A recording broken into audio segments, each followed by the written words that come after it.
What is that? Boom. The punch hits squarely and squashes down the cheeks, sending the snow bunny angel stumbling back on her feet. She can't even process it. A human just hit her. Before she can say a word, she falls to her knees, confused with her angelical blood leaving her nose. So she turns to kill the bastard, but our boy disappears, pops up behind her, grabs her wings using full grip strength and starts to pull. Albino Angel shouts for him to stop it, but stone cold he just keeps pulling it out from inside of her. And before she can do anything, he rips it off her back, and even tells the girl that she's too much of a crybaby. Then he steps on the other shoulder and rips of another wing. She agonizes, and he pulls a knife from his inventory. Before she can say something, deep into her chest, the steel freezes her heart. Puff! A lifeless angel corpse hits the ground. With that, he gains 2 secret rewards for the first angel kill, the Rune of the Slaughter, and the most important one being the Angel's Blood, which allows him to get extreme unique class. But before that, we gotta row back a few hours. It's New Year's Eve. Massive countdown event in the city. 10,000 people in the plaza. Fireworks ready. Drinks in hand. Future gangster Hwang Yong-min is in the crowd telling his friends his big plan after graduation is to become a thug. His friends call him insane.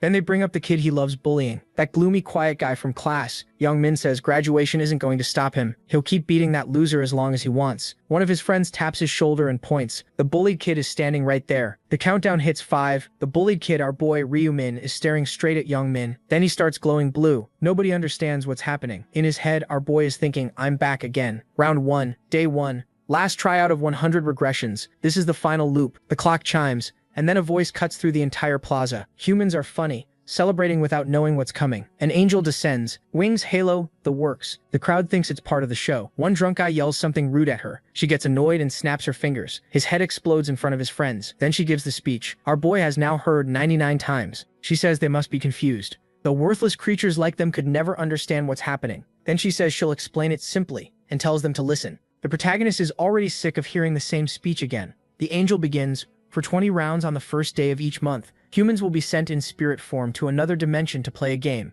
There they'll be given one job, clear the mission. If they succeed, they return to reality with a reward. Someone quietly thinks they might survive if they finish the mission, but the angel shuts that down. Not everyone who clears it gets to live. Only half of the successful participants will survive. Still, she says she won't be taking everyone. The crowd goes quiet, too shocked to respond. She explains that only people between 15 and 29 from around the world are being taken. The protagonist thinks back to the first time. He never imagined he'd have to relive this 100 times. A man over 29 sighs in relief, thinking he's safe. One of Yang Men's friends grabs him and snaps, asking how he can be happy when the rest of them might die. Worried, Yang Choi-wen tells him to wake up. Didn't you just see someone's head explode? The angel says there should be about 1.8 billion participants total. With the basic explanation done, she says it's time to begin. Their spirits are pulled into a void, and she keeps talking. Now they're in a place where they can't see each other. Before the game starts, they must create a spiritual body. She calls it a personal customization, so they should choose carefully. The protagonist decides to do what he always does, use the nickname Black Scythe.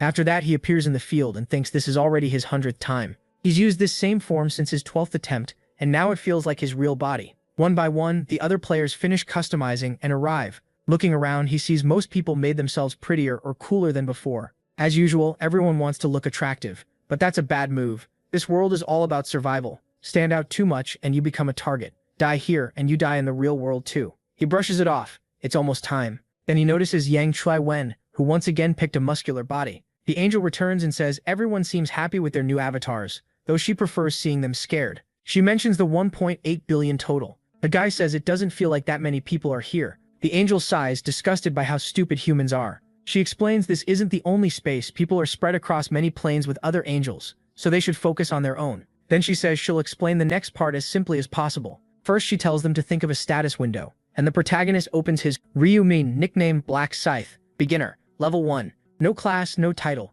3,333 stat points. No skills, no runes. He looks over his status and lets out a sigh. The angel says anyone who's played games should already understand how weak they are right now, but they can grow stronger. And if they survive through round 20, they won't just escape the game. They'll also get one wish. People around them can't believe it. A wish sounds impossible, but first they have to survive.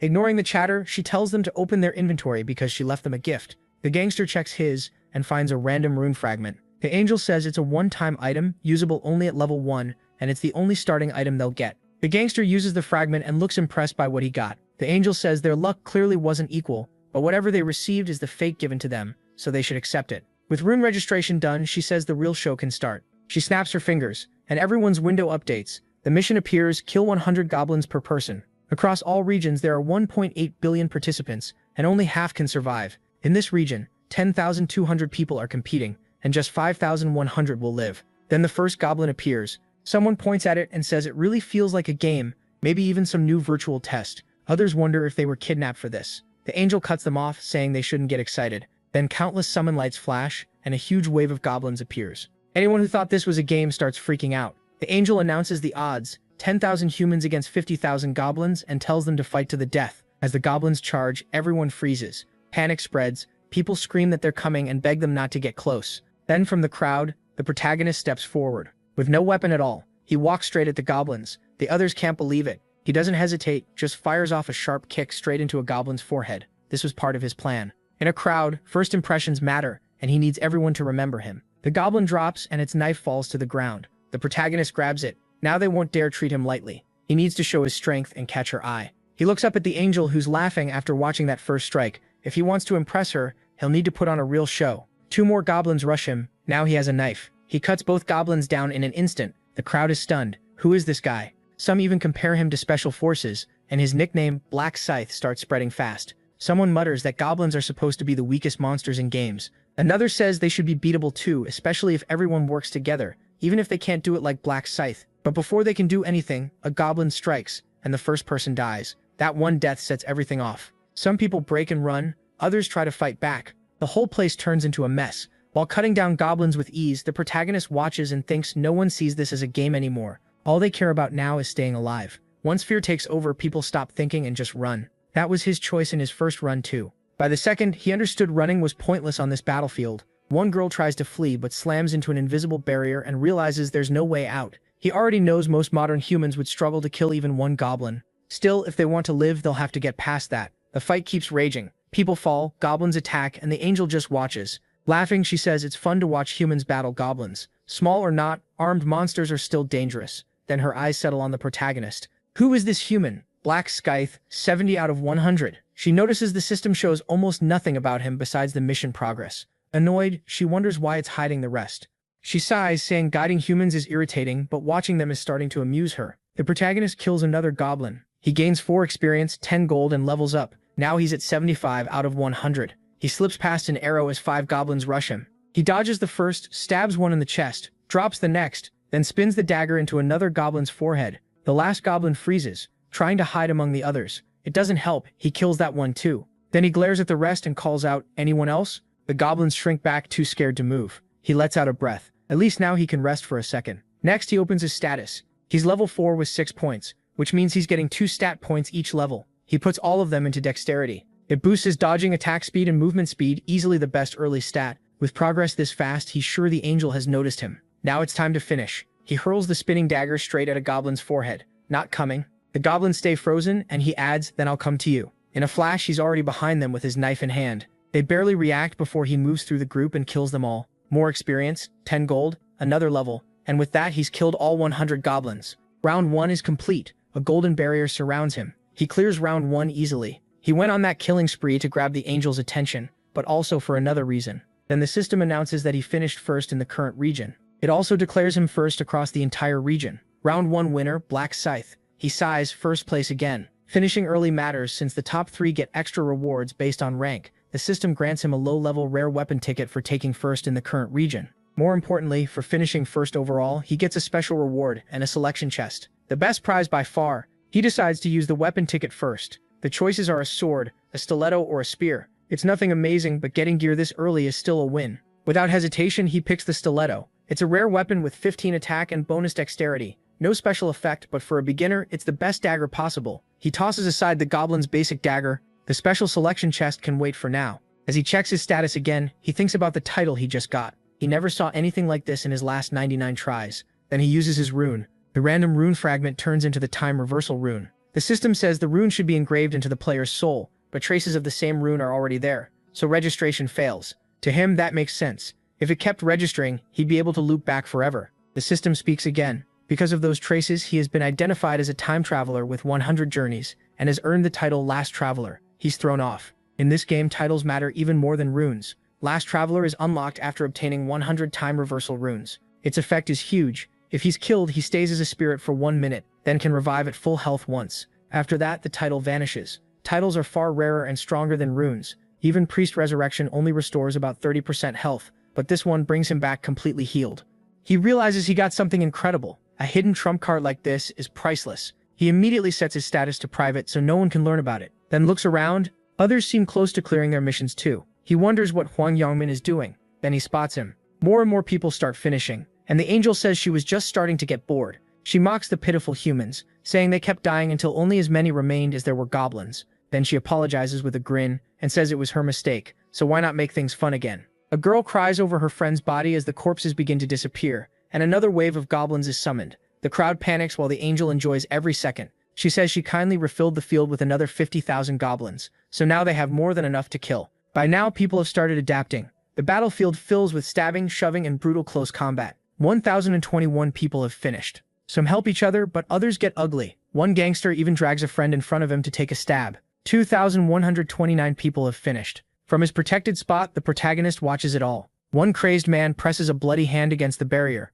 likely after seeing his friend die. 3,533 people have finished. The angel keeps enjoying the slaughter, while the protagonist studies her. In the end, 5,143 people complete the mission. Those who failed ask where the goblins went. The angel reminds them she already warned them only half would clear the mission. Now that it's done, everyone else has to die. Those are the rules. The survivors panic and beg for more time, saying they only needed one more goblin. She just smiles and tells them not to look so sad, they should be happy they survived. Either way, they can return now. Then she congratulates them on passing round 1 and tells them to try harder next time. Before sending them back, she says they should look at the results. The round 1 ranking appears. The protagonist is first with a 10-minute clear. Stupid Idiots comes in second at 16 minutes, and Heavenly Demon is third at 17. He took first in both the region and overall, which earns him another 1,000 gold to spend in the game shop. Everyone stares at him, and he realizes they all know he's rank 1 now. The angel blurts out that she can't believe the overall number 1 came from her region. Then she calls him out. Black Scythe? Curious, she asks how he got so strong and whether he found some kind of special rune. She tries to inspect his status, so he mocks her and tells her to go ahead and check it. She snaps back that she could if she wanted to, she was only testing him. He smiles to himself, thinking she's ridiculous. Then he asks if he can make a request. He says the reward for rank 1 feels a little weak. The people nearby who had seen her kill someone instantly stare at him in shock. What is he doing? The angel is stunned and asks what he just said. He calmly repeats that he wants something better. She asks again, clearly offended, but he doesn't back down. He didn't like the reward, so she should give him a better one. She glares at him, thinking this human has some nerve. She only noticed him because he was active early, and now he's acting important after killing a few goblins.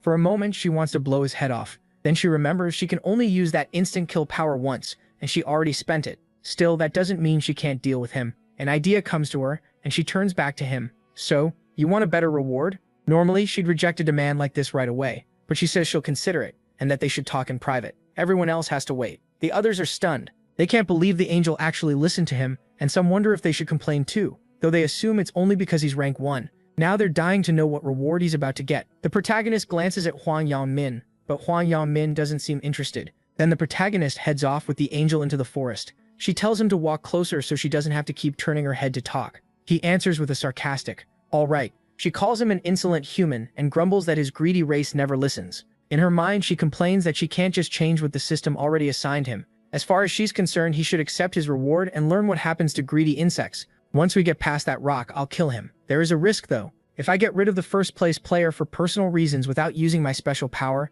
the others might suspect the game is rigged. And if that happens, the ones above me could punish me. That's why I led him somewhere no one can see us. Stupid human. If you'd kept your mouth shut, none of this would be happening. She faces him and asks what kind of reward he wants instead. His answer is a punch straight to her face. The hit makes her stumble. Shocked, she cries out that a human dared to hit her. She tries to regain control, but he disappears and pops up behind her, grabbing her wing and tearing it off. Now you're not getting away. Then he tells her to quit whining and rips off the other wing too. Now escape isn't an option. He asks if it hurts. Full of hate, she snaps that of course it does. He fires back that if their roles were reversed, she'd be mocking him and asking the same thing in 5 minutes. Confused, she asks if he's insane and what he's even talking about. He says she planned to kill him with the dagger hidden in her wing. She denies it, saying she may kill him now, but she never planned that before. He says there's no point lying. He can read it on her face. Farewell. That catches the angel off guard. How does a human know my name? She asks what he's going to do with the weapon, and he only mocks her. Can't you guess? Enraged, she threatens to blow his head off with a snap of her fingers, but he reminds her that power is already gone. Finally understanding the situation, she mutters that she's in trouble. She tries one more threat, saying her allies won't forgive this. But he laughs, angels only care about themselves. Once she's gone, no one will bother. Now desperate, she begs him to stop, saying he gains nothing. He laughs again and says killing her will get him plenty. She warns he'll regret it and never go home, but he says the system sends him back when the round ends. Stunned, she asks how he knows that. In panic, she offers information for her life. He coldly says if he wanted answers, he'd force them out of her.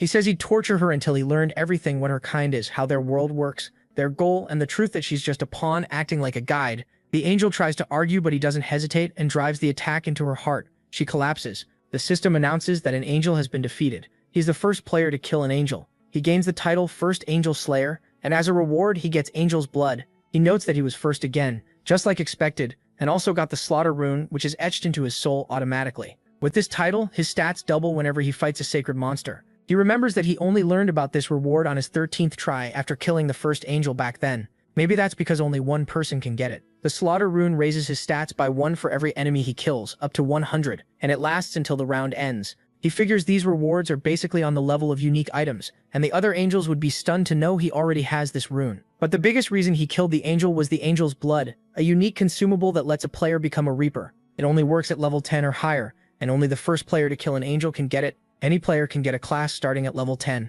There are 30 classes total, and changing class isn't hard. All you need is a class change item. Most of the time, you get one by hunting or meeting easy conditions. Unique classes are different. Only one player can get them, and only by meeting special conditions. And obviously, they're way better than normal classes. They give much better bonus stats, runes, and builds. Then he says it's time to collect the reward for ranking first in every region. The system gives him several choices. He can pick one special reward, triple experience in round 2, 2,000 gold, or information about round 2. He knows the experience boost matters most because he needs to hit level 10 fast and change classes. So the clear choice is the triple experience bonus for round 2. After taking the buff, he says this will be his last attempt. No matter what it takes, he'll become the strongest. And with that, round 1 ends. The gangster wakes up where the New Year's event was held and mutters that this must be the New Year's bell. He wonders what happened and whether everyone blacked out like he did. As people wake up, some call it a weird dream. He checks the time, 5:20 a.m. The same amount of time that passed in the game passed here too. Everyone, including his friends, wakes up with pounding headaches.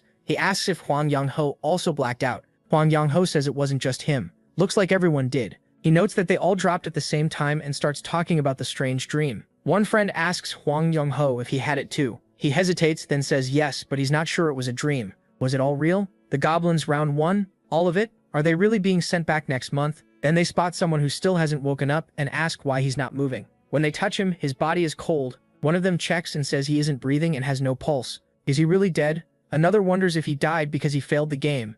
Then panic spreads. Are all the people not waking up dead? Is this real? Only half survived. Will the next round be like this too? The gangster prodigy answers with a chilling smile. He says it doesn't matter who was born rich or poor now. The odds are the same for everyone. So no one can complain life is unfair anymore. Calm down and just survive. When someone cries that it's unfair to die without even getting a real chance to fight, Huang Yang-ho snaps back that everyone was thrown into the same mess. So what's unfair about it? His friends can only think that he's insane. One of them fires back that maybe a gangster like him doesn't care, but other people still had dreams and plans. Then a friend notices Huang Yang-ho searching around and asks what he's looking for. He asks where that brat went. The friend asks if he means his slave. Yeah, he says he definitely saw him over there before blacking out. Maybe the kid didn't survive round 1. Makes sense. How could someone that weak last to the end? Then he hears something, turns, and spots someone wearing armor. He wonders who that is and where all that armor came from. A moment later, he notices a status window in the real world. Everyone gets one. They soon figure out each person can only see their own.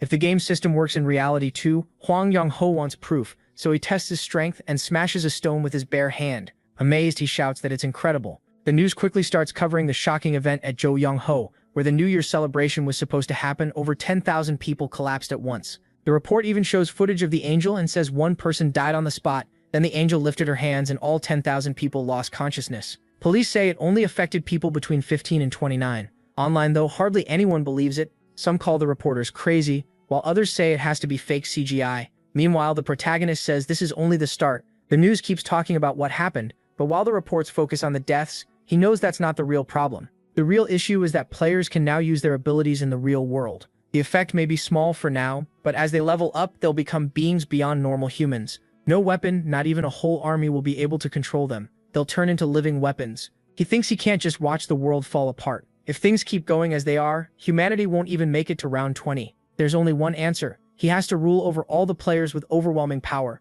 He's sure this time he'll need a different approach from his past attempts. To open the final boss room, at least 5 players are needed. He already has a few talented people in mind and even knows how he'll bring them in. But not yet. Right now, something else matters more. He gets home, opens the door, and sees his younger brother ate instant noodles for dinner again. He checks the bedroom and finds him fast asleep, calm even though his older brother still wasn't home. Then he thinks back. His younger brother is about to start his last year of high school. Their family used to be normal until their parents died in a car crash. After that, everything changed. The biggest change was that he became the boy's only guardian. He fixes the band-aid on his brother's hand and wakes him up. Turning on the light, he says it's time to get up. It's morning. The boy groans that it's only 6 in the morning. We don't have time to sleep. He says, get dressed, we're leaving. The boy asks what's going on, and he says he'll explain later. His brother asks where they're even going, and jokes that if it's to watch the sunrise, he'd rather stay asleep. He tells him this is no time to rest. The world is in chaos. But the boy reminds him they were supposed to watch the New Year's event. What happened? He just tells him to get ready, and he'll explain on the way. The two head through the city. The younger brother keeps glancing at him, confused, thinking that if his brother looks this serious, something huge must have happened. The protagonist tells him, you have no idea what's happening to you right now. His brother fires back, why would you say that? You're freaking me out. Did something happen while I was sleeping? Just look at the top news. His younger brother checks his phone and goes pale. Wait, an angel showed up and took people to another world? The protagonist corrects him. Not their bodies, just their souls. You too. Yeah, I only made it back after killing 100 monsters called goblins. His brother is shaken. Is that really true? Are you hurt anywhere? Don't worry about me. How can I not worry? You're my brother. Remembering their parents' funeral, the protagonist thinks, so this is what family means. The only family I have left is my little brother, crying over there. I know I need to get mentally stronger to fill the hole. Mom and dad left behind, but being strong inside and killing 100 monsters are nothing alike. His brother realizes even he has a weak side. The protagonist says, I know what you're thinking. Over there was a status system like in a game. My normal body didn't matter much. His brother stares. So it really had something like that. And there's one more thing. Later you won't be calling me weak. His brother blinks. What's that supposed to mean? If you want the answer, come with me. He groans, I really don't want to. Tell me where we're going or I'm not moving. Please just tell me first. The protagonist notices the bandage on his hand. He looks down and quietly says, Bang Taegyu, why you? His brother flinches. Why are you bringing him up? Because we're going to Taegyu's hideout, the punk from your class. I know he's been bullying you. His brother freezes. How do you know that? You really thought I wouldn't find out? His brother thinks, I tried so hard to hide it. He's already dealing with so much. I'm sorry, brother. The protagonist admits he actually didn't know. He only learned the truth a few hours after returning from the first round. Later that day, while he was resting, his brother said he was going out. Looking back, the protagonist remembers that was when everything started. Then his phone rang. Hello, are you Ryu's guardian? You need to get to the hospital right away. He rushed there, but by then, his brother had gone blind. The thought crushed him. I was too weak and too stupid. Now he apologizes and swears no one will ever bully him again. The story cuts to a warehouse where a boy is getting beaten. A blonde thug sneers, you brats trying to get yourselves killed? Didn't I say bring me 200,001? The boys stay silent, covered in bruises. What? No answer? Ignoring me? He hits one of them again. The others mutter that Taegyu really is ruthless, even to his own lackeys. Even the older students avoid him. Nobody wants to end up on his bad side. Taegyu curses, saying he was supposed to buy a motorcycle today, but these useless idiots ruined it. He turns to a friend. So where am I supposed to get money now? The guy just shrugs. Use your brain and find me somewhere to squeeze cash out of. Then someone gets an idea. What about that kid you always take money from? Your little slave. The tall one with curly hair, call him. Taegyu smirks. That bastard? I was already thinking about it. I'll beat him up as a New Year gift. I'll rob him till he's got nothing left. Sounds fun. Then he pauses. But that loser's basically homeless. Even if I beat him, what money could he have? His place is a total dump. One friend laughs. Seriously. Taegyu agrees. That loser doesn't even have relatives. He only lives with his brother. Then his friend notices his expression and asks what's wrong. Taegyu stares ahead at Ryu's brother and asks, what's that? That's when the protagonist arrives with his brother. Taegyu takes one look and says, well, look who showed up. Not the devil, just a pain in the neck. Ryu, you little. He quickly bows his head and apologizes while trying to hold his brother back. Taegyu points at the protagonist. Who's this punk? His face alone annoys me. Then he spots someone beside them. And who's this? You bring another slave because you were lonely? The protagonist is too scared to answer, so the protagonist speaks up. I'm MC's older brother. Taegyu laughs. Older brother? I told you to keep your mouth shut. Now you drag this loser into it too. You're both getting wrecked today. Then he orders his guys to grab them. The gang steps forward, laughing that the world's gone crazy if this guy thinks he can take on Taegyu. They tease Ryu, asking if his brother can even fight. One thug walks up to the protagonist and mocks him for looking small and soft. A second later, he gets punched in the face and drops. The guy behind him yells, "What just happened?" Another stares in shock. Did he just dodge that? Before he can react, he gets smashed in the mouth and flies back too. Now they realize this guy's for real. Another one rushes in, but the protagonist slips past him, then fires back with more punches. Soon they're all on the floor, shaking and unsure what to do. Tagyu glares at them. "Useless trash. So you learned a little boxing somewhere? You think that means something?" He sneers at Ryu's brother, saying a few moves don't make him special. In the end, raw strength is what matters. The protagonist stays calm. "Have you even been watching the news?" Tagyu snaps, "What news?" Before he can finish, the protagonist slips past another punch, then another, and another. Tagyu starts getting dizzy. "What the hell? Why can't I hit him even once?" The protagonist tells him if he'd seen the news, he never would have messed with a player. Then he drives a punch into Tagyu's cheek, knocking his jaw out of place. That cocky look vanishes fast. Another punch slams into the other side of his face. "You were never going to beat me." Tagyu lowers his hand and a tooth drops out. Raging, he screams, "I'll kill you." He charges again, but the protagonist dodges, grabs his wrist and cracks him twice in the head. Tagyu staggers, barely able to stand. "Why does he keep hitting my face? If I could just land one hit. Just one." He rushes in again, but gets dodged, punched in the mouth, and sent flying. The protagonist says calmly, "Bang Tagyu, does that hurt?" He remembers that day no matter how many times he's gone back, and vows never to let that hell happen again. As he walks closer, Tagyu panics and begs him to stay back. The protagonist grabs his hand, catching him off guard. "This is what happens when you mess with my little brother." And he snaps all 5 fingers at once. And now for the other hand. He grabs that one too. Tagyu screams no, but he's crushed again before he can escape. By then, his lackeys are already running for their lives. Even Ryu can barely watch from a distance. The protagonist warns him, "If you ever touch him again, you know what happens, right?" Tagyu hurriedly promises he won't. "That's right, but I need to make sure because people like you change their minds fast." Then the cracking starts again. Later, the 2 brothers walk back and the younger one is still shaken. He asks, "How did you do that? Did you learn martial arts or something?" The protagonist reminds him not to worry. Players can use their skills in real life too. His brother stares. "What do you mean?" In answer, he pulls out the dagger he got in the other world. His brother jolts in surprise. "A knife out of nowhere? So you can summon weapons?" "Exactly. And when I moved like that, it was the same kind of thing. That's how I dodged all their hits. My dexterity is 11 now." His brother connects it to the game stat. The protagonist explains that a normal person has 3, while a pro athlete has 10. So what happens if your level goes even higher? He shrugs. "How would I know? I haven't gotten that far." But that is a lie. He can't reveal yet that he's a time traveler. The last time he told the whole truth, during his 21st regression, his brother was kidnapped by another player. He still wants revenge, but more than that, he refuses to let his brother go through that again. If he wants to protect him, he has to be ready for what's coming. So for now, he changes the subject. "Want to get breakfast at the convenience store? You're hungry, right?" "Yeah." They head inside. His brother points at the noodles. "Aren't they over here?" "I know." "Wait a second." He swipes his card thinking this is all the money he's saved so far. 133,001 won. His brother stares.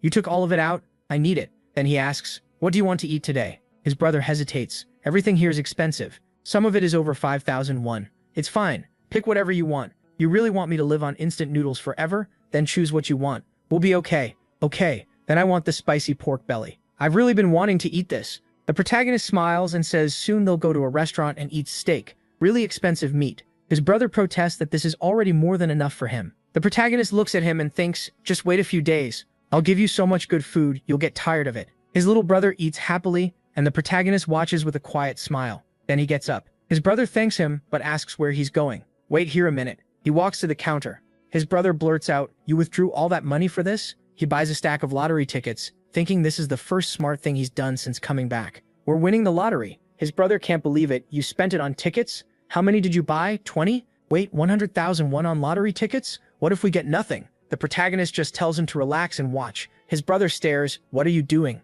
You're picking the same numbers again?" "Why? Because these are the winning ones." The next chapter opens with the lottery draw. His brother nervously mutters that they're screwed. They just blew 100,001. He says they should have bought food instead, but the protagonist tells him to stop chewing his nails. The numbers start coming out: 3, then 18. Next are 9 and 38, and the last one matches 2. Every number is there. His brother keeps looking between the screen and the tickets. Then he blurts out that this is insane. They won the jackpot. He begs for a cheek pinch, and the protagonist tells him to do it himself. His brother can barely believe it. "Is this a dream? Please don't let it be." The protagonist calms him down. "It's real, not a dream. They really got first place," and his brother loses it with excitement. He quickly tells him to keep it down so the neighbors don't hear. Then he asks why he's freaking out so much. His brother fires back, How could he not be happy? Of course he's happy. He just remembers being the same way the first time. Back then, he was thrilled too. But after living through this over and over, it feels more like a yearly task. He has to build money fast after every reset because 900 million people are already gone.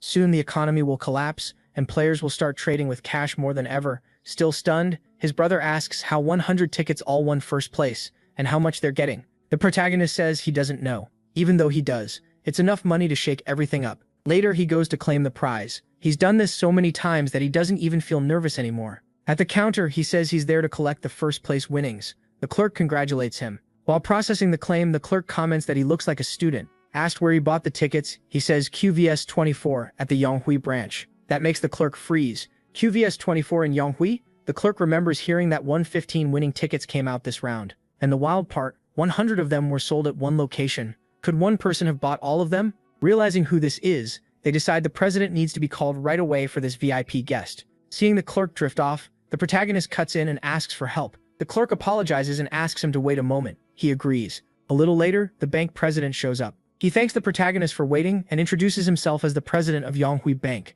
Then excited, he congratulates the winner. The protagonist thanks him. The president suggests moving somewhere private and asks him to follow. He is taken to the ticket verification room. A secretary notices him with the president and wonders who he is. For a second, she thinks he might be the president's son. Instead, the president says he's a VIP guest here to claim a prize and tells her to make sure he's comfortable. She realizes this must be the man with the 100 winning tickets. The president tells her to continue.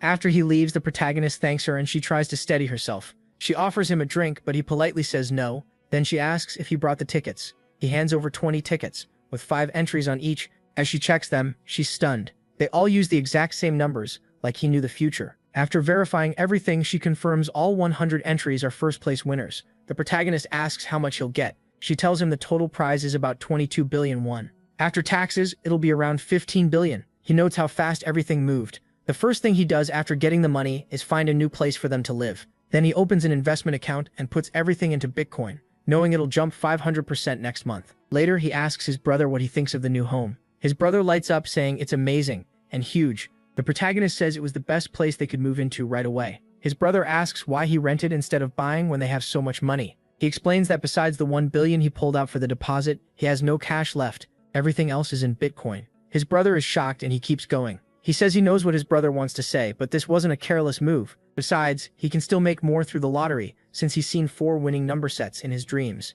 His brother just stares, amazed that he's apparently one of those people who dreams numbers. Then he hesitates and asks if the numbers are really right, and tells him not to forget them. He says not to worry, there's no way he'd forget after seeing them so many times. Then he tells his brother to get ready so they can go eat. His brother asks where. That's when he reveals they're moving today. Before this, he'd only shown photos, so his brother had no idea it was happening now. Elsewhere, the gangster slams a fist into the wall. Grinning, he says dumping all his stats into strength was the right call. He also got a room that doubles that strength, so he feels crazy lucky. He brags that even Mike Tyson would envy a punch like this. Satisfied with the test, he decides it's time to try it on a real person. So he starts pounding on the protagonist's door, calling for Raymond. He knows that bastard isn't dead, but he's not answering calls either. Angry, he says Raymond must think he can get away after staring him down like that. He swears he'll crush him. Still banging on the door, he says that even if they're both players, trash is still trash and now it's time for a lesson. He's sure Raymond is hiding inside, so when no one comes out, he gets even madder. Leaning on the door, he listens closely.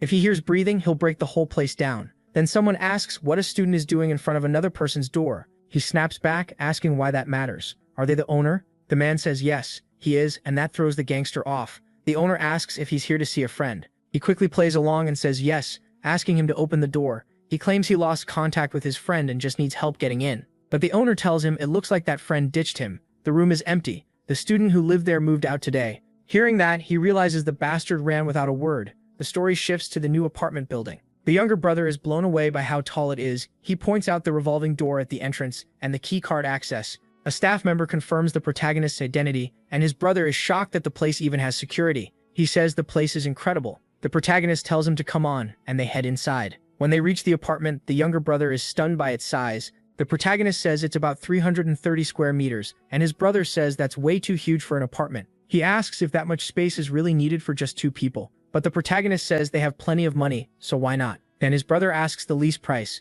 The answer, 500 million won up front and 22 million a month. That leaves him speechless. Not long ago, he was worried about spending 5,000 won on food. He says the place is too expensive and asks if they shouldn't get something cheaper. But the protagonist doesn't budge. This is the minimum. The pricier the place, the better the security. He thinks about what happens on the first day of each month when players fall asleep and return to the game world. That's when they're most helpless. At that moment, they're easy targets for disasters, fires, earthquakes, or assassins sent by other players, so they need the safest place possible. Then he asks if his brother likes the apartment, and the answer is an easy yes. He says he's glad to hear that, but his brother suddenly looks guilty. When asked why, he finally opens up. He's worried about the next trip to the other world. The protagonist may have to fight again, while he's just been enjoying everything and not thinking about it. The protagonist lightly smacks him. Then he asks why he's acting so gloomy. Does he think he won't make it back next time? Before his brother can sink deeper into it, he tells him to forget that and go eat. There's a good Korean place on the second floor. Then he checks his phone. He figures the gangster noticed he moved, but decides to ignore him for now. It's not like they'll meet again in real life, maybe only in the other world. The next day, he wakes up. Seeing his brother heading out, he asks where he's going. His brother says he's finally awake. Then he explains he ordered some rice cakes and is going to pick them up. That catches the protagonist off guard. He doesn't remember this happening in any past reset. Things can change, sure, but this is the first time his brother has gone to buy rice cakes. So he asks why, and his brother says it's to greet the neighbors since they just moved in. The protagonist says that's actually not a bad idea. His brother says he'll go alone, but the protagonist gets ready and goes with him. Soon they ring a doorbell. A voice asks who's there. They say they just moved in and wanted to introduce themselves. A woman opens the door. She looks at them in surprise, saying they really look alike and asking if they're brothers. They say yes. They offer her the rice cakes and mention they're best while warm. She thanks them, takes the box, and they move on. They do the same at the next place, get another thank you, and head to the next door. A kid opens the door, and they hand over another box of rice cakes. His brother says they only have one home left. Ryu tells him to wrap it up so they can go back and rest. At the final stop, his brother points out that it's the penthouse, covering both the 44th and 45th floors, and says the people living there must be loaded. He says he doesn't know for sure, but it's probably either some super rich family or a celebrity. His brother presses the bell, but nobody answers. He tries again, starting to get nervous. Looks like no one's home. Then the door opens, and Ryu recognizes her right away. It's the actress Seo Erin, with a bodyguard standing behind her. His brother can't help blurting out that she's beautiful, like an angel. The bodyguard steps in and asks who they are. He even assumes they might be fans. With his arms folded, Ryu says they live downstairs. So yes, they're neighbors from below. His brother holds out the rice cakes and offers them some. The bodyguard turns them down, saying he's fine and that she doesn't eat stuff like that. Then he steps aside and opens the elevator. He tells her to get in, and she does. Before leaving, she glances back at the brothers. Ryu thinks he has no idea who that guy is, but he was rude. He decides not to bother with him. His brother says he's okay, but did you see her? Wow. The protagonist asks, see who? His brother stares at him. What does he mean? Who? He saw her too. That was Seo Erin. Ryu just repeats the name, still clueless about who she is. The scene shifts to Seo Erin, thinking about how several actors have already been eliminated. She's disturbed that the world is somehow still running, like normal. Then her phone lights up with a text. It says, did you see the news? Seo Jin passed away. Another message asks if she's coming to the company tomorrow, and she falls deeper into thought. Someone even more successful than her died in the very first round. She figures that if she hadn't gotten a strong rune, she might have ended up in the headlines too. That makes her think about how far she's come and how she's managed to stay here. Without the company backing her, would she ever have gotten this famous? Even the penthouse was paid for by them. The bodyguard asks what's on her mind, and she says it's nothing. He sits down and reminds her she can be honest with him, so she admits it. She was thinking about how messed up the world has become, and whether she'll survive the next round. He asks if that's what's bothering her, then tells her not to stress about round 2. With him beside her, he says she has nothing to fear. All she has to do is trust him and stay calm. She thinks he's right. Who else could she rely on? At first, when the company gave her this manager bodyguard, she thought he was just there to watch her. But after he helped her kill the goblins, she knew she would have died in round 1 without him. He had promised to protect her no matter what, and told her not to give up. She thanked him, but then another thought popped up. What about those rice cakes from the neighbors? They looked really good. He immediately warns her they'll make her gain weight. She points out the brothers came all the way up just to greet them, so they might feel bad now. He brushes that off and says it was nothing special. In his view, they probably want something from her, and if she gives them a chance, they'll keep coming back. Still, Seo doesn't think they seemed like that. Then she remembers the older brother looked over 15, which means he cleared 100 goblins and survived. The bodyguard says that's probably true. She says it's amazing that someone could go through that and still act like it's nothing. The bodyguard scoffs, asking if killing 100 of those creatures was really that hard. He says only an idiot would fail. But Seo knows she only did so well because her skills happened to fit that world. Even so, she still wasn't anywhere near Black Scythel. Watching him fight almost made her feel sorry for the goblins. She wonders what kind of job someone that skilled has in real life. If she could team up with a person like that, she'd probably survive round 2. This time she made it through mostly by luck, so can she really survive again? The next day, Tuesday, January 31st, at 11 a.m., Ryu gets home. His brother greets him by saying he won again. MC has hit the lottery one more time this round for 15 billion won. His brother is shocked and asks if the bank said anything. Since this is already the 4th time, even the bank president is interested now, welcoming back his lucky customer. When asked for his secret, Ryu gives the same answer as before, a divine message in his dreams. The president jokes that he wishes he could have dreams like that too. Back home, his brother asks if he's putting it all into Bitcoin again. He says yes, and it's already grown to 150 billion. His brother tells him he should start cashing out because it could crash. The protagonist says not yet. For now, they eat and spend some time walking around the city. At 11:55 p.m., lying next to his brother, Ryu speaks up. He tells him to stay alive and come back. His brother looks at him and says to relax. MC already saw him handle Taegyu. He puts a hand on his head and tells him not to worry, just go to sleep. By the time he wakes up, Ryu says he'll already be back. Then he leaves. He enters the second survival round. All around him, people mutter that they're back, that this place looks different, and wonder who he is. A lot of eyes lock onto the protagonist. He notices people keeping their distance and figures most of them recognize him. Everyone seems to be here. Now he just waits for it to start. A different angel appears and says she's not the one from last round. She even asks if they know why. The crowd, confused, asks what happened to the old angel. She says that angel had an accident and won't be showing up again. Then she tells the humans not to worry because she'll be guiding them now. Since everyone has arrived, she announces the goal of this round. A mission window appears in front of everyone. Round 2's main mission is simple. Choose a regional representative within 3 hours. People are baffled. They thought they'd be told to fight monsters, not pick a leader. Then someone notices the survival count and wonders if this means everyone can live. Seeing the confusion, the angel starts explaining. This round isn't about combat at all.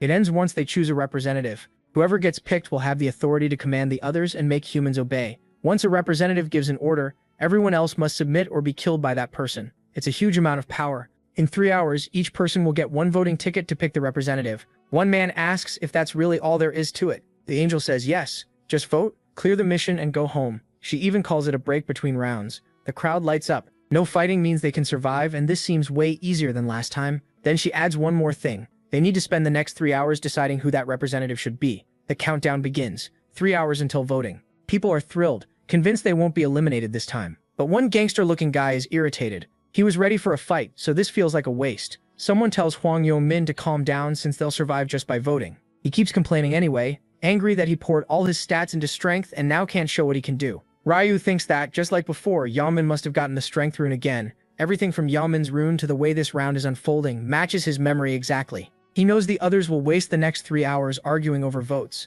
But the representative isn't what matters most. If there's a main mission, then there's a hidden one too. In round 2, that secret mission is getting a class, and to do that he needs to hit level 10 as fast as possible. Spotting a goblin hidden in the forest, he moves in. The creature charges him, but with one swift move to but one clean strike to the neck ends it. Kill count 1 out of 100. With the triple buff active, he gets 9 experience points, and the angel killing rune boosts all his stats too. Heading deeper into the forest to start hunting was the right choice. Goblins move in packs, so one means more are nearby. A group spots him and gets ready to attack. He thinks they'd be smarter not to. One gets stabbed through the chest, another is cut down, and before long he's reached 50 kills. Just one more level. Only 30 minutes have passed. He checks his status. Black Scythe, level 9. Once he hits level 10, he can change classes. If he had a strength rune, pumping strength would be more efficient. Still, going all in on strength is dangerous. No matter how hard you hit, one fatal blow and you're done. Players have 4 stats: strength, intelligence, dexterity, and luck. Strength raises power, health, and defense.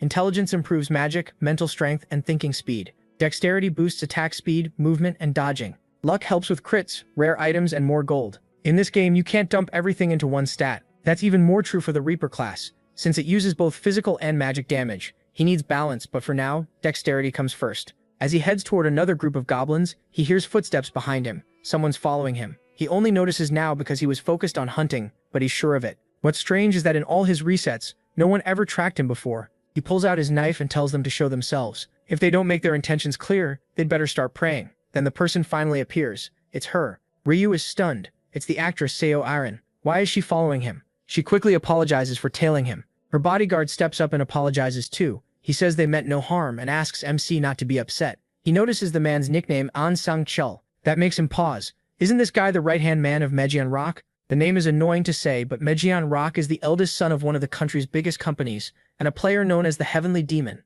He's also one of Ryu's targets. Bringing the heavenly demon onto his side would make his growth much easier, but the person he really needs is the healer who'll end up with him. I never thought I'd run into his right-hand man this soon. But why is On Sang-chul with Su Aaron? Hold on, isn't he the one who was outside her apartment? Now I remember. The celestial demon was backing a celebrity for business reasons. What matters is this: when did you start tailing me? He doesn't like it. The future is changing again. Su Aaron says they followed him from the start after seeing him head into the forest, then apologizes for upsetting him. He asks why. She says she means no harm. She just wants to make him an offer. Since you got first place in round 1, I thought maybe we could work together. Work together. To him, that only matters if both sides gain something. She agrees, but he shuts it down right away. He doesn't need her. He's doing fine alone, and he tells her to stop wasting his time and leave. No mercy at all. She asks to stay with him anyway, but he refuses. He has no plan to team up with her. He turns and leaves. Her bodyguard gets annoyed, wondering who this guy thinks he is. Then she suddenly drops, and he cries out, "Ms. Aaron!" She says rank 1 earned that spot for a reason. The pressure from him was crushing.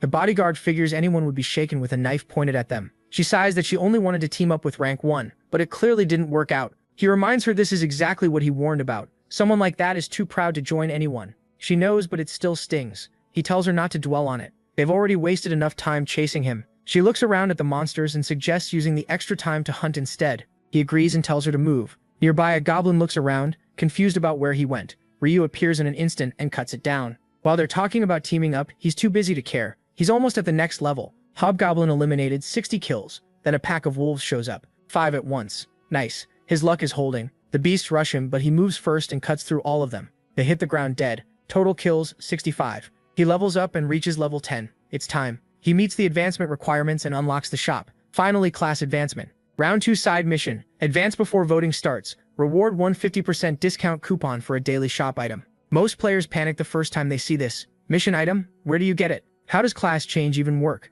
Anyone can tell getting a class is huge. The problem is, nobody knows how to get class change items yet. You only earn them by meeting hidden conditions. A warrior, for example, needs at least 10 strength and 30 kills at once. A berserker has to keep fighting while bleeding. An assassin needs to stab several monsters from behind. So to unlock a class, players have to act like that class first. At first he kept hunting, hiding, and running through the forest over and over. That's how he got the hunter class. But once he learned about Reaper, that became his only choice. And now he has the item. Class advancement item used. This choice is permanent. Do you want to become a Reaper? He doesn't need time to think. Yes. Class changed to Reaper. His reward is the Reaper rune. In daylight, weapon attack doubles. At night, attack speed rises by 50%, and enemies have a much harder time noticing him. The rune is bound to his soul, and he also receives the Reaper's Scythe. He gets the 50% discount ticket for clearing the side mission too. His rank rises from beginner to apprentice, and he's glad to see it. There are 6 ranks in total: beginner at level 1, apprentice at 10, regular at 20, expert at 40, master at 60, and grandmaster at 99. Like a game, each rank gives new abilities. His Reaper skill is Death Insignia. It marks a target so only he and that target can see it, shows the target's remaining health, and makes them take double damage. Only one target can be marked at once. Ranking up also lets him equip better gear. He puts on the Reaper's Scythe, a weapon with a lot of future value. Then the system announces that he's the first player to change classes, and gives him a random gold pouch. Being first definitely has perks. He also gets a neutral skill, Track. It lets him find someone if he knows both their face and name. Value 20,000. A 20,000 value skill. He decides to try it. He uses Track on Huang Yongmin. Face and name confirmed. Searching for target location. Yongmin is 190 meters away. Follow the arrow ahead. Ryu realizes that means Yongmin came into the forest too. Last time he was 2 kilometers away. Should he go check? Then the scene shifts to Suorin and her bodyguard running for their lives. She stumbles and falls. She says she can't run anymore. Her leg won't move. The bodyguard urges her to keep going before they get caught. He tells her to stand even if it hurts. She tries, but the wound from the arrow burns badly. He says it's only a guess, but injuries here might not carry over to the real world. If they survive and get back, everything may be fine. She nods and says she'll endure it. Then someone calls out, asking where they think they're going. They turn and see Yale Min. He mocks them, saying he must not have hurt them enough before. The bodyguard curses their luck for getting caught because of her. Realizing there's no way out, he gets ready to fight. Yale Min laughs. Does this old man really think he can take them on? He points out how many people are with him. The bodyguard asks why they're doing this and what she ever did to them. Yale Min says she did nothing. That was never the point. They only want one thing, the girl beside him. They don't care about him. They want Su Orion. His group starts muttering, checking if she's really Su Orion. Same face, same name. One wonders if she could be a fake, but another says it doesn't matter. She looks exactly the same. Yeon Min offers a deal. Leave Su Orion behind, and the old man can walk away. The bodyguard thinks this is a disaster. If he'd known she was the target, he would have ditched her at once. He has no desire to get eliminated because of her. But there's one problem. If he fails to protect Sue Rin, he'll let director Meg Yin rock the heavenly demon down. Yen Min keeps pushing, asking if he's decided yet. Then he notices the stance, so he really wants to fight. The bodyguard snaps back, asking if he even knows this is a crime. Yen Min laughs at that. A crime? There are no laws here, and who would he report it to? The police after they go back. Even if he tried, what proof would he have? This might not even be Yen Min's real face. The bodyguard hates hearing it, but he knows it's true. Talking won't save them. With his battered body, he'll have to fight. Then he notices someone and blurts out, it's Black Scythe. Yen Min goes tense, shocked he showed up. The protagonist walks in and asks what's going on. Yen Min tries to brush him off, but the protagonist ignores him and asks the bodyguard for the story. The bodyguard quickly explains that they were trapped, and Yen Min's group is trying to take Sue Rin. If Black Scythe helps, they'll owe him deeply. MC asks Yen Min if that's true. Yen Min tells him to mind his own business and leave. His aura turns red. How is it not his business? He knows these people. Yen Min freezes and asks what he's planning. Ryu pulls out his scythe and says he can't just leave an injured person behind. Yen Min gets irritated. Sue Rin looks relieved, and the bodyguard thanks him. Standing in the middle of it, the protagonist thinks this won't be a loss for him anyway. If he helps, the celestial demon will look at him differently. And if a powerful family like that owes him, it could lead to an even bigger return later. On top of that, he already can't stand these worthless thugs. Yen Min warns him to stop. One more step and he'll attack. Ryu answers with a simple question. Doesn't he want to fight? Yen Min burns with anger, thinking this bastard is way too cocky. He saw MC wipe out goblins instantly and take first place before. Does he really have to fight a monster like that? He plants his scythe in the ground and tells him to be honest if he doesn't want this fight. Yen Min asks if honesty will let him leave. Ryu says maybe if he drops to his knees and begs for his life. That makes Yen Min furious. He's being told to humiliate himself in front of his friends in Kalren. He'd rather avoid fighting the protagonist, but this crosses the line. You son of a he thinks, wait a second, my punch can break a wall. If I get lucky, I might even knock Black Scythe away in one hit. With a smirk, he snaps. You've got some nerve, bastard. What? You want me on my knees begging? Are you trying to get yourself eliminated? He figures if he can slowly get closer, he just needs one clean punch to the face. Even this guy shouldn't survive a hit strong enough to smash stone. The protagonist puts away his scythe, and Yen Min blurts out, wait, what are you doing? He answers, wouldn't it be unfair if you came at me barehanded while I used a weapon?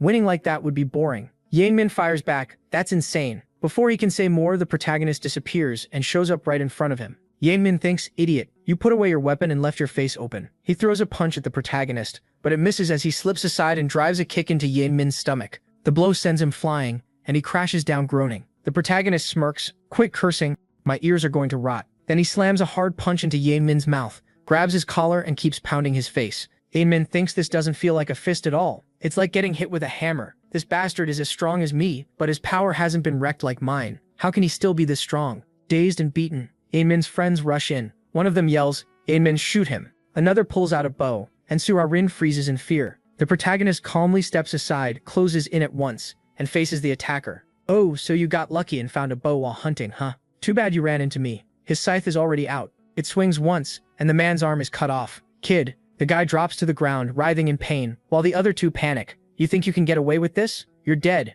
Die, bastard. The protagonist only stares back. Death emblem. He pulls out the scythe, swings, and brutally slices the warrior across the shins. The blade cuts through like nothing, and the man drops stiffly while his friend stares at his leg. The protagonist tells him, you came at me with a weapon, right? Then you pay the price. Then he keeps going. The protagonist really does like cutting people apart, and now everyone's losing limbs. They're all on the ground, maimed. That death emblem really is terrifying. Double damage lets him cut through even armor in one strike. He just stands there like it was nothing. Too easy. But he thinks it can't end here. He has to scare them so badly they never come near him again. As they lie there, the protagonist keeps making more cuts, and they all start begging. It feels like you're killing us. Please forgive us. He replies, stop whining. This won't kill you. While those guys are already finished, the next one is caught trying to hide. The protagonist glances over and says, you know hiding is pointless, right? No exceptions. Here he goes again, moving in to cut down one more. The poor guy screams in pain, but the protagonist only says, quit acting like a baby. This barely hurts. He remembers this was the same guy who used to threaten him. Compared to what you did to me, this is nothing. Then come more cuts. So Rin and the bodyguard can only stare in shock. They can't believe he keeps cutting off arms and legs, torturing even the ones who don't want to fight anymore. The bodyguard is stunned. Some would call this cruel, but that ruthless side of him is almost impressive. This Black Scythe might even rival the president. After all the beating, the protagonist asks, so are you calm now? Yes, thanks to you. Well, You won't need to worry about them attacking again. Look at them. They can't even walk now, so just go vote. The two thank him. Thank you so much, Black Scythe. Then she asks, at this rate, won't they die? He answers, so what if they do? They're worse than animals. The protagonist looks at her and thinks she's still too soft. Why care about trash like them? Does she think she's some saint? Maybe she's just protecting her celebrity image. The bodyguard speaks up. Black Scythe, can I ask something? He nods, and the man asks, why didn't you kill them? In this world, that wouldn't even be a problem. Inmin is horrified, realizing things could still get worse for them. The protagonist replies, why didn't I kill them? He thinks the man really does act like the heavenly demon's right hand. Then he says, simple, I get nothing from killing them. Nothing. But if you leave them like this, they could come back and cause trouble later. The protagonist gives him a look. Trouble? You really think these guys can cause me problems? Besides, if too many participants die, fewer people can clear the round. The bodyguard realizes he's right. Fewer survivors means fewer people saved. He's already thinking far ahead. His grasp of this game is on another level. Impressed, the man says, got it, we'll ignore this trash too. The protagonist says, well then, I'm leaving. The man quickly calls out, wait, Black Scythe, give me a bank account and I'll send payment in the real world. But the protagonist brushes it off, forget it, and walks away. The man is amazed. He saved them and still refused a reward. He decides to report this to the president as soon as he gets back. He also thinks that as much as he'd like to get rid of this guy now, he has to hold back. Just like Black Scythe said, there's no benefit in killing him. Then he spits in the guy's face. What the film? Humiliated, the man curses, and they decide to leave. Come on, let's move. At the voting area, everyone's already shouting, vote for me, I'll do what's right. It sounds like a real election. Others push back, saying they do better than that guy. The crowd starts arguing, and people begin grabbing each other. Others try to calm things down. Don't fight, watch it. Then someone calls out, you're all too worked up. It should be someone calm, like me. Another cuts in, hold on, my dad's a congressman. What about me? The arguing keeps going until a loud voice cuts through it all. You only have 2 hours left before voting ends. Stop wasting time and decide already. The speaker is Mint Chocolate Boy. Someone asks, all right, bro, how do we pick? Got an idea? He grins and says, yeah, I've got a great one. Really, what is it? Everyone goes quiet to hear him. Then he thinks they're following his words exactly. Just as expected, they've all fallen for his persuasion rune again. When he first got that rune as his fragment, he was disappointed. What kind of useless power was this? Persuasion rune raises the chance of convincing a target, as long as that target can hold a conversation. He had thought it was worthless. Monsters can't even talk, so how was it supposed to work? But later he figured out how to use it right. He spots some guys about to finish off goblins. Come on, one more stab. I've got one too. Then he shouts, guys, there's a woman over there in serious danger. Forget the goblins and go help her now. The men instantly change course. What? Let's go help her first. That trick alone helped him get through the first 100 goblins. If things keep going his way, becoming this region's representative will be easy. He tells the crowd, first we need to choose candidates. Let's narrow it down to 5 at most, then vote from there. Still under his influence, the group agrees. That's not bad, makes sense. Way more organized. He continues, all right, let's start cutting the list down. If you want to recommend someone, raise your hand and say their name. A chubby guy is about to name himself, but Mint Chocolate Boy stops him.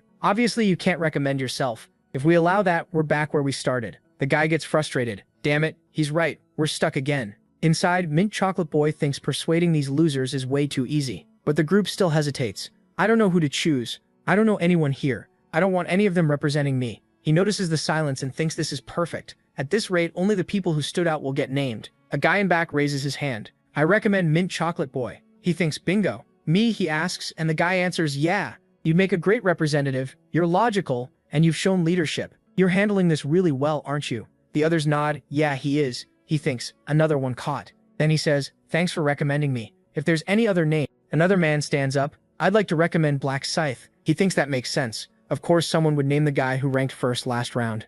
Another raises a hand. Then I recommend the guy who placed second. Life is a documentary. Someone else adds, I'll recommend the third, right hand of the Black Dragon. All right, that gives us 4 candidates already. We just need one more. Anyone else? When no one answers, he says, fine. Then we'll go with 4. Before we vote, does anyone want to say anything? He thinks winning over this bunch will be ridiculously easy. When I become this region's representative, A nearby voice cuts him off. Stop saying that stupid crap. He turns with a laugh and sees life as a documentary. The guy ranked number 2. I'm sick of listening to your garbage, the man says. Mint Chocolate Boy frowns. What do you mean? What are you talking about? Then the other guy replies, Mint Chocolate Kid, you really think this world is easy, don't you? Like people will just do whatever you say if you talk enough. He wonders what that meant. Did the guy figure out his skill? No, probably not. The second-ranked guy steps forward and curses him out. asking who he is to decide the region's representative. He answers calmly, saying he's getting rude, and that the way people talk shows who they are. Did he really have to come in so hostile? Mint Chocolate thinks this is perfect. It might actually help him. But the other guy explodes, asking if he's really trying to lecture him and if he wants to get eliminated. That catches him off guard. Why isn't his ability working? That shouldn't be possible. He turns to the crowd and starts threatening everyone. Don't vote for anyone else. Vote for him or he'll crush them all. Mint Chocolate can only think one thing. This guy is a total mess. Then someone calls him out. No one will listen if he talks like that, so he should stop embarrassing himself and leave. He goes quiet for a moment, then suddenly grabs the man by the neck and tells him he has one more thing to say. As the victim collapses, he reminds him that he warned him not to mess around unless he wanted to die. The man dies on the spot, and he uses the body as a warning. Anyone who refuses to vote for him will end up the same way. The crowd is horrified. They're all thinking the same thing. This guy is insane. He's a killer. He doesn't care, and dares anyone with a problem to fight him. This guy has completely snapped. He laughs, says they're all talk, and starts killing people without hesitation. To him, this is perfect. No cops, no reporters, no cameras. He can kill as much as he wants. If they don't vote for him now, he'll hunt them down in the next round. Everyone panics.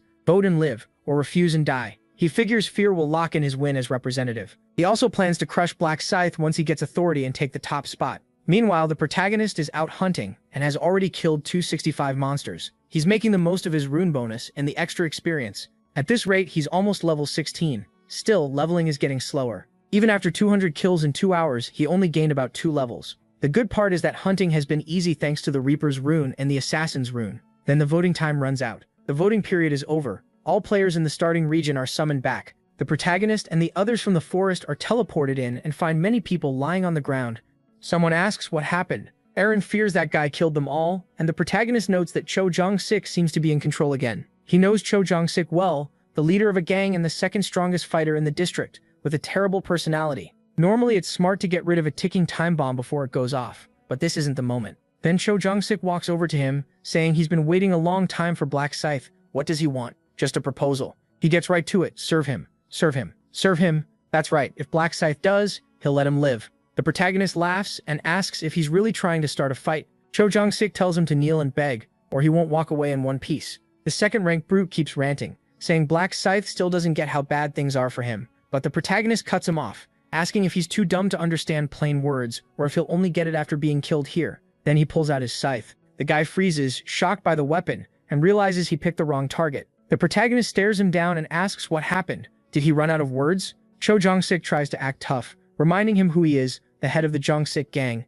and says he'll never kneel. He tells him to come at him with that weapon if he dares, you son of a... The protagonist thinks he's still as hot-headed as ever. Enough playing around. If he shows too much power here, things could get messy, and people might vote for him. So he needs Cho Jong-sik to become representative and stay useful for round 3. And besides, the angel should be arriving soon. Right then, she appears and orders all humans to gather. The protagonist tells him he's lucky and warns him to think twice before picking fights if he wants to survive longer. Cho Jong-sik goes pale, thinking he almost died, but tells himself he'll let it slide for now. Once he becomes the region's representative, he'll pay back this humiliation 10 times over. The angel asks if they've chosen their representatives. She sees they've done more than talk during the last 3 hours, though she doesn't care if some worthless humans died. Then she asks if they're ready to begin the vote. The vote for representative starts. Each person gets 1 vote, and whoever gets the most becomes the leader. To vote, just look at the target and think vote. Anyone who doesn't vote within 5 minutes is disqualified and killed. Voting begins. Now everyone is thinking the same thing. Which person should they choose? The gangster assumes they must all be looking at him, but then he notices one girl isn't. He lashes out, demanding to know why she isn't looking at him. Startled, she screams. He warns that anyone who doesn't look at him will die. Meanwhile, the protagonist stays quiet and avoids attention. The gangster keeps threatening people, saying anyone who refuses to vote will be killed by him personally. He even calls out someone for turning their head. He's trying way too hard. The vote ends. The angel says voting is finished, and notes that at least no one tried to dodge it. Now it's time for the results. She claps and the count appears. The gangster wins after all. Life is a Documentary gets 2,400 votes, while Black Scythe comes second with 2,000. He's thrilled at first, then confused. How did he only get 2,400, while Black Scythe got that many too? He fumes, realizing people he threatened still voted for Black Scythe. The angel confirms it. Life is a Documentary is the representative of this region. Because of that, she'll give him authority power to command others. The system announces that he is now the region's representative and has gained command authority. He grins, thinking Black Scythe will regret not killing him. He'll order everyone to take Black Scythe out. But when he checks the skill, it says, temporary skill. Command authority lets you give 1 order to players and force them to obey. They cannot resist it. Uses 10. This skill does not affect players who have a class. He's stunned. Only 10 uses? And it doesn't work on class users? So anyone with a class can ignore him completely. The angel keeps talking, saying they probably think things are over now that the vote is done, but they're not. There was a hidden mission this round, and the crowd is shocked. A message appears, side mission, advance before the vote ends, and receive a class. Everyone is stunned. An advancement item? A class? She explains that the mission window was set to appear the moment someone reached level 10. They just never noticed. People complained that there were no monsters here, so how were they supposed to level up? She mocks them and reminds them the forest was full of monsters. Still, she says they shouldn't feel too bad. Only 80,000 people advanced across every region. Then she adds that someone in this region already got a class. The crowd starts buzzing, wondering who it was. She offers to show the side mission results and snaps her fingers. The results appear. Round 2 side mission, all regions.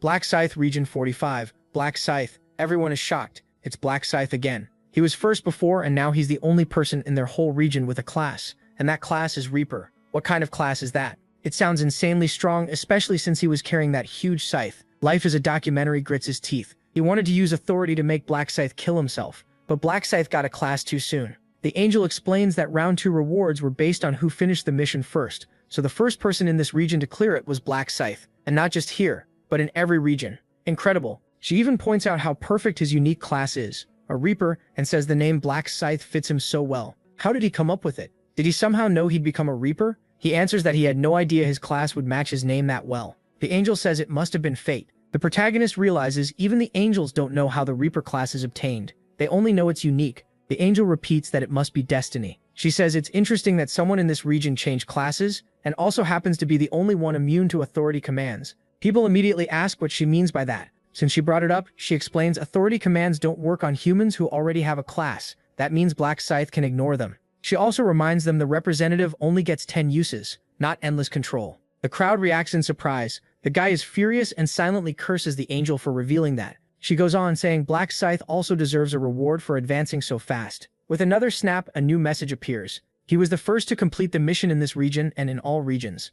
As a reward, he gets low-rank armor and a special chest. Now he needs to choose one of the rare armor sets. The options are metal armor, hunter armor, or mage armor. There's really no reason to hesitate. The first is too heavy and the third barely protects him, so he picks the hunter gear. The special chest, like before, lets him choose between a triple buff, 3,000 gold, or information. Since round 3 has lots of monsters, the experience buff is clearly the best pick again. The angel says that now all the rewards have been handed out. Please head home. Round 3 is going to be exciting. I promise. A system message says the mission is over and everyone will return on March 1st. Then his soul goes back into his body. The gangster wakes up and checks his arm. Thank goodness it's still there. As long as you're not eliminated, your body is restored. He bows his head and swears never to cross Black Scythe again. What a nightmare. Why did he mess with someone that ruthless? Somewhere else, the bodyguard who planned to leave the girl changes his mind, so things work out. He tells Seal Aaron she did well, but she says he was the one who did everything. She thanks him for helping her and keeping her safe. Straightening his tie, he says that's only natural. He's both her manager and her bodyguard.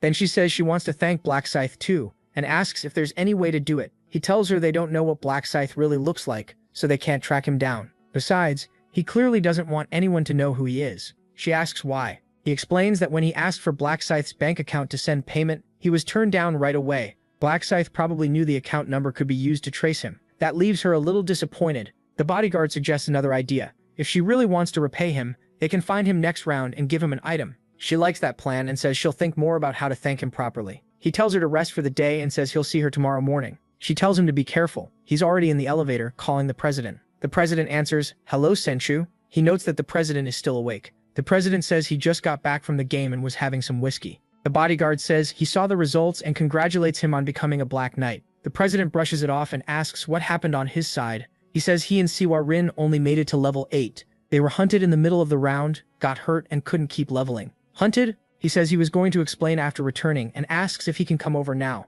The president asks if this is about Black Scythe, then tells him to come to the hotel right away. He wants the full story in person. He says he'll be there in 20 minutes. The man gets into his car while the protagonist watches from nearby. Just as expected, he's going to meet the president. 10 minutes earlier, the protagonist woke up and used his tracking skill in real life. He pictured the man's face, and once the face and name matched, the system gave him a location, 9 meters. So he's close, probably upstairs. Then the number changes to minus 23 meters, then 56 meters. The distance is changing fast, so he must have taken the elevator. Where is he going this late? Could he already be on his way to the president? He needs to make sure.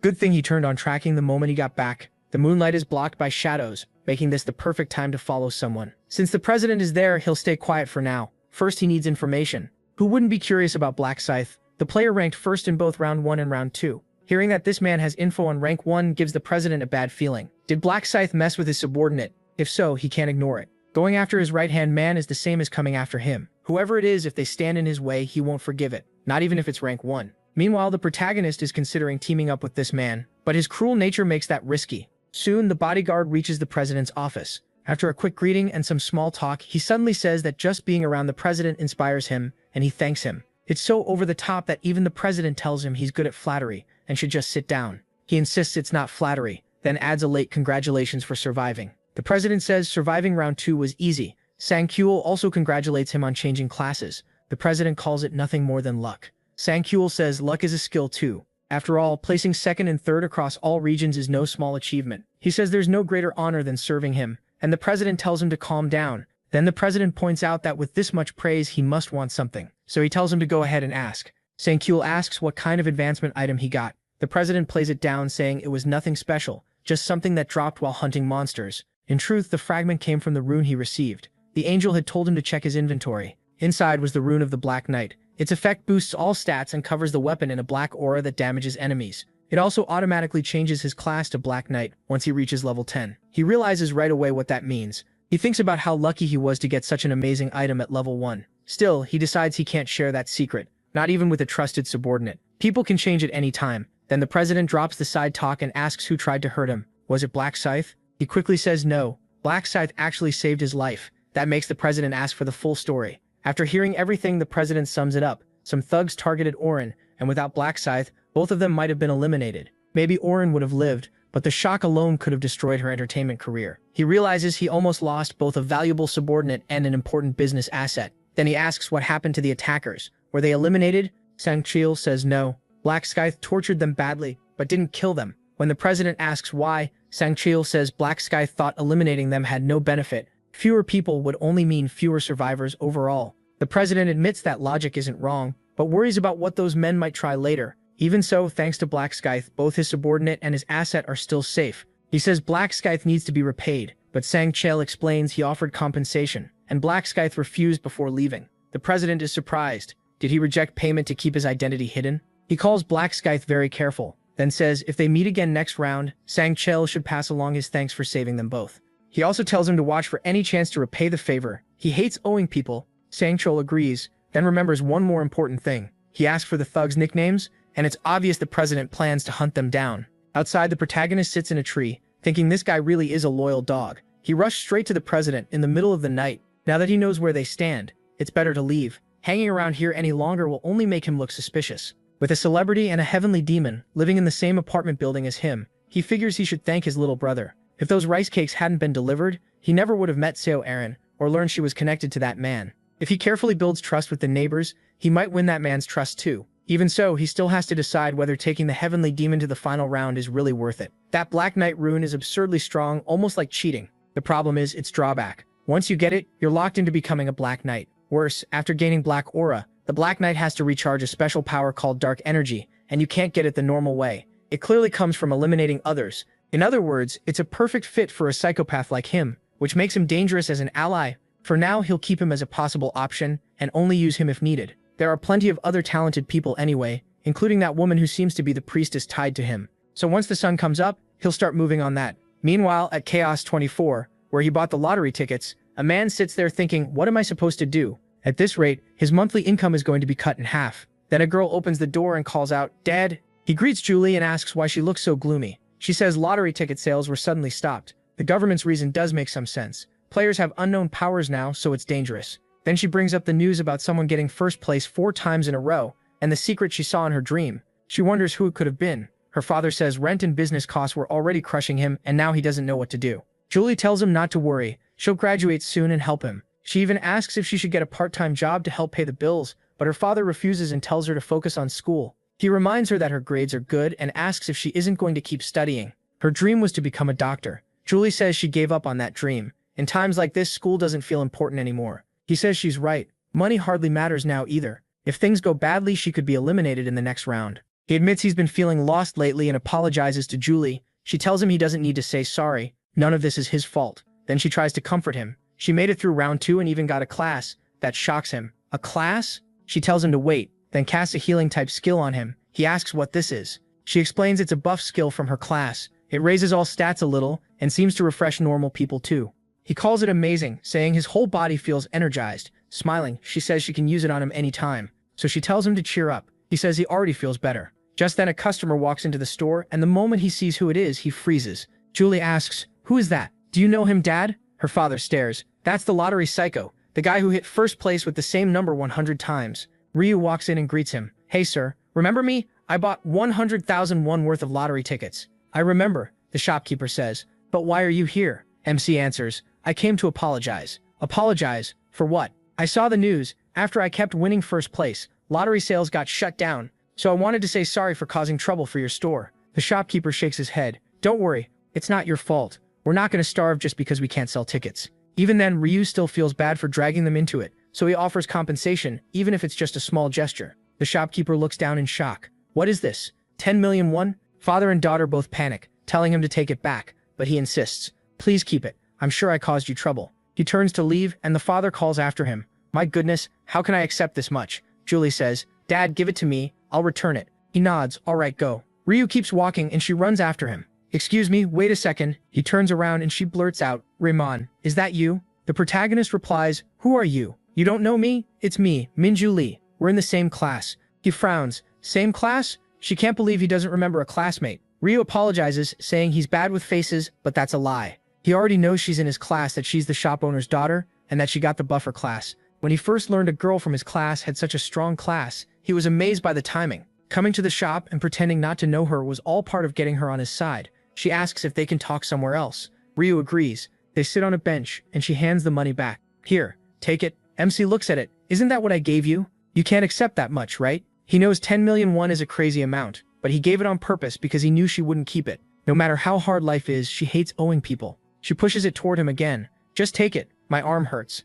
Ryu refuses. "I'm not taking it back. I gave it because I felt bad. It's the least I can do." She says it's too much, but he tells her he really wants them to keep it. Otherwise, he'll feel guilty every time he thinks about it. Still, she says it's too big a burden to accept. That's exactly why he's doing it. He tells her to tell her dad the same thing. It's not a lot for him, so they shouldn't feel pressured. She snaps back. "Why are you so annoying?" Before she can keep going, Ryu cuts in. "We're done here, right? I'm leaving." She quickly stops him. "Wait, 10 million is too much. I'll take 1 million instead, okay?" The protagonist asks, "Are you the one deciding that? Ask your dad." She sighs and says her dad would never be comfortable taking that much. "Your dad? The shop owner is your dad?" "Yeah." MC acts surprised. "Wow, I go there all the time." She says it's just as surprising to learn the lottery winner is her classmate. He thinks classmate? She reminds him they're in the same class and says she recognized him the second he walked in. He apologizes again, saying he really is bad with faces. Then he adds that this is the first time they've ever really talked. She admits that's true. "So this is the first time you've even heard my name, right?" "Yeah, sorry." She gets a little embarrassed, and Ryu thinks, even if he feels bad pretending not to know her, he has to keep her curious about him. She stands and says, "I already told you, but I'll say it again. My name is Minju Lee. I'm in the same class as you, and this is my face. Will you remember me now?" Ryu answers, "I will." She sits back down, feeling weirdly defeated. Graduation is close, and here she is introducing herself to a classmate. The protagonist says, "At least we know each other now. It's not like we can't talk after graduation." Then he brings up something else. "So why don't you give me your number?" "My number? Yeah, that's not weird for classmates, is it?" She admits he's right. So she gives it to him. Ryu says it must be fate that they met like this, so they should talk again. She agrees. Then he says he has something urgent to do and heads out. After he leaves, she suddenly remembers the envelope. I forgot to give it to him. Then another thought hits her. Him suddenly asking for her number threw her off, and now her heart won't calm down. She tries to sort out her feelings. She likes Ryu, but now everything feels upside down, like she hit the jackpot out of nowhere. She remembers the first time she noticed him. Some guys were kicking him and cursing him for not bringing money. Back then, all she could think was, "Oh my god," and she called the police. Maybe she pitied him, or maybe she just wanted to see what happened after making the report. She followed MC to make sure he got home, but instead she saw him calmly working his part-time job like nothing had happened. That's when she realized he was much tougher than he looked. From then on, she started paying attention to him, but never found the courage to talk to him. Her feelings kept growing, and she stayed too scared to act. She never expected they'd meet like this. Now she tells herself this is her chance. After taking 10 million from him, there's no way she can pretend she doesn't know him. So she wonders if she should ask him out for a meal. that has to be the move. Just do it. She calls Ryu while he's lying in bed, scrolling through his phone. He thinks she called already. Then she blurts out, "Let's eat, dinner's on me. I have money now, and I can't keep owing you." To him, that sounds like a good sign. She clearly feels indebted to him, which means it'll be easy to bring her closer and make her an ally. If things go right, he can keep her alive and bring her to round 20. He gets ready to go, already carrying a Prada bag. His brother asks where he's going, and Ryu says he's meeting a friend. A friend, not a girl, right? The protagonist shoots back, and what if it is? Then he leaves, telling him not to forget lunch. His brother just stands there, stunned. No way, was MC really going on a date? When they meet up, Ryu asks, "So how's the meat?" She blinks. "What? The meat? Do you like it?" She says yes, but the whole thing feels awkward. Meanwhile, she can't stop thinking how amazing it is to be alone with him. The two fall into silence. She panics inside. The mood is getting strange, so she tells herself to say something, anything. Then she asks how he won the lottery, 4 times in a row. Ryu answers, "I saw the numbers in my dreams." She's amazed and asks how much he won. Enough, he thinks, to never worry about money again, though now he has to worry about staying alive.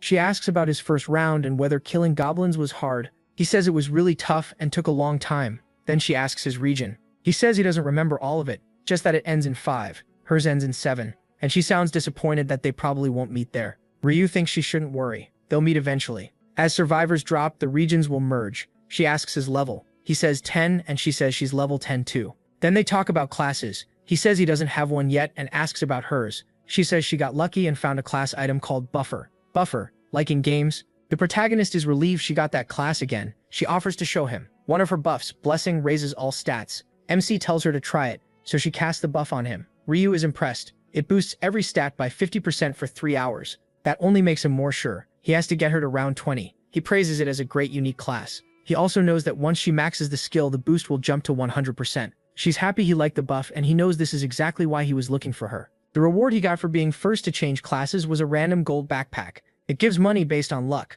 so the higher the luck stat, the more gold comes out. He thanks her, clearly pleased. She tells him to ask anytime he wants another buff, since it's easy for her to use. Then Ryu reminds her she said she had something to tell him. She realizes she should have said it earlier. She thanks him for the 10 million, and says her dad wanted to thank him too. She also promises they'll pay him back. The protagonist asks if that was all, then says again not to worry about the money. She says if he won't take the money back, maybe she can give him something else. Then she remembers what to do. She pulls something from her inventory and Ryu wonders what it is. She says she got it while hunting. If he won't take the money, then he has to take this instead. She really means it, so he'd better not refuse. Next, they say goodbye. She tells him she had a great time, and he agrees, warning her to stay safe in the next round before they part ways. After that, the protagonist goes to the square. There, he opens his inventory to check the gift she gave him. It's a low-grade purple magic crystal. He's stunned that she gave him something this valuable. Sadly, he still can't use it yet. He'll understand its full use at level 20, when the Combine feature opens. That system lets him fuse the crystal with a weapon and add special effects. There are 7 types: red boosts damage, orange raises strength, and yellow increases luck. Green is for dexterity, and blue boosts intelligence. Dark blue lowers the damage you take. Then there's purple, the rarest one with a tiny chance to raise every stat. Getting this for free is a huge win. Maybe his real-life luck stat is high too. For now, he'll save the crystal until level 20. But first, should he open the golden pouch now? Before that, he wants to raise his stats with the assassin rune, without using those annoying worms. The rune gives him 1 stat point every time he kills something, and bugs count since they're alive. In the other world, there aren't any insects, so he has to depend on monsters. Here on Earth, though, he has a much easier option. After a quick apology, he starts crushing bugs. That fills his rune to 100 out of 100 and gives him 100 extra stats. His luck stat rises to 45. The 15 points he put into luck have become 45. This time, he expects a great result. So he opens his inventory and takes out the golden pouch. It can give anywhere from 1 to 9,999 gold. Now it's time to see what he gets. Even with the same luck stat, the amount can still change. In the past, his usual result was around 3,000 to 6,000 gold. He checks the reward, and wait, it's 9,999, the highest possible amount. That blessing was absolutely worth it. Now he has 16,000 gold, enough to buy even an epic item. The item he's been waiting for shows up in 2 weeks, so for now he just waits. When he gets home, his brother asks with a grin how the date went. The protagonist shuts that down right away. What date? His brother keeps teasing, but he changes the subject and asks what he had for lunch. He says he ate black ramen. His brother can't believe he picked that, but he argues there's nothing wrong with it. He's wanted to try it for a long time. The protagonist gets it. Just a month ago, they didn't even have enough money to live on. Then he remembers his Bitcoin should be close to 150 million now. Just like before, it'll crash in 2 weeks, so he plans to sell everything. Before that, he decides to get his driver's license as fast as possible, so he goes to take the test. He's done this so many times that he figures he can take it easy and still pass. He gets up and heads out, leaving the examiner wondering what this guy's deal is. Then the examiner checks the score and sees a 95. He passed insanely fast. At that point, all he can do is accept it. Not long after, the protagonist gets his license. That sends him into a weird moment of self-reflection after living so many years. What even is his real age now? Right after that, he gets behind the wheel of a Lamborghini Aventador. So yes, he's definitely showing off a little. Still, buying it goes smoothly since he already knows exactly where to go and what to say. 2 weeks later, it's finally time to dump the Bitcoin, and he does it with a nasty little smile. His brother asks what happened, and he calmly says he sold it all. When asked how much he made, the answer is simple: 300 million. His brother is completely stunned. 300 million? He can't believe the 60 million lottery money turned into that much so fast, and the protagonist tells him he's serious. His brother admits he tried to stop him from investing, but this profit is insane. The protagonist says he didn't expect it to go this high either. Last time he only made 280 million. When his brother asks if he'll cash out, the answer is obvious: of course. And after that, he says he's moving on to stocks. That makes his brother spit out his coffee. Stocks? He doesn't know anything about that. But the protagonist tells him not to worry. He claims he saw this in a dream too. His brother can only stare. Another crazy dream. And now it's about stocks? Yep, he's buying in, and they're gonna get rich again. His brother finally gives up and tells him to do whatever he wants. The protagonist understands the reaction, but he knows the future, so he's not worried. The company he wants now is Kazdak, currently worth about 900 million. It's tied to the Heavenly Demon Consultancy. That company belongs to that man. Nothing big has happened yet, but after round 4, they'll build a special system, and the company's value will shoot up. Since he already knows it'll rise, there's no reason not to invest. If he grabs a big enough share, he can gain real control and use the power of a major shareholder. So his first move is to put in 280 million and secure 31%. Then he glances over at his brother. Please let the dream be right again. He makes the purchase. Good, it's done. Now all that's left is buying his items. That same night at midnight, he opens the game's item shop. He's been saving for this moment. He heads to the equipment tab. If you have enough money, you can buy common gear and skills right away. Most of it is normal rank, though rare and epic items can appear too. There's also a daily item slot that changes every day with one random item. Usually that makes hunting for a specific item hard, but for him it doesn't matter. He already knows what's coming. And today is the day the epic item he needs finally appears. There it is, the skeletal necklace. It gives extra stats, and its best effect boosts attack speed by 1% for every enemy killed, up to 25. Perfect. It raises intelligence and attack speed, and for what it does, it's pretty cheap. Now that it's here, he can finally use his plan. He opens his inventory and uses the 50% discount ticket he got from changing classes. Even with his terrible math, he quickly realizes he only paid half and still has almost 14,000 gold left. That's a lot of money, and he's thrilled. Honestly, if he'd done the math sooner, he would have known. At first, he planned to spend the rest on normal gear, but if he saves 6,000 more, he can buy another skill, and that skill is way better than any normal equipment. So now he needs to earn 6,000 gold as fast as possible. Luckily, round 3 is packed with monsters. Time passes, and on the first day of March, everyone is summoned again. The group arrives already annoyed, wondering where they are, as they find themselves in a ruined village. The place seems surrounded by fortress walls, almost like castle gates. Someone notices a crystal nearby, and wonders what kind of mission they'll face in the 3rd round. The protagonist can tell everyone is nervous because this place is new to them. Everyone except Jung-sik. He's the only one not panicking. People start whispering, asking if that's the representative from their zone. Others complain that he's just a gang leader who waved a sword around and scared people, saying Black Scythe should have been in charge instead. Someone warns them to be careful since he has authority, but another person brushes it off. He can only use it 10 times anyway, so why be scared? Jung-sik hears them and instantly orders everyone to shut up. That only makes the others mutter more. They're not impressed by his shouting. He yells again, demanding to know who said that. Inside, he's furious, thinking that cursed angel must have exposed all his weaknesses. Then a young gang leader steps forward. He cuts in and addresses Jung-sik with respect, introducing himself as the head of the Jung-sik gang and saying he came to meet him. Jung-sik asks what group or family he's from, and the kid says he's not part of one yet, just a 20-year-old who wants to become a gangster. That answer throws everyone off. What kind of kid dreams of becoming a gangster? But the boy keeps going, calling Jung-sik his role model, and saying he's always wanted his gang to join his faction. Jung-sik starts to respond, but before he can finish, the kid drops to the ground and begs to serve him for life as his mentor. Jung-sik can't help smiling. He's met plenty of weird people, but this one feels like a full-on psycho, and weirdly, he likes that passion.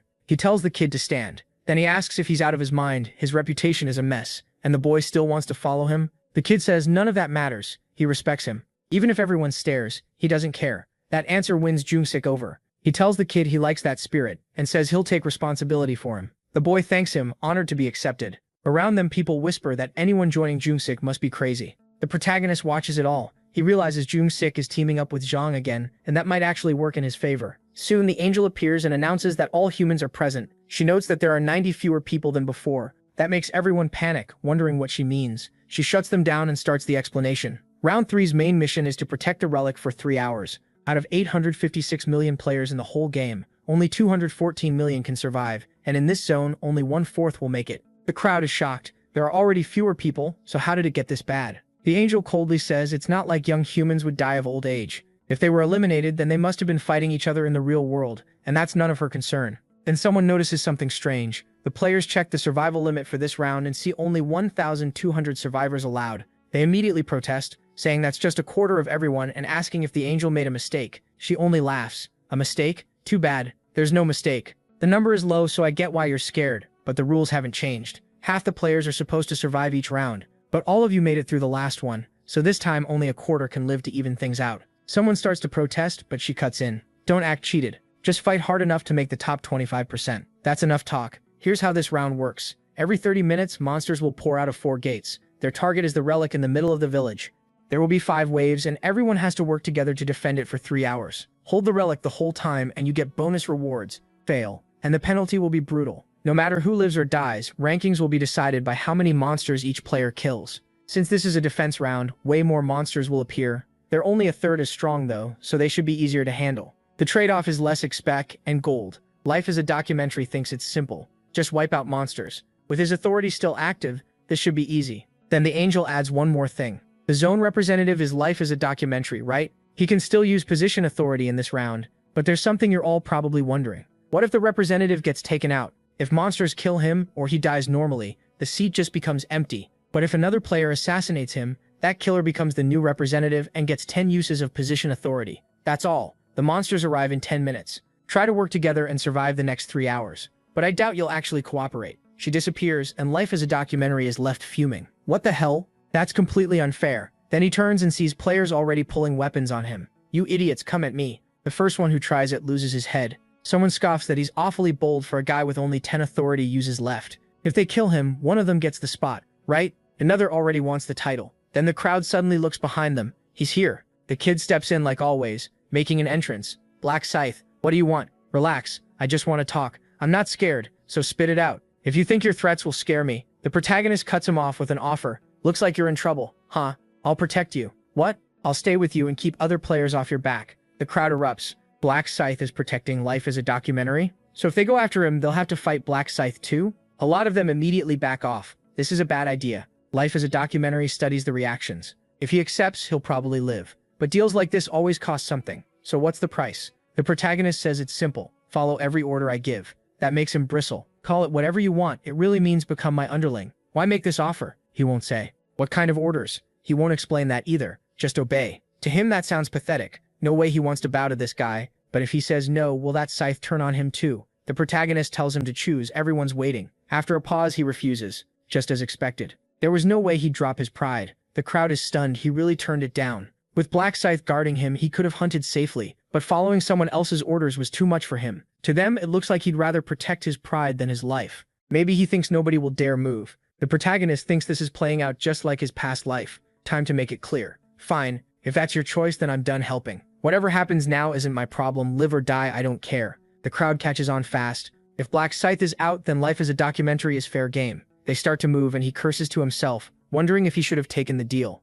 Then an announcement sounds. The first wave is starting now. Get ready for the monster attack and protect the relic. In 30 minutes, the second wave will begin. No matter what happens to the first, everyone rushes into place, shouting to defend the relic. Time remaining, 2 hours 59 minutes. Life as a Documentary grits his teeth. He can't fight side by side with people trying to kill him, so he'll treat it like a solo mission and worry only about himself. Then he notices something. Where's that bastard going? The protagonist is heading straight for the entrance. Is he really planning to take them on alone? At the gate, the system announces the first wave, 4,900 players against 9,800 weakened goblins. Because of this round's rule, the goblins are only at 1/3 strength. Good luck. Life as a Documentary decides to hide first and watch how things go. But Black Scythe keeps moving. Is he seriously going to fight the goblins alone at the gate? Even with the narrow entrance, at least 10 can come through at once. Does he really think he can handle 10 at the same time? He watches the protagonist wait for them and thinks he's insane. Just because he's one level higher doesn't mean much. They'll probably kill a few, then run when it gets rough. The goblins rush in. The protagonist swings his scythe once and tears through 3 of them. Life as a documentary freezes as more goblins leap at him. Then the protagonist jumps and cuts them down in midair. Life as a documentary can barely believe it. Is Black Scythe really this strong? He can't imagine being that powerful even at level 16. Standing around won't help. He needs to get stronger too. Most of the other players are busy fighting goblins across the area. Shouts ring out from afar. One side is collapsing and players scramble to stop the flood. Life as a documentary sees his chance and moves in. Time to kill some goblins himself. Come here, you little X-bags. He drops one goblin, then another. With his detection room, reading their movements is easy. Suddenly an arrow whips past him. What? An arrow? There weren't any goblins with bows, so who fired it? He didn't catch the shooter, but if he finds them, he's going to stab them through the ribs. Then someone yells that they got him. Life as a documentary pulls out his spear and drives it into the man's chest, stabbing him over and over. He spots another player with a bow. That must have been the one. He hurls the spear and smashes the archer in the head. Now he's more worried about players than monsters.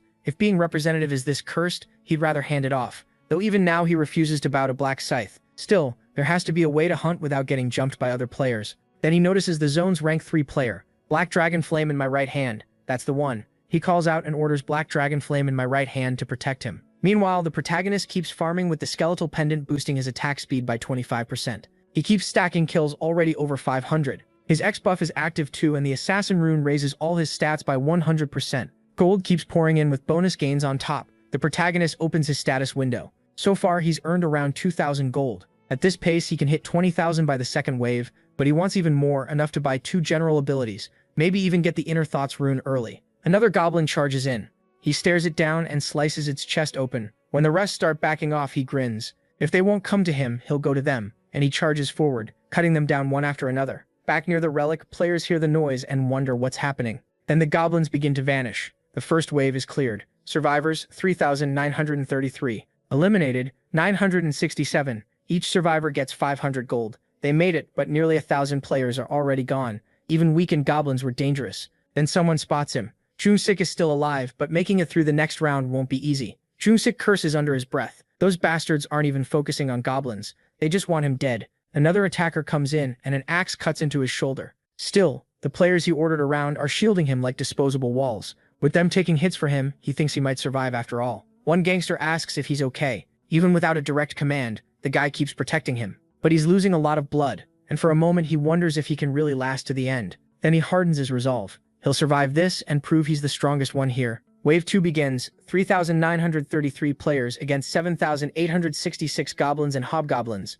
Just like before, they're weakened. Good luck. The protagonist faces the new wave. One sweep of his scythe drops 5 or 6 at once. He lunges ahead and cuts down 3 more, then hits level 20. His rank rises from apprentice to regular, and the combination function unlocks. Finally, level 20. Now he can fuse items into special ones the shop doesn't sell. As a rank up reward, Death Seal gets stronger. Its bonus damage jumps from 100% to 120. He also gains a Reaper exclusive skill, Night of Death. By using the darkness around him, he can create an artificial night within 500 meters. His next skill unlock comes at level 40. With Death Seal boosted to 120% and a new skill on top, he's thrilled. Best of all, Night of Death works perfectly with the Reaper rune, which gives him 50% more attack speed at night. A crowd of armed goblins closes in. Perfect timing, he just got a new skill. He activates Night of Death, and darkness spreads across the area. The goblins panic, swinging wildly while he darts through them and cuts them apart. They can't see a thing and stumble around in confusion. One by one they drop. It's a slaughter.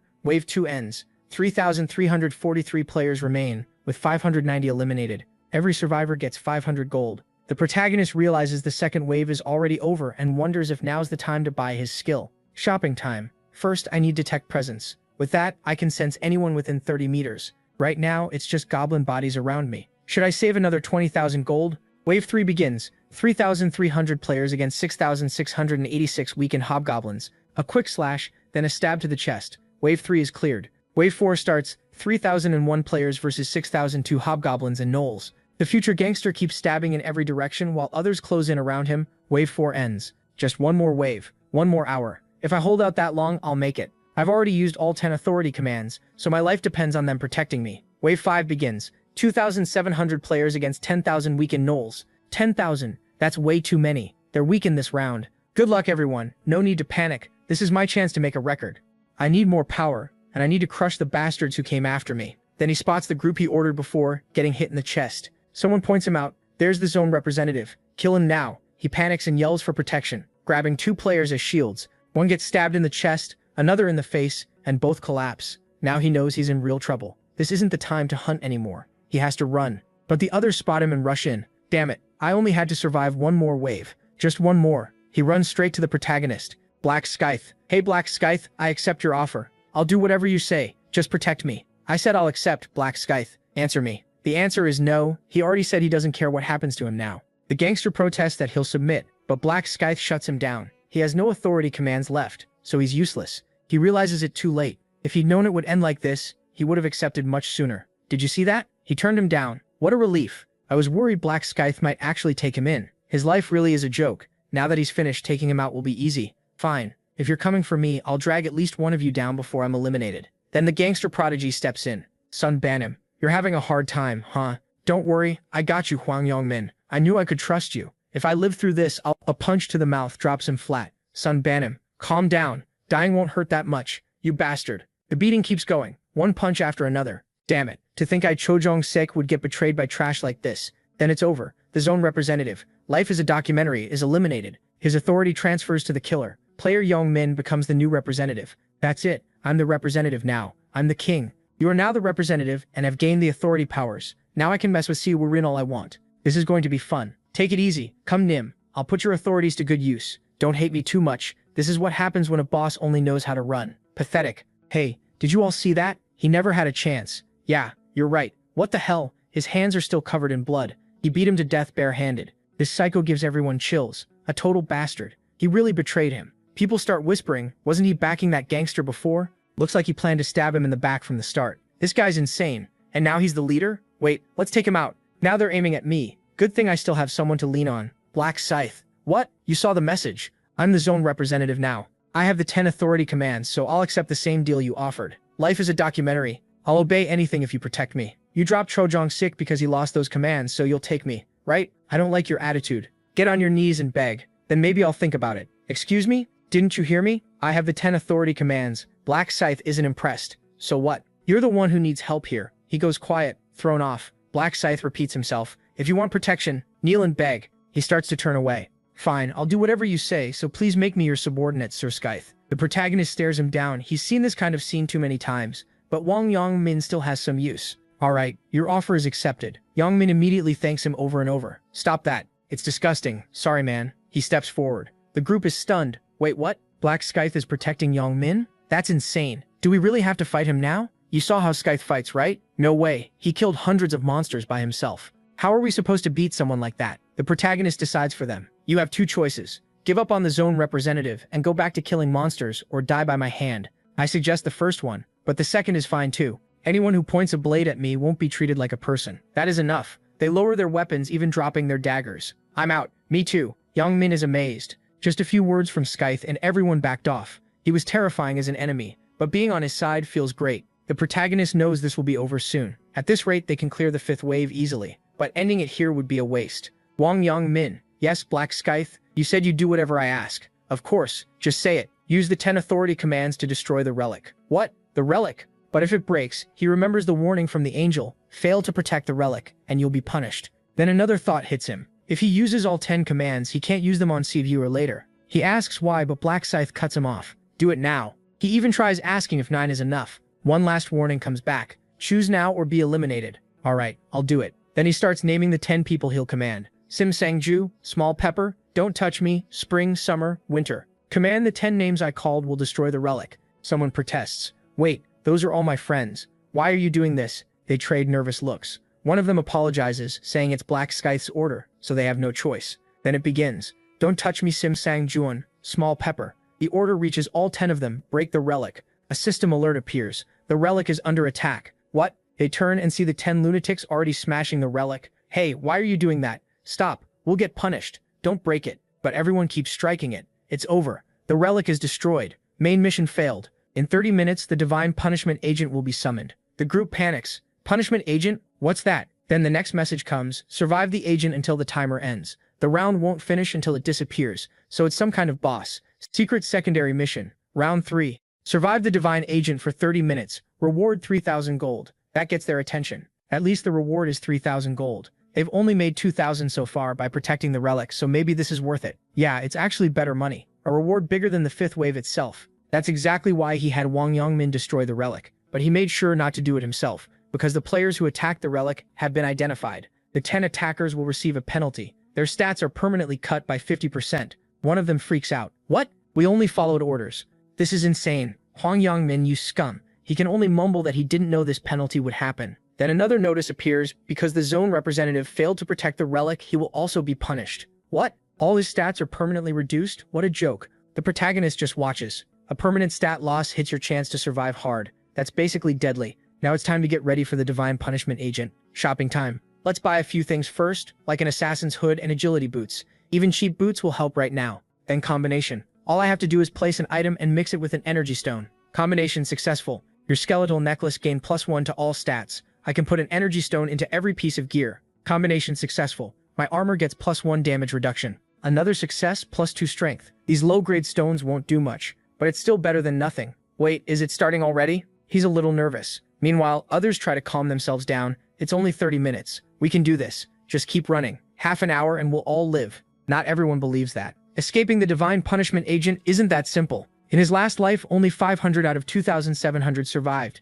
Just staying alive here is already a huge task. Normally, it takes 5 level 40 players to beat the divine punishment agent. But this time, he plans to kill it himself and get a huge reward. That's because of the title he got from Burial, the first assassin of angels. Against divine-type enemies, all his stats double, and the divine punishment agent is exactly that type. Then a giant angel drops from above. Is that the agent? So we just run, right? Dodge a few attacks and we're fine? They start thinking they worry for nothing. Then the creature lifts its staff, steps forward, and slams it into the ground, creating a barrier around everyone. The divine agent has cast restriction field. It sealed the area. No one can leave unless the caster removes it. Wait, we can't get out? We're trapped? Then another effect hits. Everyone's stats inside the field drop by 50%. People start screaming, hitting the barrier, begging to be let out. The protagonist counts around 300 trapped inside. It's unfortunate, but he knows he can't save them. The angel slams its staff down again. It started. The protagonist even looks away. A storm of swords pours down, stabbing people all across the field. This is insane.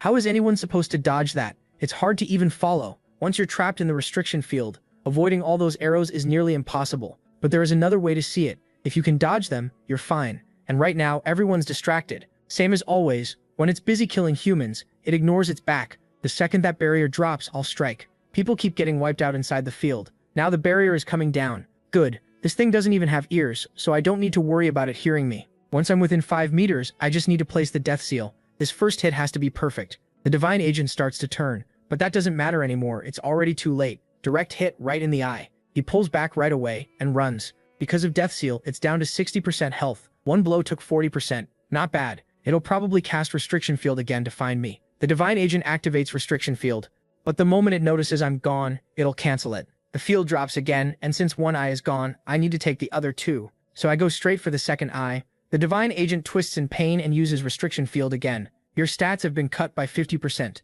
Doesn't matter now. Without its eyes, it's just a helpless angel. Looks like it's firing arrows everywhere since it can't find me. But Death Knight has already covered it, and the creature has no clue what's happening. It's completely lost. Light can't break through this darkness. That's how the system works. Time to finish it. One wing gets sliced off and it drops. He really does enjoy tearing off angel wings. He's already jumping clear of the attack and cuts off the second wing too. Yeah, he really loves ripping wings off. The divine agent is wrecked. Only 10% health left, and I'm still not done. Now I need to make some distance. Condition met, the agent of divine punishment activates its passive skill. Final radiant glow is now active. The divine agent has become invincible. I knew this phase was coming once it dropped to 10%. Now it's thrashing around and blasting power everywhere. Go ahead, suffer a little longer. Final radiant glow, 50 seconds. 30 seconds. 10 seconds. 5, 1. The invincible state is gone. He's already behind it. This is the end. One dash and he takes its head off. You leveled up 3 times, gained 8,200 extra gold, and another 4,000 gold.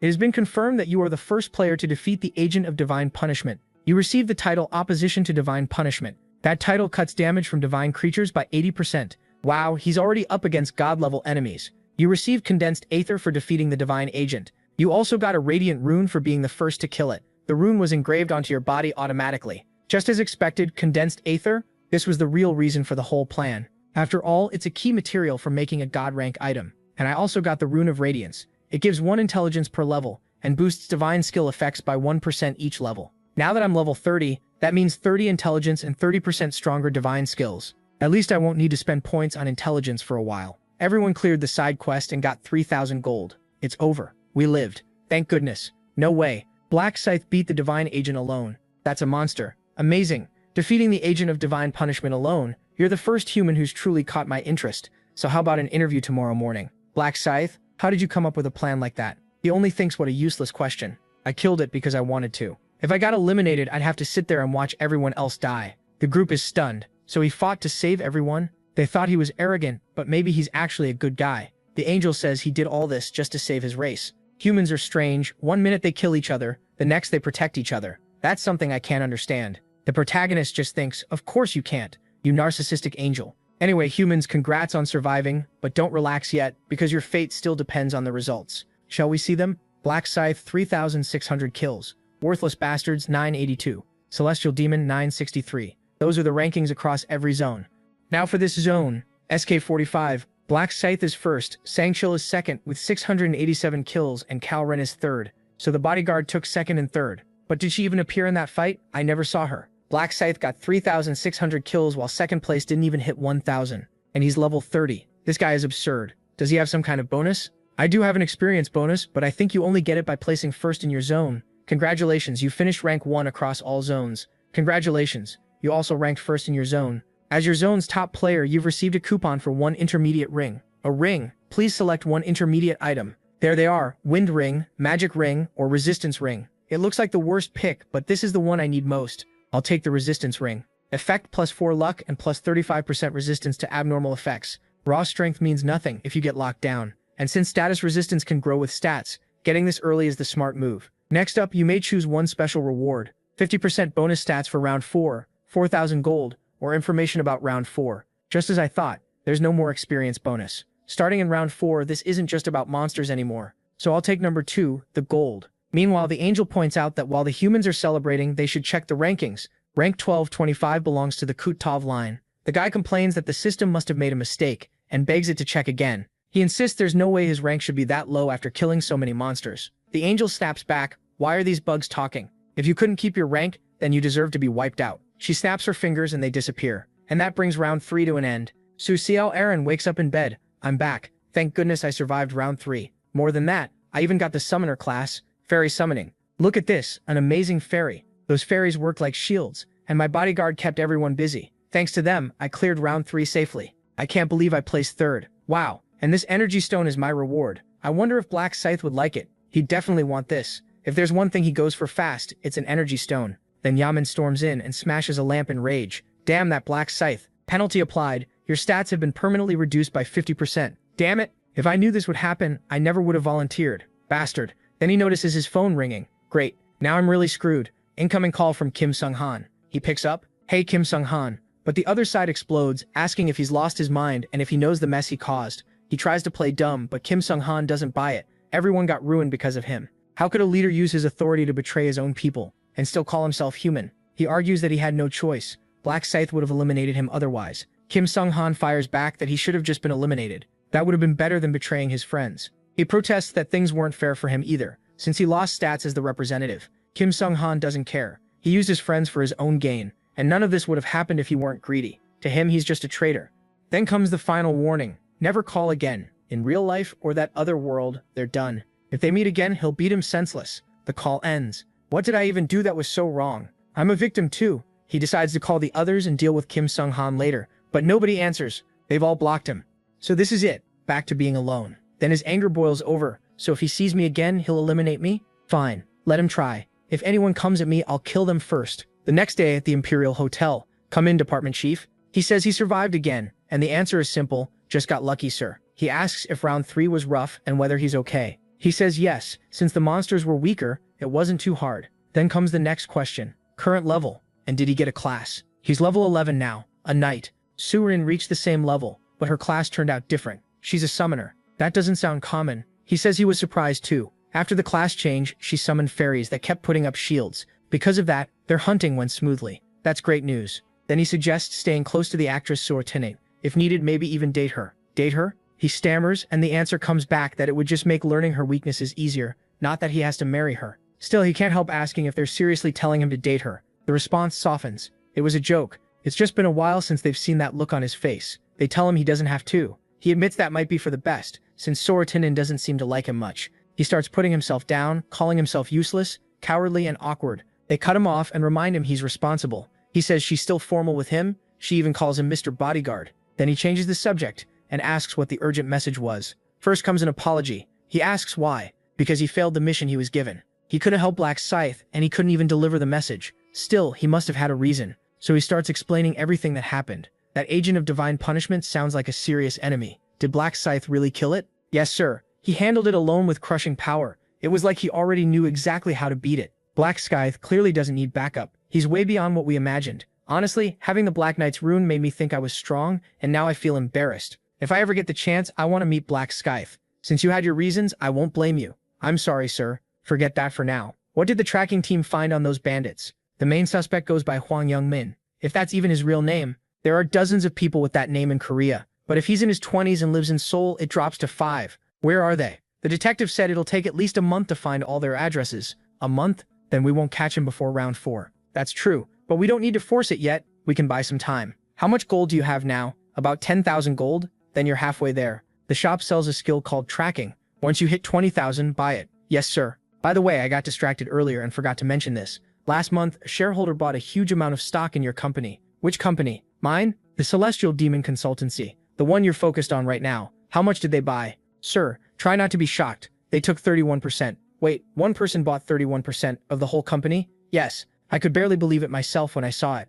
Hold on. Celestial Demon Consultancy is worth 900 billion won. If they bought 31%, that's about 280 billion won. One person has that kind of money? Could it be some rich investor? I have no idea. Or maybe my siblings are involved somehow. Either way, if they bought 31%, they want to say in management. Department head, give me this major shareholder's contact info. At the same time, the protagonist checks his phone. He'll call soon. Since I'm a major shareholder now, I need to sound important. Brother, what level are you? His brother suddenly runs in. Why are you asking that out of nowhere? Some guy in my class won't shut up about how strong his brother is. He keeps bragging that his brother is high level and that he's already level 11. Level 11? Relax. I'm higher than that. Really? What level are you? What should I tell him? If I say the real number, it could cause trouble. 12? Really? Wow. Then you must have a class. Of course. So what class is it? What do you have? That's a secret. Come on. We're brothers. There shouldn't be secrets. Just get out already. Fine. Then the phone rings. Here it is. Hello. Is this Mr. Ryu Min? Yes. Who's this? Nice to meet you. I'm Maggie Unrock, CEO of Celestial Demon Consultancy. He decides to play dumb first. If the CEO thinks he's clueless, he'll be less guarded. Yes. Hello. Last month, you invested a very large sum in our company, correct? I did. Why? As of now, you're the largest shareholder in Celestial Demon Consultancy. I'd like to meet you in person. Would you let me buy you lunch? Sure. Does Friday work for you? Friday won't work. That's the day he's supposed to get the Rune of Inner Thoughts. I have plans Friday. How about Saturday? Saturday is fine. Then let's meet that day. Just like I thought, he called. Celestial Demon Consultancy matters too much to him. He needs his father's approval, so there was no way he'd ignore a major shareholder. Before that meeting, I need to get the runes. There are a few ways to get runes. Some appear in certain places or during specific rounds, and some come as special rewards. Others drop from bosses, and in very rare cases, even regular monsters. But what most people don't know is that runes can appear in real life too. The conditions are complicated though. Soon Jan will come here. His real name is Jang Sokyeon. I could never forget that name.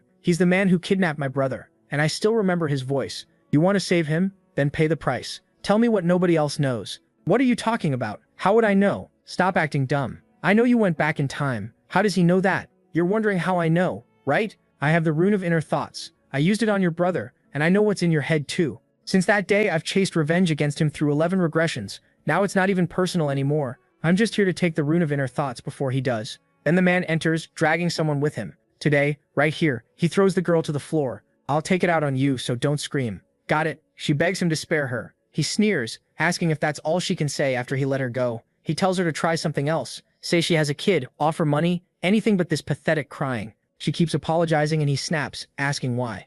Why apologize so much? Is it because of the look she gave him that day? Shaking. She says she's truly sorry. He says that's the problem. She acted like that before and now she's begging. He remembers feeling like trash that day. 2 nights earlier, he had gone out looking for a girl to take his anger out on. He picked her, followed her, and something happened that hurt his eye. When he couldn't see, he shouted, asking who was there. Whatever happened, he still came out with her unconscious. To him, doing insane things is exciting. His old life was so dull he wouldn't have cared if he died. Now he has the rune of luminescence, which makes his body glow and blinds anyone facing him. To him, it's the perfect rune for his sick games. Then he heads into the shop. He stares at the clerk and says she's pretty. Then he orders an iced Americano. She tells him it'll be 5,001. 1 Moan. He notices she's not the usual worker and asks if she's part-timing there. He says he comes here often. She says she didn't know he was a regular. All the other part-timers quit, and with how much the world is changing, that isn't surprising. He agrees when people can be eliminated any day, who wants a part-time job. Then he asks if she owns the place. She says yes.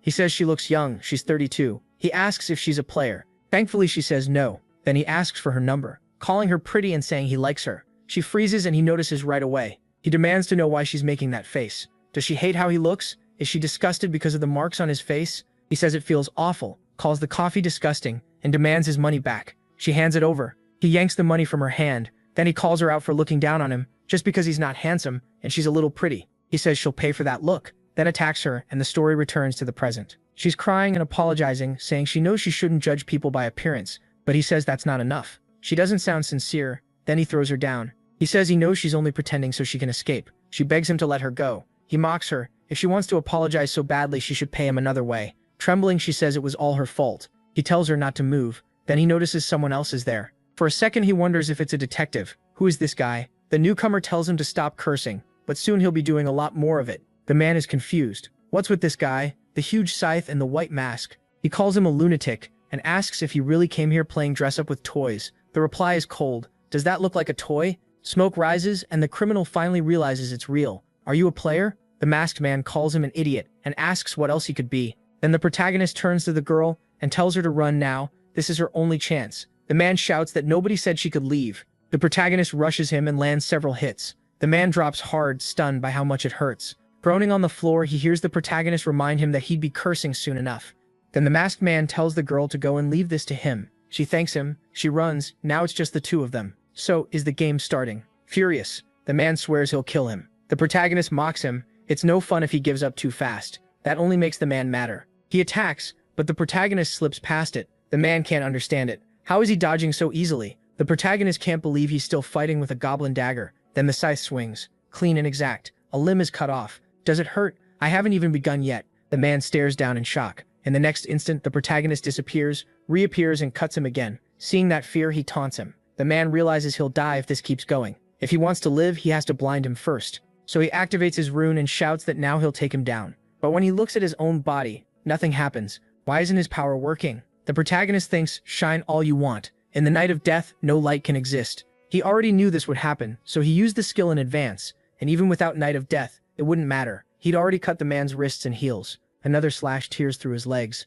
The scythe is absurdly sharp, cutting with almost no resistance. Mutilated and panicking, the man calls him a demon and asks why he's doing this. Another strike comes down. Why? Because if you leave vermin alive, they only spread chaos. The man calls him insane, and the protagonist coldly asks how long he can keep acting tough. Blood keeps pouring. The man can't understand this fury. To him, it all feels horribly unfair. The pain becomes too much, and he decides he'd rather die on his own. He starts biting his tongue. The protagonist stops him. Hold it. You were really about to bite your tongue before I finish you? You think I'd let you get off that easy? You don't die until you're on your knees begging. Damn, this guy's insane. He wants me to kneel and ask for death. Please make this stop. Just kill me. What was that? You want me to kill you? Are you sure? Then beg. You're probably wondering why I'm doing this. We're strangers, right? But not really. I know you. We've met before. He knows me? Wait, does that mean you know that woman? No, I'm not connected to her. Then how do you know me? In the future, you kidnap my brother and threaten me for information. If I refuse, you kill him. But that hasn't happened yet because I stepped in.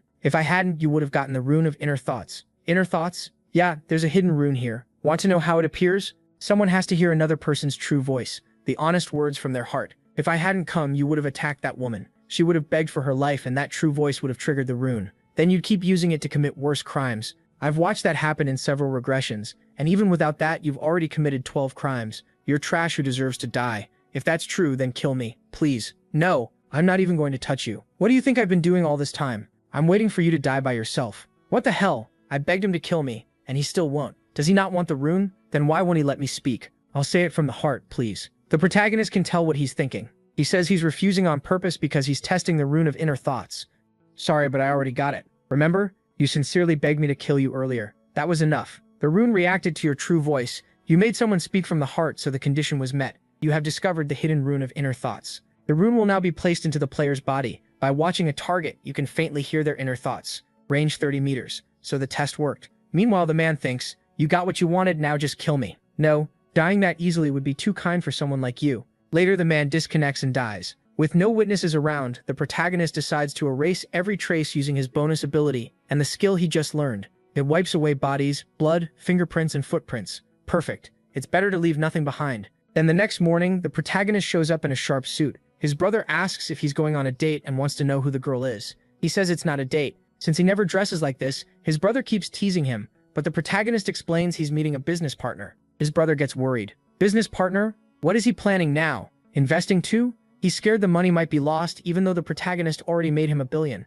Noticing that, the protagonist tells him to calm down. Doesn't he trust his own brother? That makes his brother light up. Of course he does. Then the protagonist tells him to stay put because other players are about to get a lot more dangerous. His brother says he saw that on the news. More and more players are using their powers for evil, and every country is struggling to stop them. The protagonist says that's how it goes. If you meet the conditions in clear stages, you keep getting stronger. Before long, players will start enslaving normal people, and he needs to become unstoppable before that happens. He also plans to build his name as a reaper. On the way out, he warns his brother to be careful. His brother still wants to know what kind of job this is, but the protagonist only says it's a secret. He promises to explain later, tells him to stop whining, and says to stay home and eat. Soon, the protagonist arrives at a huge gate. This hotel is Ongru's territory, so meeting here gives them the home field advantage. Nobody else knows that man is tied to Ongru. The protagonist is the only one with that information. He plans to use it now, even if it's risky, to make himself seem more valuable. For that to work, he has to act like he knows nothing. So he awkwardly heads to the front desk and says he's here for a meeting. The receptionist asks if it's with the president of the Heavenly Demon Group,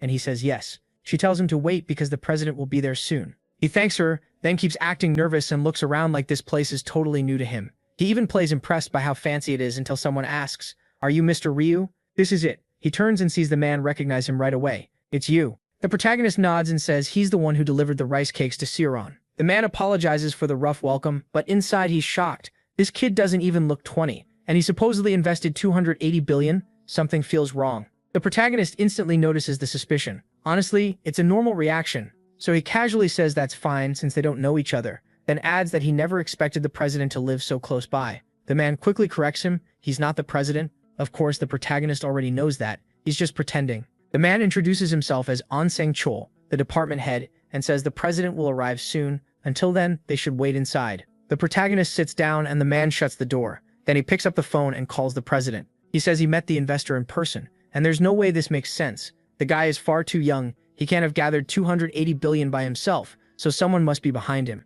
Be careful. The protagonist catches on right away. That first approach wasn't random. The man was clearly there to report on him, and there's no chance a careful person like the president would actually be late. Right then he arrives. "Hello, I'm Megian Rock, president of Celestial Demon Consultancy." He greets the protagonist, who introduces himself as Ryu Min. The president asks him to sit, and even has the department head stay beside them. That feels strange. He brought Sang Chul into the meeting without asking first, so he's clearly planning something. Megian Rock suggests they eat before talking business and says he prepared Korean food in case it suits him. The protagonist keeps up the act, marveling at how expensive everything looks. The president says he's glad to hear that. At that point, Megian Rock lowers his guard a little. The protagonist seems too young and too naive to have made 280 billion alone, so someone must be backing him. Now he starts wondering who sent him, his brothers maybe, or his uncle. He says the visit surprised him and asks how old such a young shareholder is. The protagonist answers, 20. That catches him off guard. He says he's 29, so meeting someone not too far from his age is nice. The protagonist says he feels the same. Then the president gets straight to it. How did someone that young make so much money? Is he from a rich family? The protagonist thinks, wow, he's blunt. He says no. Until recently, he was just an ordinary student. The president asks what he means by that. The protagonist asks if he saw the news. What news? The one about the millionaire who won the lottery 4 times in a row. Megian Rock says he did hear about that. Then the protagonist reveals that person was him. Both men are stunned. The president remembers the name from the news, but something still doesn't add up. The article said the winnings were around 60 billion. So how did he end up with 280 billion? The protagonist says he put the money into Bitcoin. It sounds ridiculous, but yes, just like that. Megian Rock admits it's impressive, but still asks what made him risk 60 billion on Bitcoin. He says he'd never have the nerve. Even Sang-chul joins in, saying the kid must be insanely lucky. The protagonist fires back that it wasn't luck. Sang-chul brings up the interview where he claimed he saw the winning numbers in a dream, but the protagonist cuts him off. It wasn't a dream either. Both men freeze. The protagonist stares at them, knowing this is the only way to earn Maggie and Rock's trust and pull him to his side. Then he says, this is the first time he's told anyone. He has the rune of future sight. Confused, Maggie and Rock asks what that is. The protagonist explains that it lets him see a few years ahead. In short, he's a prophet. The room goes quiet. Maggie and Rock can hardly believe it, while Sang-chul thinks this kid is crazy for making a claim like that in a meeting. The president asks if he's serious. The protagonist asks why he'd lie. So yes, that's how he won the lottery. He says that's also why he bought Bitcoin. His ability showed him how to grow his money, and the two men can only stare. Interested but careful, Maggie and Rock asks for proof. If it's true, can he predict something that will happen in the next few moments? The protagonist wonders if the man already suspects the problem. To predict the near future, he normally would have had to live through it before. Still, with the rune of inner thoughts, reading him is easy. What he really needs now is a believable limit on his power. So the King of Lies says he can't use the ability whenever he wants. It only activates at random times. Maggie and Rock seems to accept that, since a power this strong should have some kind of drawback. Then a new thought hits him. Mr. Preyu, is that why you invested 200 billion in the company? The protagonist says yes. He knows Heavenly Demon Consultation will grow huge in the future, so he invested. Maggie and Rock asks how big the company can get. MC says that within 6 months it can be listed on the KSP. He even explains what that means, a top-level company in Korea. Hearing that, Gaean Rock can't hide his smile. If this is true, he'll earn his father's approval and lock down the director's seat. But he quickly checks himself. He got carried away over something that still isn't proven. Ryu sees the bait worked and drops the next part. If Gaean Rock wants real success, the company has to change its whole business model. Sang-chul slams the table. He says that's absurd. Changing direction now would be like rebuilding the company from scratch. He agrees. If they're going that far, they may as well change the company's name too. That only makes the man even angrier. Still calm, the protagonist asks if they think he's joking. They're players too, so they should know how costly it is to reveal a rune. Even so, he told them because he wants the company to grow as both investor and partner. Otherwise, why would he put in 280 billion? If Gaean Rock wants to win, he has to work with him. Sang-chul starts sweating and asks if Gaean Rock is really taking this madman seriously. Ryu notices the doubt and asks straight up if Sang-chul trusts his power. The answer is simple, no. So MC pushes harder and asks if they know why he moved into that penthouse. Sang-chul freezes and Gaean Rock asks what penthouse he's talking about. Then Sang-chul blurts out that he moved in right below Suaran. He says he did it after getting the rune of future vision. Gaean Rock doesn't like hearing this so late, and Sang-chul is shaken too. He thought the protagonist was just some nobody. Gaean Rock starts putting the timeline together. If that happened in January, it was before the Bitcoin investment, so Ryu moved near someone tied to the company before joining it. Unless he really knows the future, that shouldn't be possible. Then another thought hits him. Maybe MC already knew he was Sujuran's sponsor. He catches their whispering and realizes he needs one more push. If they still don't believe him, he'll give them something bigger. He says this hotel will one day belong to Gaean Rock's.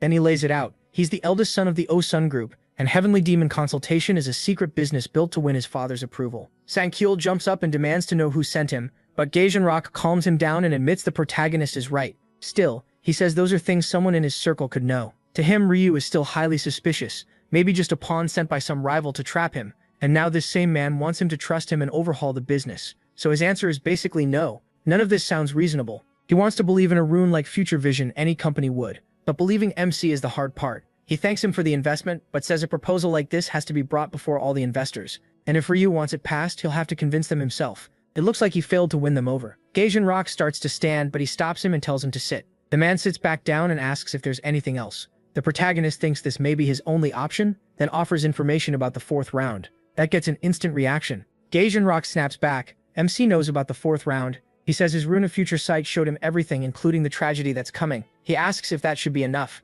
Later, Sang-chul apologizes to Gaean Rock.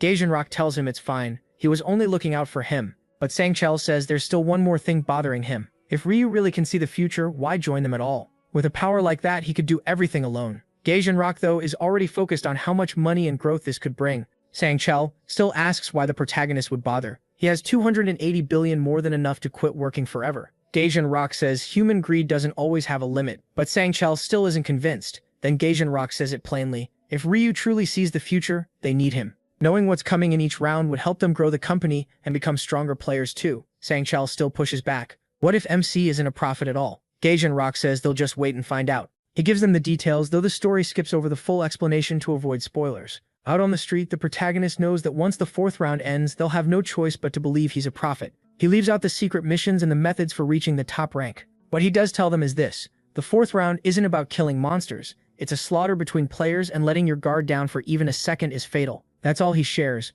but he's sure it's enough. After this, their attitude will change. They'll want him close and protected, because having a prophet on your side is far better than facing one as an enemy. Ryu takes out his phone and wonders if, now that he's acting like a prophet, he'll have to keep up the role from here on out. He thinks about who to call first, then hesitates. The next focus is on the girl we haven't seen in a while.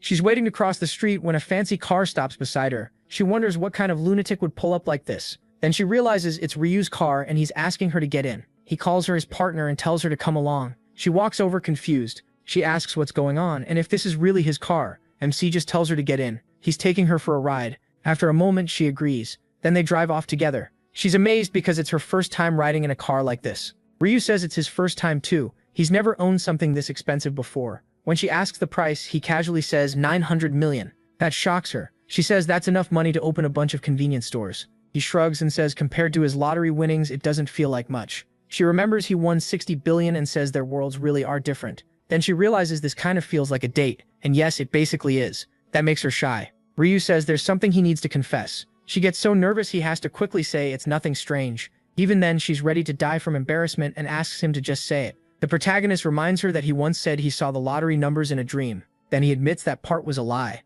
What he really got was the rune of future sight, which lets him see the future. He figures that's probably why his class is prophet. She thinks it's amazing and asks if that means he has a unique class. Ryu says he thinks so. Instead of doubting him, she's happy he trusted her enough to tell her. MC says it's only fair since she already shared her class with him. She points out that she never told him about her rune, so now she'll tell him that too. She says hers is the rune of protection. For every person within 10 meters, it adds a thin barrier around her. So with 5 people nearby, she'd get 5 layers and it can go up to 10. For a support type player, that's pretty solid. Then she asks why he suddenly brought all this up. Ryu says hiding it would only weigh on him, and she probably wouldn't believe what he's about to say otherwise. She asks what he means. He tells her about the 4th mission and warns her to be extremely careful. He says she has to watch the other players around her at all times. She gets excited because he told her first. To her, that feels like proof she has a special place in his heart, and she's very happy about it. Back home, Ryu thinks it over and realizes she really does like him. That explains why she's always been so kind to him. The thought surprises him a little, but he also sees the upside. This makes her easier to bring onto his side, and because of that, she'll trust his prophecies more easily too. As always, Ryu is planning ahead. After that, he rests and time quickly passes. Soon, it's April 31st, 11:55. Before entering the other world, he buys another epic item for the day. It's the shadow gloves. At night, the gloves blend into darkness, and even the weapons he holds turn faint and hard to see. With his Knight of Death skill, that means his weapon can become nearly invisible. He's getting even stronger. Then his brother shows up and says it's time. He asks if the protagonist thinks things will go well. The protagonist says he won't know until he gets there. His brother then asks the obvious question, if he's really a prophet, does he know what happens in the 4th round? MC says knowing the future and knowing what to do with it are completely different. Still worried as ever, his brother keeps pressing. He tells him to survive no matter what. He brushes it off, says not to jinx him before he even goes, and says goodbye. Then the 4th round begins, the round of death, and that miserable guy is back again. All his stats have been permanently cut in half. He betrayed the person he admired most, and now in this round he doesn't even have command authority. Winning like this won't be easy. He's on edge, glancing around in fear of the very people he once called allies. More than anything, he wants to know what kind of place this is. The area is completely empty, making the mission feel like a box built to trap test rats. Then he spots Ryu right away and thinks that bastard was sure to show up. He's still stunned that the protagonist used other players to destroy the relic, and then killed the prosecutor of retribution without hesitation. Now he's thinking that if he had the power, he would have killed MC already. Right now, he can't do anything. If he wants to live, he has to play along. Then he shows up. Hey Mr. Black Reaper, how's it going? With a smile, he asks if their last deal still counts, the one where he becomes his subordinate and gets protection in return. The protagonist just goes, what deal, you lunatic? Then he shuts him down right away. He doesn't need a subordinate like him anymore. That leaves the guy stunned. Why? Simple. He lost command authority, so being a representative means almost nothing now. Most players have already moved up anyway, which makes him close to useless. At this point, he's just an easy target. A target? He freezes and quickly looks around to see who might be watching. The protagonist tells him not to panic. Everyone here is a target, and there probably aren't that many people dying to hunt him down. That gives him a little hope. Maybe people really won't chase him. But the protagonist points out that by now, most players know being the regional representative isn't some amazing prize. With all the danger and attention it brings, it's hardly worth having. The guy thinks it over and admits that's true. Now he wants to ditch that title as fast as possible. Then she walks over. He clearly doesn't like that, flustered and annoyed at the same time. She greets the protagonist politely. "Hello, Mr. Black Reaper." Then she asks if he remembers them, and he says of course he does. She reminds him that he saved them from this bully, and says they wanted to thank him again, shooting the guy beside her a sharp look. That instantly gets under his skin. Me? A bully? Come on, relax. The protagonist thanks them, but says there's no reason for them to keep meeting like this. She adds that their association's president also wanted to thank him. He cuts that off too. He doesn't care about the president. But Sura steps up with a gift, saying she still wants to repay him. "Please take this." That catches him off guard. She says words alone don't feel like enough, and hopes he'll accept it. So being who he is, he takes it without much hesitation.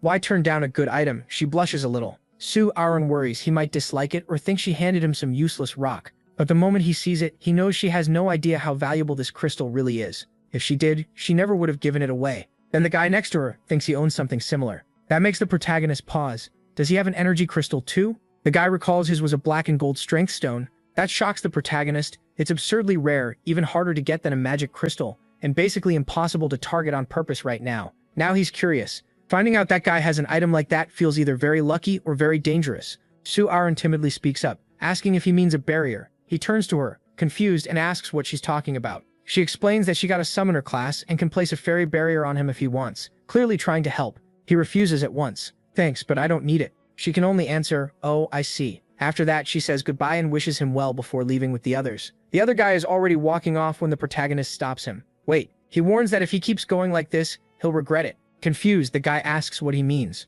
They already talked about him being a target. The protagonist reminds him that he said not many would come after him, not no one. As long as he's still a representative, there are benefits people would kill for. Even if lots of players already hit level 10 and got classes, plenty still haven't. And those people would absolutely want his command authority. Out of thousands of players, there's no way nobody would try to kill him. So the guy asks what he's supposed to do. The protagonist says he can help him stop being easy prey. That makes him light up, really. But help won't be free. In exchange, he wants the stone Su-Aran gave him, and if he has anything similar, he'll take that too. Without much thought, he opens his inventory. He pulls the item out and hands it over right away. The protagonist asks if that's all. The answer comes fast. Yeah, that was everything he had. Then he hurriedly begs him not to take his equipment too. The protagonist tells him to relax. He was joking, and he wouldn't take the gear even if more items were offered. As he walks away, he says he'll still keep his promise to help. A moment later, Olivia appears, laughing that quite a few humans made it here without failing. Though their numbers have dropped a lot, that makes people wonder if more fights happen back in the real world.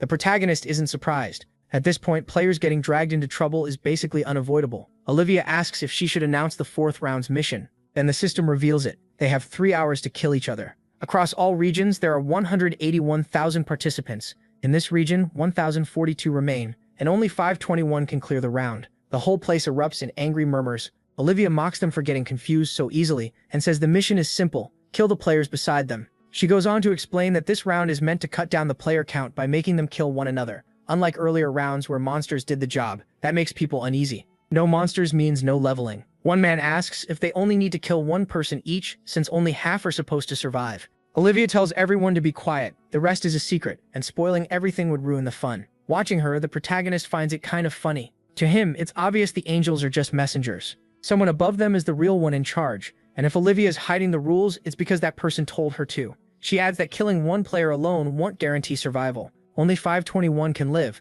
but how they'll be ranked is still secret. At most, she gives them one hint. Not everyone who gets a kill first will place first. Then she tells them that's all the explanation they're getting. They can start killing now, and the 3-hour round begins. The players are left shaken. They know they have to kill, but still can't process how twisted this round is. One guy, though, is thrilled. Since the mission is to kill other players, he's already thinking about taking out the people he hates. Ryu watches from afar, not surprised at all. He knew that guy would start by wanting to kill his own allies. He stays calm, sure most players are still hesitating. Then someone suddenly comes up behind him. He jumps and turns, only to find the Black Reaper standing right there. He hadn't sensed him at all, so he asks if something's wrong. The protagonist reminds him of what he said earlier. He'd help make sure he didn't stay an easy target. He's here to keep that promise. Then he summons his scythe and swings at him. One clean strike to the head ends it instantly. Right after that, a notice pops up: secret mission unlocked. The mission was to kill the region's representative within the time limit, and the reward was a low-rank magic crystal ticket. He cleared it on the spot and got the reward. The ticket gives 1 to 5 low-rank magic crystals at random, and it can be used until the next round. He's satisfied. This was the reward he wanted, and killing that guy secured it, though that wasn't his only reason. The others panic as word spreads that someone just died, and the Black Reaper did it. He looks at them and almost laughs. Until last round, they wanted the representative dead too, and now they're pretending to care. People start condemning him, saying he can't kill whoever he wants, and calling him a murderer. Honestly, he doesn't hate the sound of that. He already killed Seokyun, and before round 20 ends, he'll kill plenty more. Still, he knows one thing for sure. He never kills without a reason, especially not in a round built around killing each other. Even so, they keep blaming him. Some players start thinking this might be their chance, either to kill the Black Reaper or at least ruin his reputation. Reading the mood, he just smiles. To him, it's all ridiculous. That only makes them angrier, and they demand to know if he thinks this is funny. Then another notice appears. The Black Reaper is now the new regional representative. That scares most of them. He was already the strongest, and now he also has the representative's power. He finds their fear amusing, and wonders what exactly they're so scared of. Then he asks if they still haven't leveled up and are worried about command authority. Suddenly someone yells for everyone to look at his head. They notice the color of the name Black Reaper has changed. That leaves everyone confused, especially since it only happened to him. Ryu figures they're seeing his name in bright red. In rounds like this, a name turns red once you kill someone. And the more kills you rack up, the darker that color becomes. He already knows the point of it. It marks who is killed and who hasn't. That pushes players to go after killers instead of those who seem innocent, because it feels easier on their conscience. But there's one problem. A person who kills a murderer is still a murderer too. So in the end, it only gives everyone another excuse to start killing. He figures people may still be holding back now, but this rule will spark a lot of deaths soon enough. With that in mind, he mocks the crowd and asks if they plan to keep wasting time. They shout back, telling him not to move because he's a murderer. He fires back that they're acting like he was the only one hunting the regional representative, then asks where all the people who went after Jung-sik last round have gone. In a cold voice, he says the rule here is simple: kill or be killed. He tells them to quit acting fake and face the truth. If a knife were at their throat, they'd fight back too. He warns them not to keep standing around. If they hate it that much, they can hold another little debate like last time. Still, he knows they won't stay frozen forever. But by then, it'll already be too late. He figures that if he says nothing, they'll just keep wasting time. And if that happens, maybe not even 521 people will clear the round. Even if they have to fight each other, they need to start doing the mission. One player says they should act. Just standing around is pointless, like the Black Reaper said. A guy snaps back, asking what she means. Does she think talking will fix everything? She gets annoyed by his sarcasm, since she was only trying to talk it through. Then he throws out the idea of a duel. But another player cuts in, asking what kind of justice that is, killing each other in a one-on-one. Like this is some game. The scarred guy gets mad at that, and the argument heats up. From afar, Erin watches it all. She asks her bodyguard what they should do, and whether they really have to kill people like the Black Reaper said. He says sadly that they do. If they don't kill, they'll be killed, and she shouldn't worry about strangers. He adds that the MC was right, and tells her the choice is hers, knowing wiping out players isn't easy. She says he talks like he's done this before, but he brushes it off, saying he's only guessing based on the situation. As for who to kill, he jokes that they should leave it to luck. Meanwhile, the crowd keeps arguing over targets and says they should go after the executioners first. Just look for the red names. Then one guy asks if that means they're planning to kill the Black Reaper. Another calls that insane and asks how they're supposed to kill someone already at level 30. Alfred says that even if they all rushed him together, they still couldn't do anything. A frightened player tells them to shut up before the Black Reaper hears. But the MC is already bored, because his thought-reading rune lets him hear everything. Seong-han curses and says life matters, so they shouldn't kill anyone, not even murderers. Someone agrees, pointing out that if they kill, they become murderers too. Fed up, another guy asks what they expect to do. In this round, one person lives only if another dies, so they should stop arguing and just kill the criminals.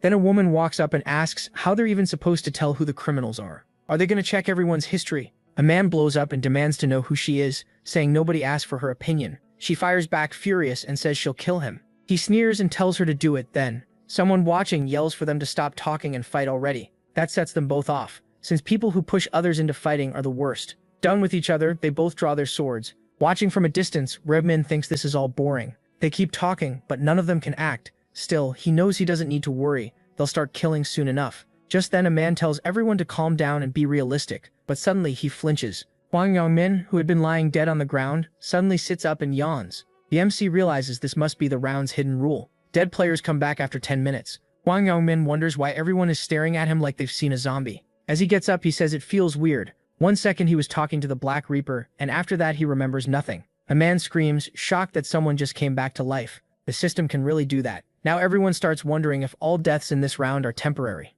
If so, then wiping each other out won't be a problem. The players begin getting ready, thinking everything will be fine if that's true. Right then, a girl steps in and tells them to calm down. She says they still can't be sure everyone really revives after dying. Before she can finish, she gets attacked from behind.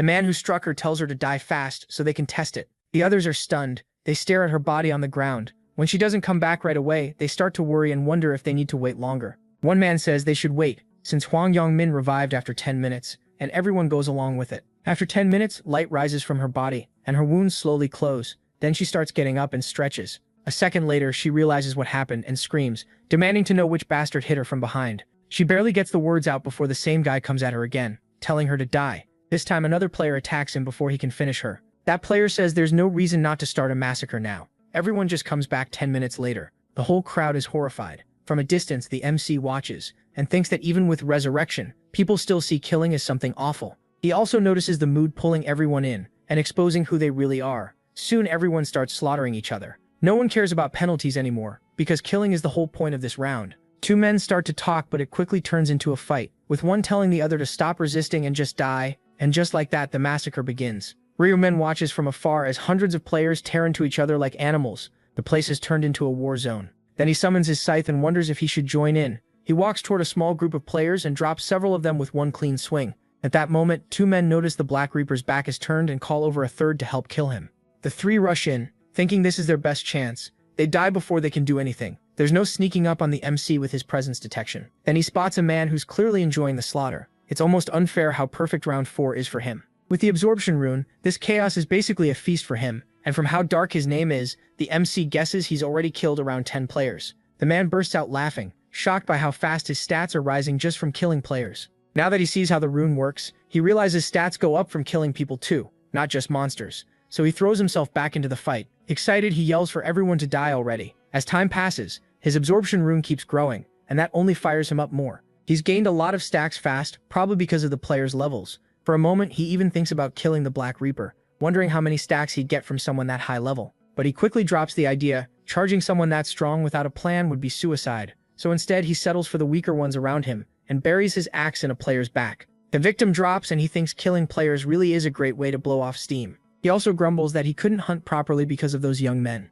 Now thrilled, he says this round was made for him. While he's lost in that thought, someone tries to sneak up on him and attacks but misses because the big man is ready. With one blow, he kills that player too, pushing his absorption rune even higher. Players keep reviving again and again, which excites the Black Dragon even more. He can't imagine a better chance than this, so he keeps killing. Then he pauses, trying to remember how many kills he has so far, because he wants first place no matter what. That's when he suddenly notices someone coming toward him, and sees that it's the Black Reaper. The MC instantly uses Death Knight. Darkness spreads around, leaving Brock and the nearby players confused about what's happening. The Black Dragon is thrown off by the Black Reaper's scythe turning transparent, and all he knows is that he needs to be careful. It doesn't help. One strike is all it takes. Ryo-min whirls his scythe, and the brute's head is sent flying. As it spins through the air, he realizes too late that the one person he should have avoided was the Black Reaper. Around them, the fighting keeps raging. Everyone is killing everyone, chasing as many kills as they can for the mission, while Ryo-min simply watches. Then he notices a woman stand up, not long after being killed. Seeing her revive after 10 minutes confirms it for him.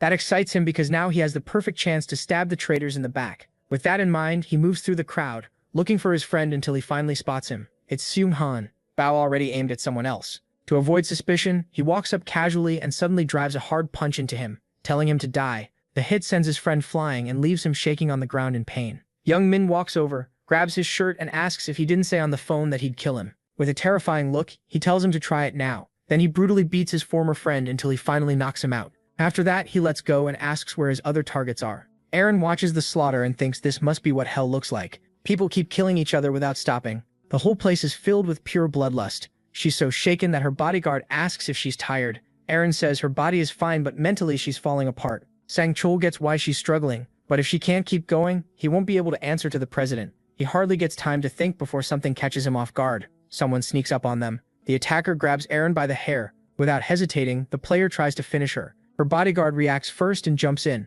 One hit is enough to knock the weapon away. Then he lifts his sword and stabs the player through the chest. The man drops to his knees, shaking, and Sang-chul asks if she's alright. But Aaron can only stare, trembling at her dagger covered in blood, unable to handle any more of this. She starts to collapse and sinks to her knees. Sang-chul sees she's holding on better than expected, since she's still doing what she's told. She stands again and asks how much longer this has to go on. He tells her there's probably about an hour left. That makes Aaron even more anxious. Just watching the massacre is awful, and she can't understand why anyone enjoys it. Her bodyguard grows worried seeing her act so fragile in the middle of a war. He asks if she wants to rest, since if he counted right, she's already finished around 50 times. He turns away, thinking that should be enough to get her the rank she needs. She thanks him, inwardly saying she'll thanks her too. If she stays quiet, he won't have to babysit anyone else, so he heads back into the killing, ready to focus on his own score. After that, only 10 minutes remain in the round, and Ryu-min keeps adding to his kill count. He notices time is almost up and thinks this round is always draining. Right then, a man lunges at him from behind.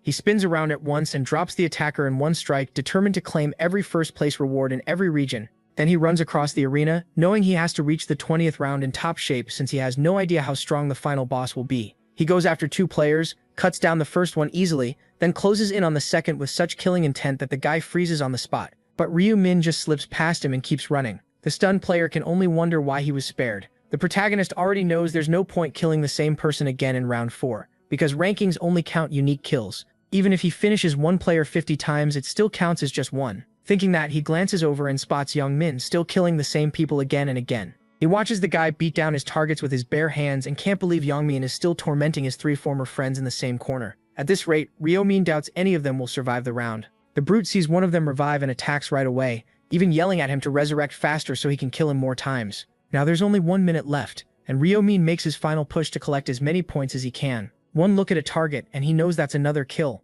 He takes down the next one too, then spots a blonde guy and can't remember if he's killed him before.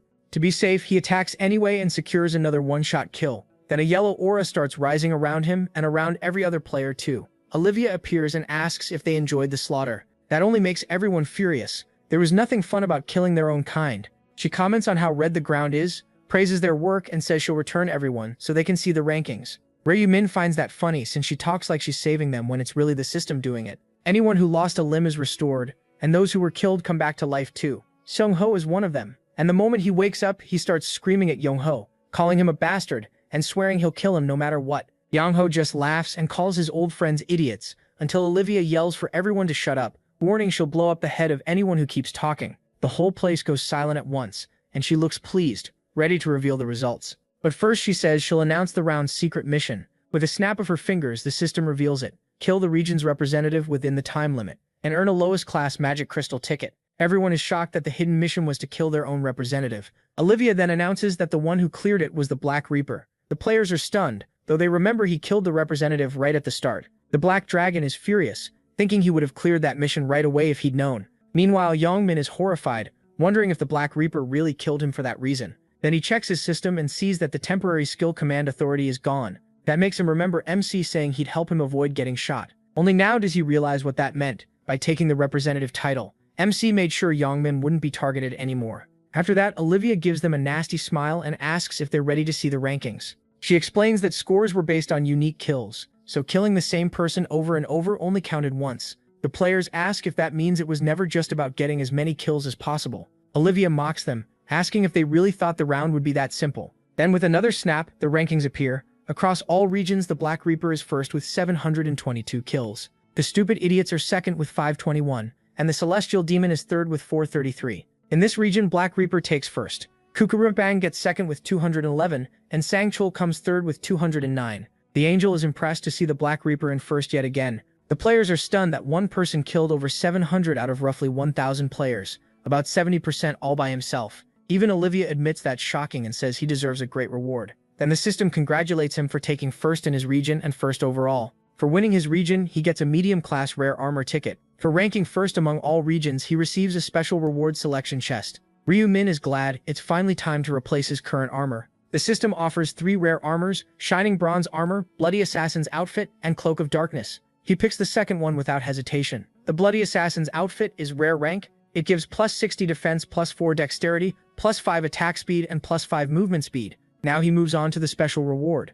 His choices are a 50% stat boost during round 5, 5,000 gold, or information about round 5. He knows the 5th round secret mission is amazing, but also extremely hard, so he chooses the 50% stat boost for round 5. After that, Olivia asks if everyone is ready and reminds them that the cutoff to pass was rank 521. Then she says she'll start removing everyone who fell below it. At once, the players who didn't make the cut start vanishing, panicking, and begging her to stop. Ryu-min's friends begin to disappear too, since they spent more time dead than alive. That shocks him at first, but then he's relieved. They survived by the slimmest margin, even after he spent so much time killing them himself. Erin is terrified too, unsure whether she'll vanish, while Sangchul stays calm because he knows they both got enough kills. He takes a deep breath and looks forward, seeing the notice that 521 survivors remain and the next round will start on May 1st. Back in the real world, at the Imperial Hotel, Sang-chul runs full speed, shouting for his president. Kyung-rok grumbles in annoyance before waking up and asking why Sang-chul is there, since he doesn't remember calling him. The sector chief apologizes and says he got worried when the president wouldn't answer,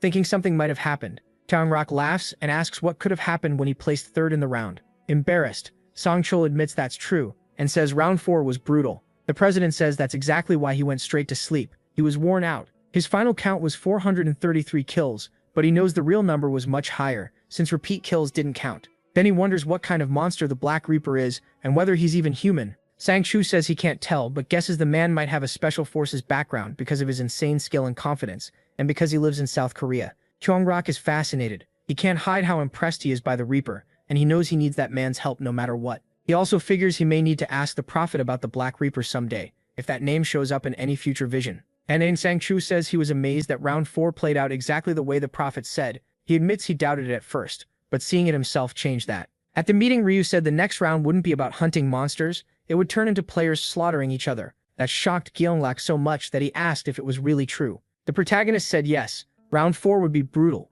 with players killing players, so he warned them not to relax. After hearing all that, the sector chief asks what they should do now, and whether they'll join hands with the Prophet, especially after round 4 proved his power. Gyeonglak grabs his clothes and says of course they will. Ryu already bought 31% of the company, so a big part of it is in the boy's hands. His subordinate asks if he really means it, if he's truly going to change the whole operation the way the boy suggested. Gyeonglak says he has no choice, since the Prophet already told him how the company can grow. He was also warned they need someone with that kind of gift on their side, so they can't look down on the boy just because he's young. That's why he tells the sector chief to keep working with MC, even if the boy does something he doesn't like. With the Prophet's visions, they can profit both in the game and in the real world, and Sang-chul bows and says he'll be more careful with how he treats him from now on. The president tells him to start right away and call Ryu. He wants to throw a party for surviving, and he also says to invite actress Seo Erin, which leaves the sector chief confused. Kyung-chul just says having a celebrity there could be useful. Somewhere else, the MC waits by the store, then he lifts a hand to show he's there.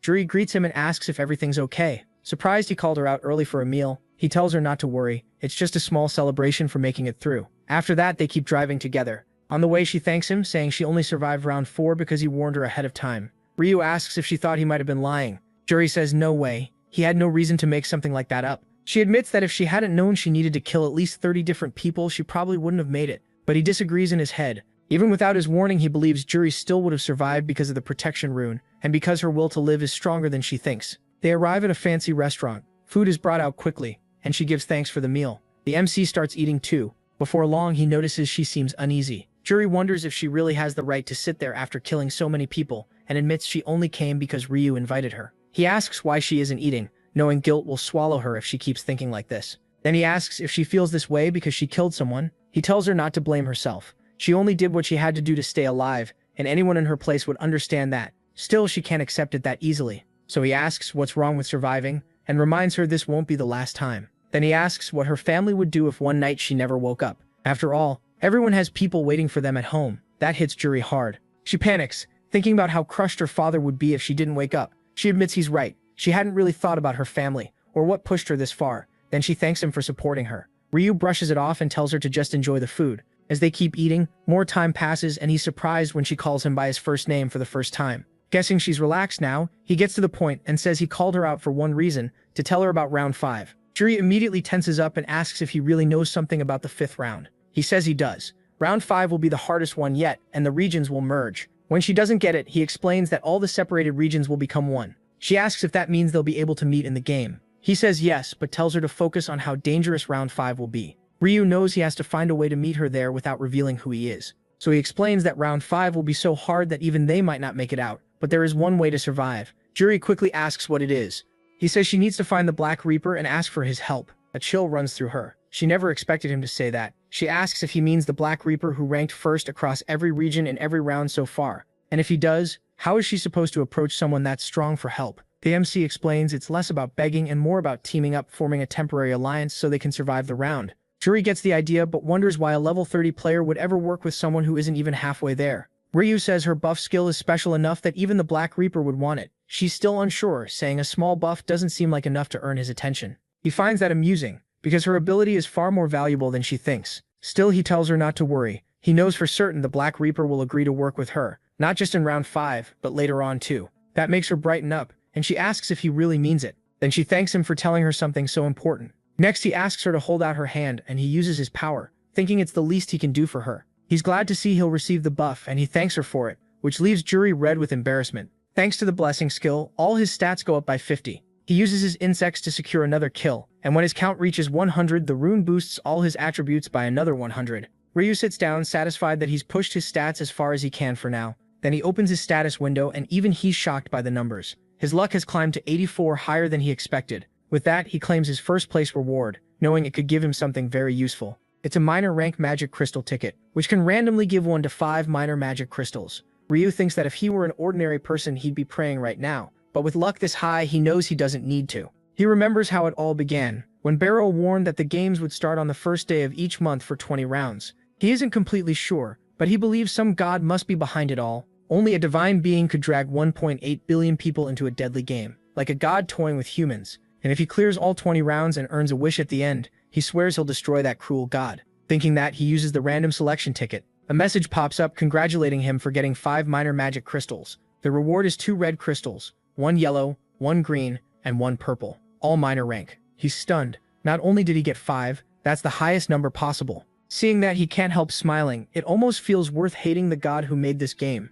Then he starts combining them, beginning with the 2 red crystals. They fuse into a low-level red magic crystal. He checks the result, knowing that 2 crystals of the same color and rank combine into 1 crystal of a higher level. He repeats the process with the purple crystal and the one he got from Eren, making a low-level purple crystal too. Ryu moves to the next step and starts adding the crystals to his gear. First, he puts the red crystal into his hood, raising his damage by 2.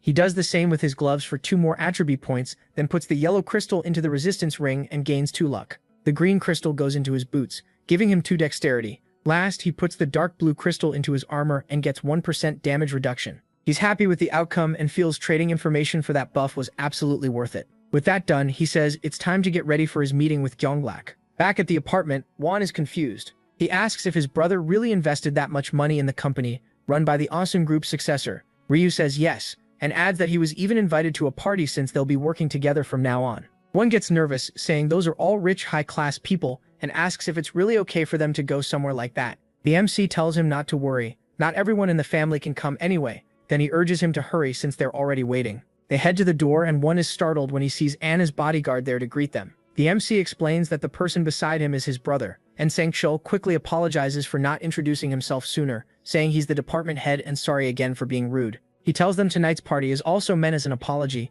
then asks them to head to the hotel since the limousine is waiting. Once they arrive, they step inside the massive building. At the entrance, Gyeonglak welcomes them and says he's glad Rayaman survived the 4th round. The MC returns the greeting and introduces the boy beside him as his brother. Gyeonglak says he's the president of Celestial Demon Consultations Company. Won, totally nervous around someone that important, shakes his hand without noticing he used the wrong hand. Then Gyeonglak asks if Won is also a player, but Won says no, he's only 14. Gyeonglak says that makes him lucky, since he gets 1 more year away from the deadly game and admits he's jealous. The MC laughs to himself, knowing the president probably enjoys the killing inside the game. After that, Gyeonglak leads them to the grand hall, saying the party is simple but prepared as well as possible. When they get there, the banquet table is already filled with all kinds of food, and chefs are standing by in case anyone wants more. Won can't hide how shocked he is. To him, this all feels unreal. The president invites them to enjoy it, saying he hopes the meal will be enough. Won can only think that this has to be a joke. There's no way this counts as not much. Gyeonglak smiles and tells them to eat as much as they want,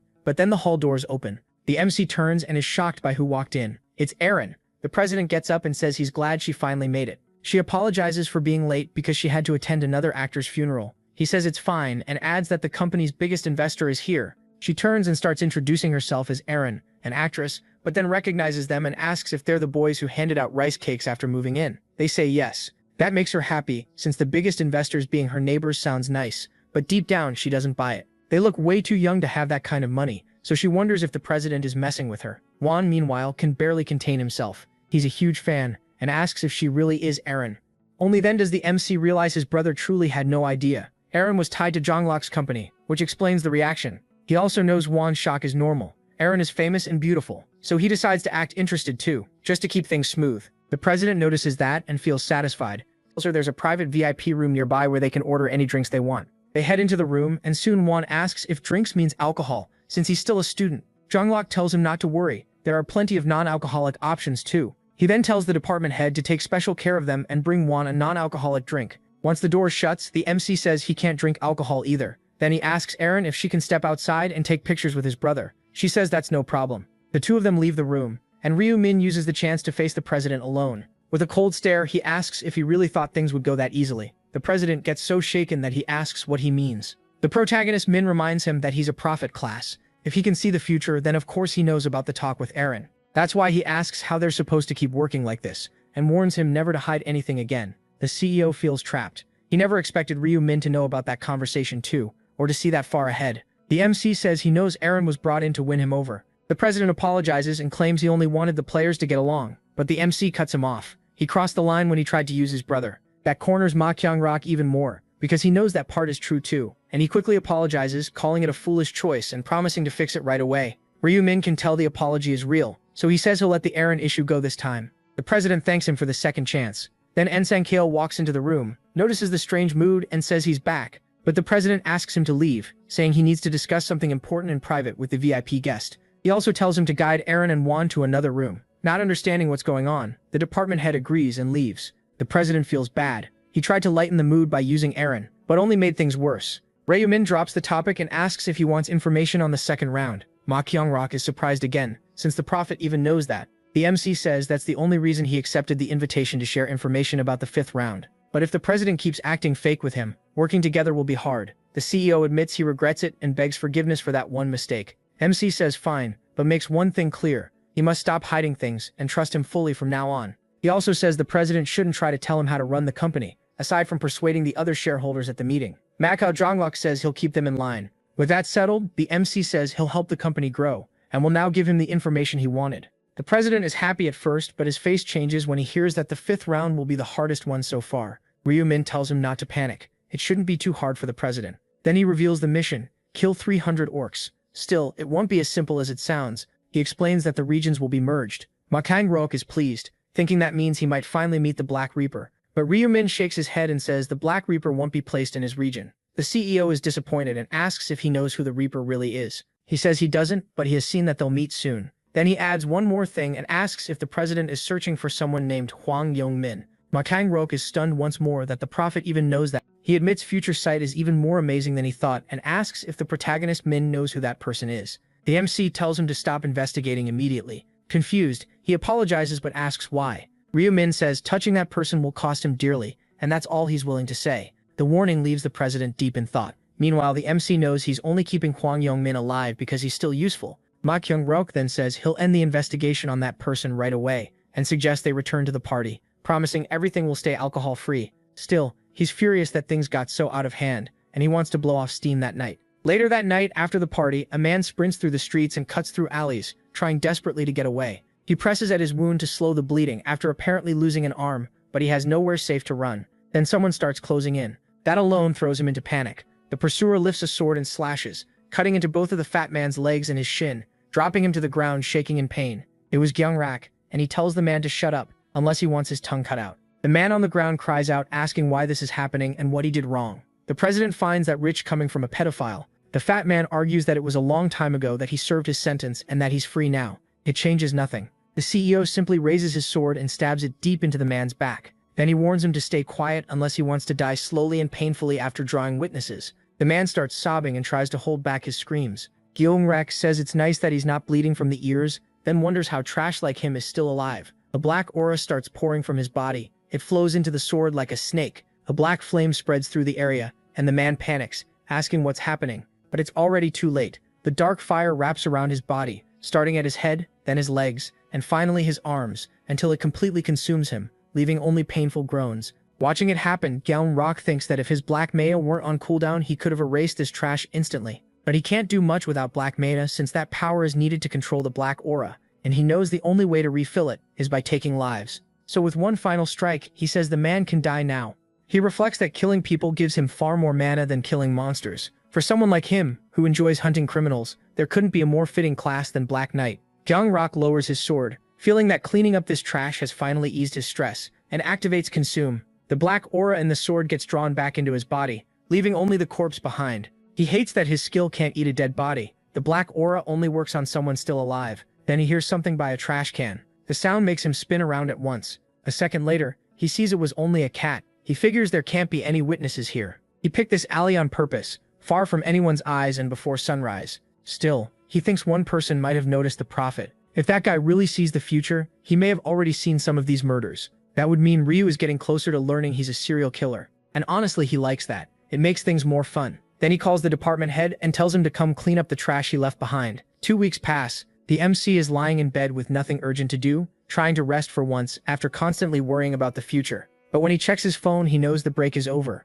A player group has been made. He joins it right away, ready to make his move. This is his chance to get one of the 5 runes found in real life, the cloning rune. The news is going wild over the games. Out of 1.8 billion people taken to the other world, only 90 million are left after just 3 months. A chubby man with a red hand reads the reports about players dying in round 4 and gets annoyed. The articles also blame players for causing trouble in the cities. That only makes him scoff. If they're going to die anyway, why shouldn't they do what they want? To him, the real problem is the rules squeezing the players. He lifts his axe then smashes it down, wrecking the ground around him. None of it matters now, he says. Nobody can stop him anymore. With a nasty laugh, he boasts that he's the strongest player in the world. Then he starts wondering who he should kill next. Even after killing people in real life, he feels nothing. He wonders if round 4 was so brutal that it changed him. His only complaint is that each person gives him just 1 stack. Maybe it's because they're only civilians. Thinking back, he loved round 4 more than hunting monsters. So he heads out, planning to kill players instead, since they should give more stacks for his rune. Then he spots the online player forum. Shim is thrilled. Through the forum, he might meet players who can help him kill other players and pile up stacks. He starts checking it out and sees it asks tons of questions. That annoys him. They want way too much information before the interview. Even so, he puts up with it, because he needs the meeting location. He bets nobody would expect a player to show up there planning to kill other players. After a while, he reaches the place. A message tells him to go to a cafe in Wabu, and that casual clothes are fine. The address matches. Still, he gets irritated. The place is deep in the middle of nowhere, and even buses don't come out here. Since he already made the trip, he goes in, deciding he'll kill everyone if they get on his nerves. Shim looks around, surprised the cafe feels more modern than he expected. Only 2 customers are inside. One of them notices him, stands up, and asks if he's here for the interview. The man walks over and asks for his username. Shim answers, Black Dragon. The interviewer welcomes him and says his own in-game name is My Age is 30. Shim looks stunned and asks if he's really a player. The man says yes, and adds that he actually did turn 30 this year. Next, he introduces the guy in the shirt as Tiny Mollusk, and tells them to get along. Shim walks up and asks if that fish-faced guy in the pink shirt is really a player, because he looks ridiculously weak. He also points out that the cafe must be doing badly. There are barely any customers and no workers in sight. The interviewer explains they rented this place because it's far from the city. Shim gets that, but asks if the owner should at least be around. The older man says the owner is in back making food, since they sell meals too. Shim says he gets it. Then he notices there aren't any cameras in the cafe. That makes him think about killing the 2 players here and making an easy escape. But he drops the idea. Wasting this chance on only 2 people would be stupid. Instead, he asks when the interview starts. The 30-year-old says they're waiting for 1 more person. Shim asks if that means there will be 3 interviewees. The answer is yes, and even though the person is late, the man says they're arriving now. The last player walks into the cafe. Right away, the man in his 30s stands up, asks if he's here for the interview, and asks for his in-game nickname. The newcomer says Black Reaper, and the interviewer is stunned. The most famous player of all just showed up. A few days earlier, they held a meeting. A man opens it by saying everyone is present except Honey, so they can start the 3rd week of April meeting. Then he asks Yark how many people joined the forum that week. Yark says around 2,000 joined. Even though the total number of players keeps dropping each month, forum signups are still rising every week. The president asks who brought in the journalist, since all this attention is clearly coming from the articles about them. Jamie says it was her, explaining she pulled it off through some new connections. He praises her, saying he expected no less from an old member, then asks Yark how many of those 2,000 are actually skilled. Yark says that after removing players with no class and anyone under level 10, about 1,200 remain. The president likes the sound of that and asks how many are truly useful. Yark gets ready to explain. He starts with a well-known player from Zone S455 named Black Dragon, an ordinary level 10 warrior who's ranked 3rd in his region. The president says that's interesting and guesses the player may have a strong rune. Yark adds that he seems good enough for an executive spot. Then he brings up Little Cockle from region S122-7, who usually places between 4th and 10th. On top of those 2, he says there are 50 more players who keep ranking near the top in their own regions. The president is pleased. Sounds like they'll be busy interviewing all of them. Then he turns to the man in his 30s. He asks if he'd been nodding off and what he was doing last night to fall asleep during the meeting. As punishment, he puts him in charge of all 50 interviews, otherwise another strong candidate might take his place. The man apologizes for slipping up and says he'll take care of it. The president moves on and asks if the Black Reaper has contacted them. Yark says no. If that had happened, he would have reported it right away. The four-eyed man sighs and says if someone that important showed up, he'd hand over an executive position on the spot. Then he tells Jamie to get more articles written. They need stronger marketing if they want to pull the Black Reaper into the group. She says that's fine, as long as he pays well. He tells her not to worry, anyone working hard will be rewarded. Then he says to move on. But Yark suddenly stops him, saying someone just asked to join the forum. The president doesn't see why that's a big deal and asks who it is. Yark says it's the Black Reaper. Everyone is instantly shocked. Back in the present, the man in his 30s warmly says it's great to meet him and asks if the trip was difficult. Black Reaper says it was. The man awkwardly apologizes, explaining they needed a private place to talk. He invites him to sit, then compliments his clothes and jokes that he's probably popular with women. Black Reaper takes a seat, and the 30-year-old explains that the other two people here are also interviewees. The fat guy is terrified now that he knows this really is the powerful Black Reaper from his own region. The player beside him offers a greeting too. The man repeats the warning, this is the Black Reaper. Then the MC introduces himself as Maris Quinjo. While thinking this idiot has a lot of nerve using his in-game nickname like that, Shim stays scared. The person in front of him says he's Black Reaper, the same guy who killed him 5 times in round 4. Shim thinks maybe he should ask if they know each other in real life, hoping that might stop him from being targeted so hard. The 30-year-old then calls on Black Dragon, asking if something's wrong since he still hasn't introduced himself. So the fat guy finally does. But Black Reaper shows no reaction at all. That stings. Shim thought the strongest player would remember his username, and now he wonders if he's so pathetic that even after being killed 5 times, Black Reaper still doesn't know who he is. Meanwhile, the MC keeps eating his ice cream, impressed that the guy in front of him is bold enough to use that nickname out in the open. He already knows this man is Kukuru Bang, a pro scammer who makes money any way he can. Right now, he's still a nobody. But later, he'll get the cloning rune and become famous for all the wrong reasons, since he plans to use it for crime. The MC hates that criminals are getting power from another world and using it to cause trouble here. Still, he's glad this meeting happened because he plans to take the cloning rune for himself. The man in his 30s begins the interview by checking everyone's personal details, starting with Maraschino. The MC gives a fake profile. Lee Sang-hyun, 20 years old, high school graduate, currently unemployed. Next, the interviewer asks if he's a level 13 assassin ranked 4th in the region. He says yes. Of course, all of that is false, except the username. He's pretending to be someone else because that's the only way to meet the condition for the cloning rune. To get that rune, a player has to kill someone where it's hidden while using a fake identity. He knows the scammer here did that before. He murdered someone while pretending to be the Black Reaper and got the rune. Then the interviewer turns to Black Dragon. The fat boy says he's Shim Hyung-taek, 16 years old and still in high school. The interviewer is shocked by his age, but inwardly just thinks it's ridiculous and calls him worthless. Ryu finds that funny. The kid may be 16, but he wiped out all his classmates, so he's not someone you can brush off. The man in his 30s asks if he's really a level 10 warrior ranked 3rd in the region. The fat boy snaps back, asking if he's calling him a liar. Then the old man turns to the last candidate. Asked for his name, he says he's in Hong, 28 years old, works as a fund manager, has never ranked below 1st, is level 30, and since everyone already knows his class is Reaper, he asks what else needs checking. That answer scares the interviewer, so he quickly thanks him and moves on. The MC gets annoyed because this guy is just a fraud planning to use that name to borrow money from players. With the identities checked, the interviewer asks the final question. Why do they want to join the group? He starts with Maraschino. The MC says the world has gotten dangerous and going out alone feels risky, so teaming up with other players seems smart. Then it's the fat boy's turn and he freezes up because he obviously can't admit he wants to hunt other players, so he copies the MC's answer, saying he can't even go to school without worrying about the next rounds. Finally, the interviewer asks the fake Black Reaper. He says he joined because he saw the forum and got curious. The man in his 30s laughs and says that's interesting. Then he says their answers were good, but there's one last thing before the interview ends. His face turns cold as he explains they need to kill someone to pass. Acting confused, the MC asks why they have to murder anyone. The interviewer doesn't buy that act for a second.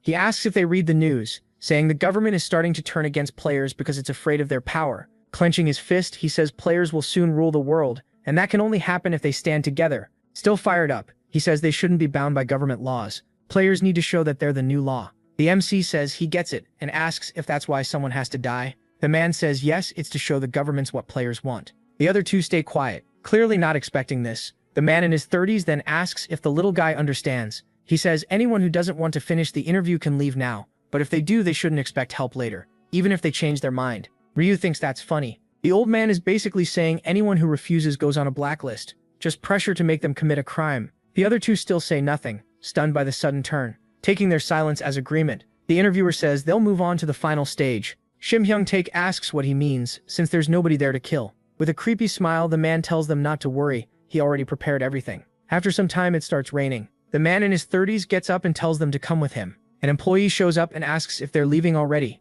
saying they can stay longer if they want.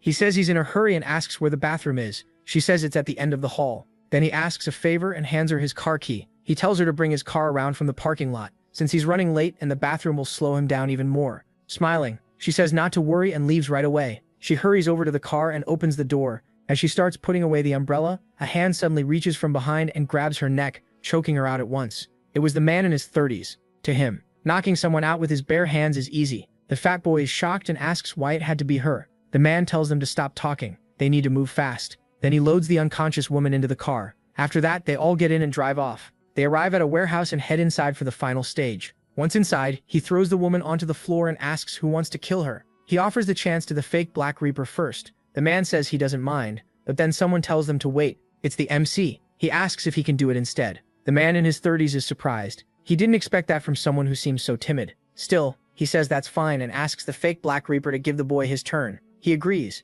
Then he starts walking away. As he passes the MC, he warns him to do it right since he's doing him a favor. Ryu thanks him, saying he'll make very good use of the cloning rune. The man looks confused, not getting what he means. Before he can react, the MC grabs his head and twists it in one motion, snapping his neck. The man drops stiffly, his face turned all the way backward. The man in his 30s panics when he sees it and starts screaming, asking what the hell he just did. He killed the Black Reaper. Ryu answers with a cold stare and tells him to shut up because he's too loud. That look terrifies him. It feels like facing a wild beast, and he realizes the boy's whole presence has changed. A message appears for the MC, saying he made a kill while using a false identity and has met a hidden condition. It announces the discovery of the clone rune, a secret rune hidden in a set location. The rune is automatically engraved onto the player's body. As he starts to glow, he thinks it was definitely worth pretending to be someone else. The interviewer, still in shock, demands an explanation because he just watched the Black Reaper die and has no idea why. The MC puts on his mask and says the answer is simple. An idiot was stealing his identity, so he killed him.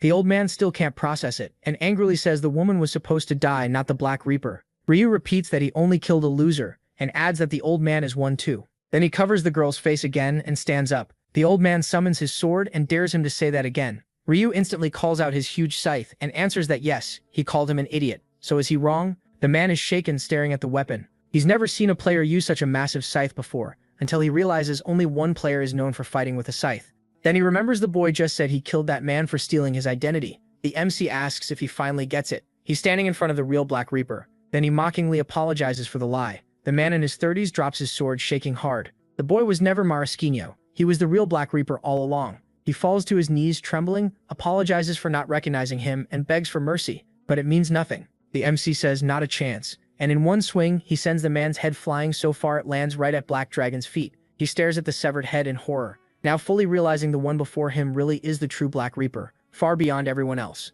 He trembles because he never even saw the scythe move before the man was dead. Now that they're alone, Ryu-min lifts his scythe and says the chubby guy already knows what's coming. Then he asks for his final words. Panicking, the man says he won't beg for his life. He just wants to ask something in case they meet again. MC asks if he means why he killed him 5 times in the 4th round. Shim Hyung-taek says that's exactly it. Ryu-min says the answer is simple. He saw him as a possible threat. Out of everyone there, he looked the most capable, so he wanted to remove a future rival. Then he asks if he's ready to die. Still shaking, the Black Dragon asks one more question. He wants to know why someone that strong would bother killing him at all. The protagonist snaps that he's only here to deal with the woman from the cafeteria. The man quickly argues that he did nothing and only watched. Hearing that, Ryu-min lowers his scythe and says he'll let him live. The chubby guy lights up and asks if he means it. MC plants the scythe on the floor. In return, he wants every item and piece of gear the man has. The Black Dragon immediately drops everything he owns. Ryu-min is impressed. There are plenty of useful items, and selling it all could bring in about 2,000 gold. Sweating hard, Shim Hyung-taek insists that's everything.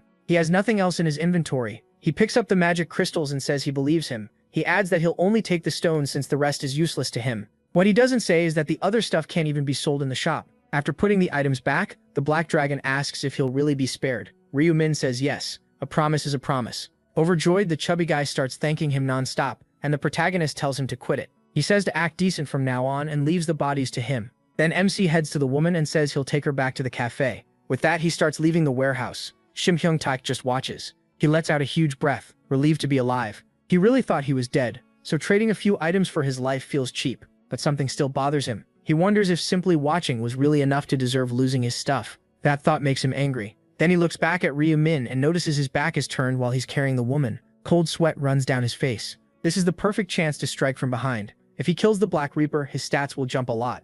He's sure this is a once-in-a-lifetime opening, and he may never catch him off guard again, so he summons his axe, convinced he'll regret missing this chance. He starts creeping forward, trying not to make a sound. Step by step, he gets closer. Soon he's within range. He raises the axe to strike, then he swings with all his strength. The hit sends Ryu Min crashing to the floor. Hang Taik is stunned. He can't believe he actually took down the Black Reaper and that it was this easy. He bursts into laughter, shocked that a level 10 beat someone at level 30. Then he starts kicking the body, yelling that this happened because he dared turn his back on an enemy. Excited, he celebrates the levels he'll gain from the kill. But then something feels off. No system message appears, and his stacks aren't going up either. He starts to worry about what's going on when Ryu Min suddenly appears behind him with a dark aura and asks what he thinks he's doing. The man spins around in terror. He can't understand any of it. He was sure he killed the Black Reaper, so he wonders if the protagonist has some kind of resurrection skill. Backing away in fear, he bumps into the body. When he turns back, the body is gone and there isn't even a drop of blood left. Ryu Min explains that what he killed was a clone of him.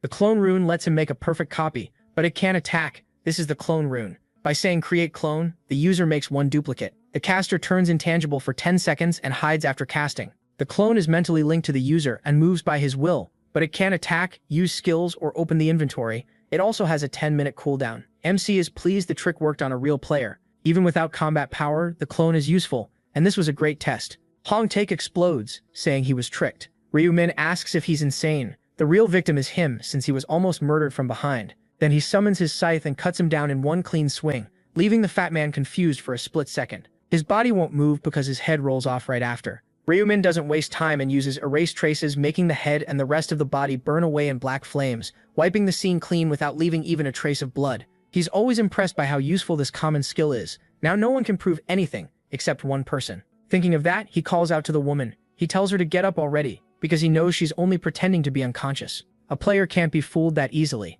and he says it like he can read her mind. She lifts her head and complains. Then she asks him to remove the black sack. Ryu Min says not yet, she should wait until he leaves. First, he wants to ask a few questions and asks for her help. He asks how many customers there were and whether she remembers their faces. She says there were 4. One was a man in his 40s, and she remembers him because she spoke to him directly, but not the others. Since he can read her thoughts, he knows she's telling the truth and says he has no more questions. Sweating nervously, she asks if it's really over and if she's safe now. He says yes and tells her she can go, but warns her not to call the police or things will end badly. Then he tells her to count for 1 minute before taking off the sack. She agrees to do exactly that. Then she starts counting to 60. After that, she removes the sack and looks around in confusion. The warehouse is completely empty, making her wonder if it was all just a dream. Back at the hotel, Ryu Min enters the room and says he's back. His brother looks confused and asks why he's wearing his pink jacket. The protagonist Min awkwardly walks past him and says he's tired and wants a nap. Still curious, one asks where he went and whether he already ate, then suggests they order dinner. Taking off the jacket, Ryu Min says one can order whatever he wants. Then he notices the shirt is still clean, but after everything it's not something he wants his brother wearing again, so he throws it away. One panics, asking why he tossed it like that. MC Men says it's old and promises to buy him a new one. His brother, still a little upset, says okay, but admits it feels strange having school closed and being stuck inside. Ryu Men feels bad. It must be miserable being trapped at home and unable to go to school because of people like Shim Hyung Tak, so he invites one to go to Everland the next day. One brightens up and asks if he's serious. He says yes and tells him to eat fast so they can sleep early. The next day, they go to the amusement park, and one is thrilled since it's been a long time. Ryu Min is glad to see him happy. Life has been rough lately, so they haven't had chances like this. He looks around, surprised the park is even open. Still, people need hope at times like these. A little later, one spots a family leaving a shop, then looks at his brother and tugs him along toward a store he noticed. Once inside, he puts panda ears on Ryu Min. That instantly melts him. It's way too cute, and now he wants to buy them. He's also shocked by how many adorable things are in the shop, and the protagonist tells him to pick anything he wants. After they come out, he asks what else one wants to do. They head for the roller coaster first, then the water park. Later they watch some pandas playing. One gets emotional seeing the twin pandas, and Ryu Min is glad he brought him here after how down he was the night before. But then one gets worried and asks if they should really be out having fun when the games start again tomorrow. On May 1st, MC tells him not to worry. The round won't last more than 10 hours, so there's nothing to fear, and afterward he'll get a full night's sleep. His brother hates hearing that since it's never taken that long before. He raises his hand and rests it on his brother's head, telling him not to worry because he'll never leave him alone. Then he tells him to keep enjoying the day. Maybe they can even go on the safari. After all that, night falls. Near midnight on April 30th, Ryu lies down to rest when his phone suddenly rings. He checks it and sees a few messages from Juri. She says it's almost midnight again and hopes they all survive one more day. That makes him smile. Now that the regions are joining, he can protect her too. He puts the phone down, and the moment midnight hits, every player is teleported to another world. Someone looks around and wonders if this is really everyone, because there are so few people. The place feels strangely empty. Ryu figures that's normal. The first round had 10,000 players, so of course the drop feels huge, but he knows that won't last long. Then the angel appears, happy to see them, and quick to congratulate them for reaching round 5. No one reacts. Olivia asks what's wrong with them and tells them to smile. She says the last round was pretty fun since they worked so hard to wipe out their own species. To her, their silence is just dull. Then she drops the taunting and announces that 442 survivors were summoned. Since there had been 521 survivors before, 80 were eliminated in the real world, which means things there are already falling apart.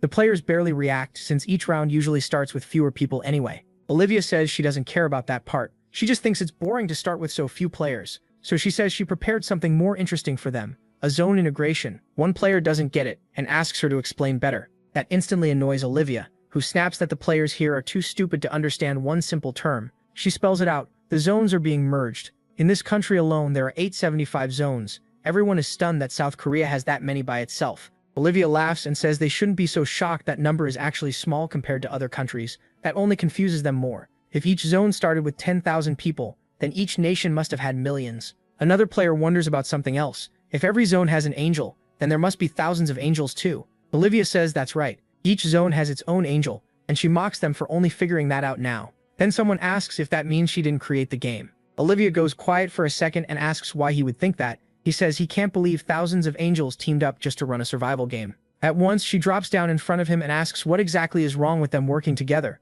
Then she warns him not to ask useless questions if he wants to stay alive. Terrified, the man quickly apologizes for bringing it up. Still angry, she flies back up. Ryu keeps watching. Sure, they just hit a sore spot. He's convinced angels aren't allowed to talk about whoever created the game. And he doesn't believe an angel who can lose to a player could have built something this massive. Olivia says she won't answer any more stupid questions and tells them to worry about surviving. She adds that she'll start the next part right away, especially since this zone has so few players, and she warns them not to make dumb guesses about why it's happening. A violent quake suddenly shakes the area and beams of light rise up, growing brighter until they join into a giant barrier. The players panic. They've never seen anything like it. The light spreads across the whole area, and after several flashes, players from other zones appear. Some wonder if it's over. Everyone just stares at one another, trying to figure out what's happening, until Olivia announces that the zone integration is complete. Then another angel appears and asks how long they plan to keep staring instead of introducing themselves. The players can hardly believe it, because now there aren't one but 10 angels. The angels greet everyone again. Olivia explains that 10 zones were merged into one, raising the player count to 4,884. The shock doesn't fade. 10 zones became one, and now there are nearly 5,000 players here. She adds that the other zones were merged the same way, so the zone names will change too. This zone is now called Oskust 00 Zeta, made up only of players from South Korea. At least people whisper. They can still understand each other. Ryu listens to the murmurs, knowing zone merges keep happening whenever a zone drops below 500 players. Much later, once all of South Korea falls under 500, they'll have to face players from other countries. He pushes that thought aside. That won't happen until around round 11, so right now he needs to focus on this round. He expects the bonus game to begin soon, and before he can think further, Olivia says that before the main mission starts, they'll play a simple bonus game to celebrate the merger. Each old zone had one representative. Now that 10 zones became one, there are 10 of them, and that has to be fixed. In the end, only one representative can remain. Rhea listens closely as Olivia lifts a finger and declares that the former representatives will fight until only one is left, and that person will become the new representative of the merged zone. The players start whispering that it's brutally unfair to make the representatives fight each other. One man points out that some people are probably happy they won't have to fight at all, but others are horrified because they now have to battle each other just to pick one representative. One person regrets ever becoming a representative, while another wonders if they'll revive after being killed in this match. Others ask if they can just give up the position. Ryu knows being a zone representative hasn't meant much so far, but that changes in later rounds. That's why he has to win no matter what. Olivia tells them not to panic. If they're defeated here, nothing will happen in real life. They'll revive right after. That calms one player, who had imagined the worst. But Olivia says it isn't that simple. The new representative won't get authority. They'll get the governor's position instead, an ability that lets them control players below their level. She says it's basically a stronger version of command authority, which only worked on players without a class, and this one can still be used 10 times. It can even be passed on if the current representative is killed by another player or a monster. So she asks if that kind of power doesn't sound tempting. Now the players really think about it. As long as their level is higher, they could control anyone, no matter what class they have. Seeing them finally interested, Olivia tells them to get ready. Then one angel tells the others that after the merger, they also need to choose one representative among themselves. She asks for a volunteer, but nobody says a word. She scoffs that any angel who volunteers to work must be crazy. Another asks what they're supposed to do if no one wants the job. One suggests rolling dice and letting luck decide. It may be boring, but it would work. Another brings up taking turns, but the others reject that some angels might never have to work if the game ends before their turn. Olivia asks if there's really no better way, when the red-haired angel points out that the zone representatives are about to fight. So she suggests that the first representative to lose should leave their angel in charge for all the coming rounds. The others like the idea. It sounds fun, and they raise their hands in agreement. But Olivia tells them to hold on, and says she has a better idea. Instead of punishing the angel of the first human to lose, she suggests making the angel of the final surviving human the absolute queen of the merged zone. In short, the angel tied to the winning representative becomes the queen. Then every other angel would have to obey that queen, along with the human who survived. One angel asks if they're really giving that much power away, since the representative would almost be able to command them too. The others get excited anyway. It sounds fun, and they really like the word queen. Priscilla laughs and says Olivia must be very confident to suggest that, then warns her to be careful. Her own representative won't go down easily. He's never once lost the #1 spot in her zone.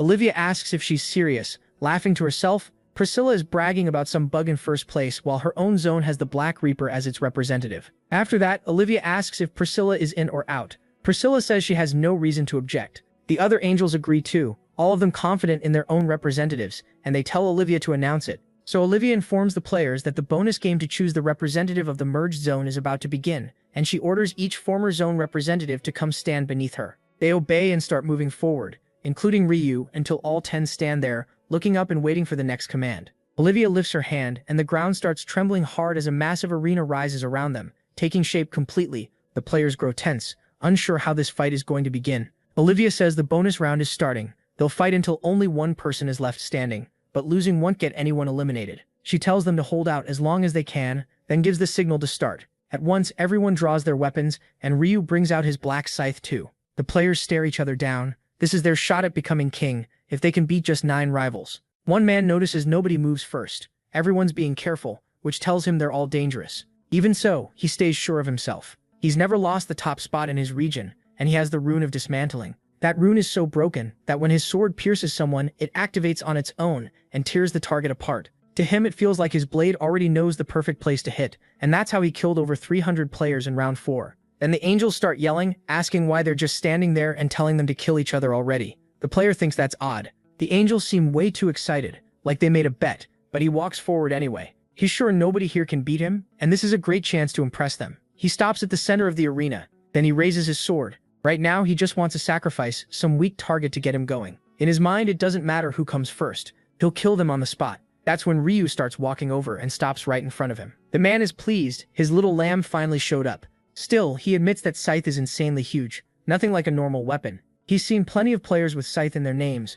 but never someone who actually fights with one. Then he notices the nickname. The moment he reads it, fear hits him. Black Scythe? No, the Black Reaper. For a second, he hopes it's just someone with the same name, but he quickly remembers that can't happen. His sword drops at once. He's standing before the #1 player across all regions, the only level 30, the Black Reaper. Watching from above, the angels ask what happened. He looks so confident, and now he's terrified. They turn to Priscilla and ask if that human is really her region's representative. Priscilla grows uneasy, not understanding why the fool from her zone isn't moving. Worse, he's frozen there like a scared dog. Olivia starts laughing. Priscilla asks what's so funny. Olivia says she can't help it, then tells her to look at that little dog shaking in front of one player. Priscilla shoots back, asking if she only talks big because that's Olivia's representative, and admits the scythe stands out, but she doesn't feel any kind of aura that should scare someone this badly. So is Olivia really saying her representative is strong enough to make Priscilla's player panic? She immediately calls that nonsense. Her own representative has always been rank 1 in his zone. Olivia just smiles and asks what's so great about being first in one region, when her representative has stayed #1 across all regions every round. The other angels are stunned and ask how she can lie so boldly. They would have noticed that. Then they finally see the nickname, Black Reaper. They admit they've seen it in every result window so far. Priscilla's face hardens. If Olivia's representative really is the Black Reaper, then nobody here can beat him. A second later, everyone jolts. Priscilla's precious player takes one clean hit and his head goes flying. One strike and he's done. Olivia laughs even harder. One less human. Only now do the other players understand they're up against the Black Reaper. They can't believe someone like him is here. A level 30 is already impossible, and even all of them together probably wouldn't win. One swing might be enough. Just like with the first guy, Ryu starts walking toward the rest, and one player quickly tries to act friendly, saying it's an honor to be in the same region as the famous Black Reaper. He asks if they can talk for a moment. A woman puts away her bow at once and says she has no plan to fight. The others follow, telling the angels they give up and accept defeat. The angels ask if they're serious. Acting like that is pathetic, and it ruins the game. Their cruel looks make the message clear. If anyone talks about surrender again, they'll blow off their heads for real this time, with no revival. That threat terrifies everyone. So they summon their weapons again and get ready to fight, hoping 8 against 1 might give them a chance. Ryu realizes the angels are scaring them even more than he is, since now the players are ready to rush him together. But that only makes him more excited. To him, no matter how many ants come, they're still ants. The representatives see him laugh and get angry, taking it as a cheap insult over the level gap. All of them charge at once. Ryu doesn't back off. With a cold look, he charges too and cuts them all down in an instant. The few who hadn't attacked are horrified. Before they can react, he comes for them too, until every last one falls to his huge scythe. The angels watching are left stunned.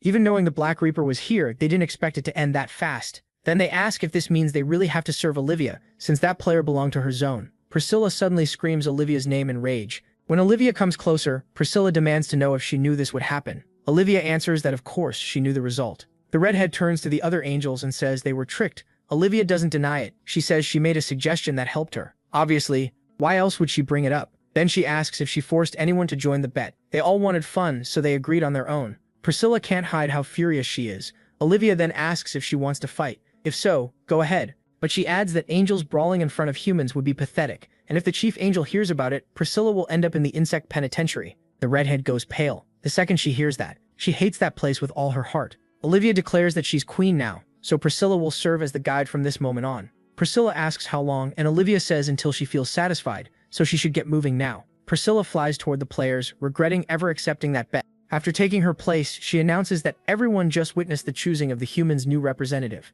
The Black Reaper is now the representative of Zone CSK-007. His temporary skill is called Ruler Position. It lets him order a player to do anything, and that player cannot refuse. He can use it 10 times, only once per person, and it doesn't work on players above his level. People start whispering that this was obvious. The Black Reaper is level 30, and now he can force players to obey too, so nobody should mess with him. Priscilla then says she'll revive the defeated players. With one beat of her wings, a bright light bursts from the bodies of the fallen representatives. One of them comes back, then all the others, confused and trying to remember what happened. The redhead tells them they were beaten by the Black Reaper, who is now the zone's representative. That's when it finally clicks for them. She goes on to say that since there's a new representative, the old ones will lose their rights. Still, she tells them not to sulk. They can always earn those rights back later. Then she declares the bonus game over and moves on to the main mission. Right away, the system window opens for everyone. Each person has to kill 300 orcs in 10 hours. The side quest is to collect 4 stones of balance, though the reward is hidden. There are 77 million participants total,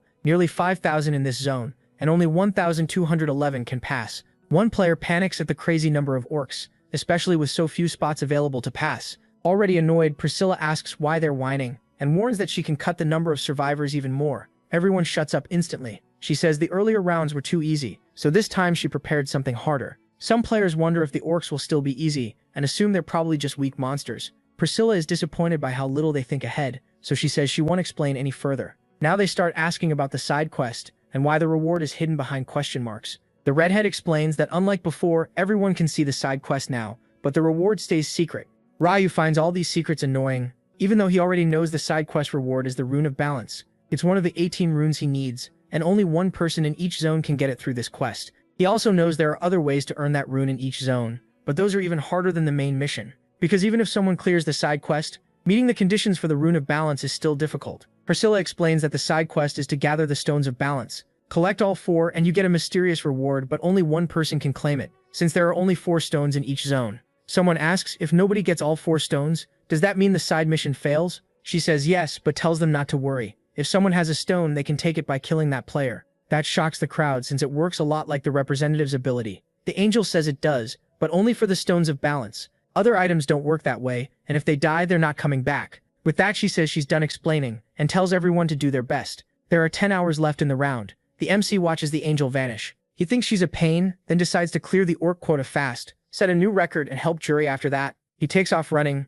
pushing past the crowd. The others can only watch the Black Reaper leave. They're relieved he didn't attack them. His presence alone was terrifying enough. One player asks where he's going and whether they should follow. Another cuts in right away, calling that insane. Following the Black Reaper sounds like begging to die, or worse, become his slave. Still, one player says they should go anyway. The MC is always first, so doing something beats standing around. The group hesitates, wondering what happens if he catches them. A woman suggests keeping far behind him. She says she'll do it even if nobody else comes. After saying that, she leaves the group. The rest still can't decide, but in the end, they gather their nerve and head after the Black Reaper, trusting he knows what he's doing. Meanwhile, at a small orc village, the MC closes in and spots a monster. From far away, the others watch and wonder if it's some kind of village and realize the Black Reaper is going in. The monster flies into a rage, but the MC doesn't flinch and rushes straight at it. He drives his scythe into its head, then slices through it, killing it on the spot. After that, he moves into the village and quickly runs into more monsters. The orcs spot the intruder and get ready to fight. Both sides charge, but Ryu cuts down the first one easily and keeps moving. Another orc swings at him, but he lifts his scythe and with one clean motion, drops the two in front of him. Then he keeps going. He heads to a hut and goes inside. A little later, he comes back out empty-handed. The people still watching from a distance say the orcs look peaceful and about as weak as gnolls. Someone else wonders if it only seems easy because it's the Black Reaper. One tells them not to relax, and another agrees, better safe than sorry. So they decide to attack the orcs too. One thinks it's smarter to stay with the players who already lost before. The others agree to hang back for now, then split off later if things stay quiet. So they move toward the village and once inside realize it's much bigger, about 3 times the size of the first one. Then a monster notices them. It starts blowing a trumpet. The blast gets louder and carries through the whole village. The players panic, asking why an orc has a trumpet and whether it just called the others. A moment later, dozens of monsters come rushing at them, boxing them in. Now surrounded, they start to panic. One swordsman mutters that the village did seem too big, just not this big. Someone asks what they do now, and another snaps back with the obvious answer, fight if they want to live. The monsters charge without delay. The players rush in too, shouting that the orcs are weak and they just need to kill them all. The fight starts.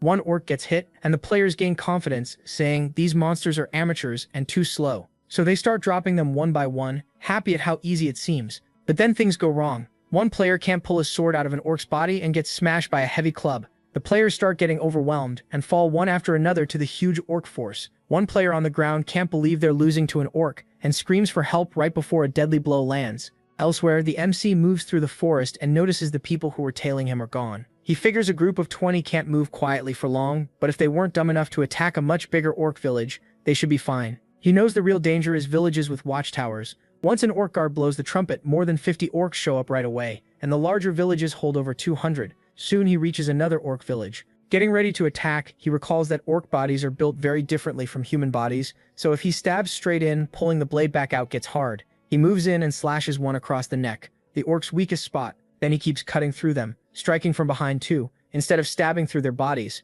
That kind of fighting takes real skill, and he knows it. After finishing another exchange, the MC drives his scythe into a monster's back and drops it. Then he opens his progress window and sees 8 hours, 59 minutes, and 22 seconds left in the round. His main mission is already complete, 300 orcs defeated. Ryu thinks to himself that it only took 1 hour. Now that first place is secured, he decides to help Jury and uses his tracking skill. Elsewhere, Monkey asks if his teammate is okay. Jungsik, the hikers group's leader, says yes, though he almost died. Shaken, he asks how these monsters can be so strong. The others say they may look like pigs walking on 2 legs, but that just means they shouldn't underestimate them. He turns and asks how many they've killed so far. Monkey says probably around 50. Jungsik hates hearing that, only 50 in an hour with 5 people. At that rate, they won't reach 300. The group says they can't afford to fall behind. If they fail this time, they'll die. He lets out a long sigh and says they may have to hit a bigger orc village. That makes everyone nervous. One asks if that's too risky, and another agrees fighting 3 at once was already hard, so how can they handle a bigger village? They say it's safer to keep targeting small villages. The leader admits they're right and says he won't force anyone. Even so, he points out they won't reach the goal at this pace, and hard or not, they may have to take the risk. With a grim face, he tells them to remember there's no future on a sinking ship. Meanwhile, near the forest, the group points out the orc village they spotted earlier. One whispers that it seems to have a guard post. The leader says they'll circle around first and take a closer look, so they move around the village. Seeing the wooden fence, they suggest slipping through a gap between the planks. One of them tries it and says nobody seems to be nearby, so the rest follow him through, and once inside, they wonder if the monsters are in the tents. They guess maybe 5 per tent. The leader studies the place, realizing it's bigger than he expected, and another member asks if they should ambush the orcs while they're still inside. Jung-sik says that's a good idea since they're already here. Choi adds that 5 should be manageable if they do it right. They pick one tent, and the leader tells them to move when he gives the signal. Everyone gets in place and starts slipping into the tent. Inside, they find another door and open it right away. Then they freeze. There aren't 5 orcs inside, there are 10. The monsters sense the intruders and get up. One player asks what they do now with so many enemies,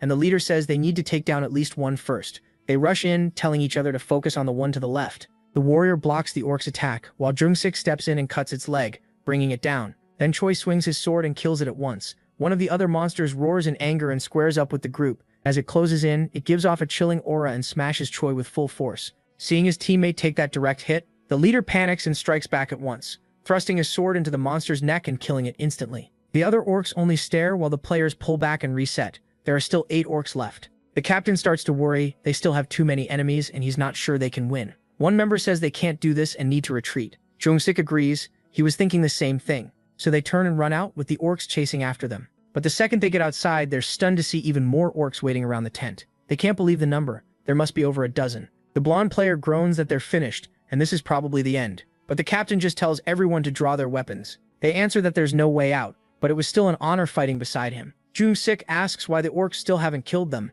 and tells the group to look at their eyes if they want the answer. They finally do, and realize the orcs are practically laughing at them. Pointing behind them, the captain says exactly that, the monsters are mocking them, almost roaring with laughter. Then he asks if that doesn't make them angry to be looked down on by monsters like animals in a zoo. He tells them never to give up, they have to fight to the end and take at least one monster down. That's how to die with honor. The group says they understand and apologize for acting shamefully. Under his lead, they'll fight to the end.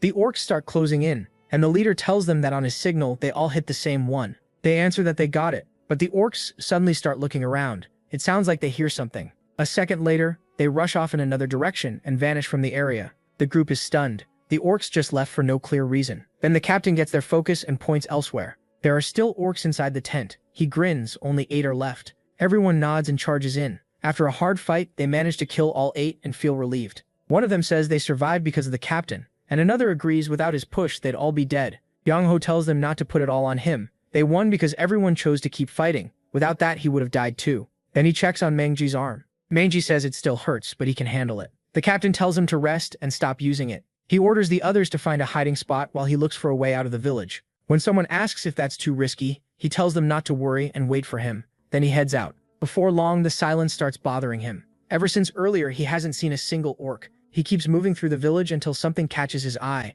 and he's shocked to find a pile of dead orcs. He walks over, trying to figure out what happened, and wonders who could have done it. That's when he spots a player among the corpses and wonders if it's the Black Reaper. Ryu notices him too, surprised to find another person in the village, and sees the nickname Jo Young-ho. He wonders if this is really the man called the Mercenary King. The protagonist knows Mercenary is a close-range class that uses many weapons, a lot like Warrior, but one thing makes it different. Mercenaries grow stronger through contracts, so most of them team up with people they trust, or with the Mercenary King. Mercenary King is a solo class that lets the user command mercenaries through contracts, and those allies get bonus effects. Even so, Ryu thinks there isn't much reason to sign one. Still, he's sure the man in front of him is Jo Young-ho, the solo class Mercenary King, and he didn't expect to meet him here. The captain walks up and greets the Reaper. MC asks if he knows him, and the man says of course everyone knows the highest ranked player of all time. He can hardly believe he found the player ranked first in every zone here, and figures asking for a handshake would probably be too much. Ryu watches him and gets the feeling this guy isn't the type to betray people.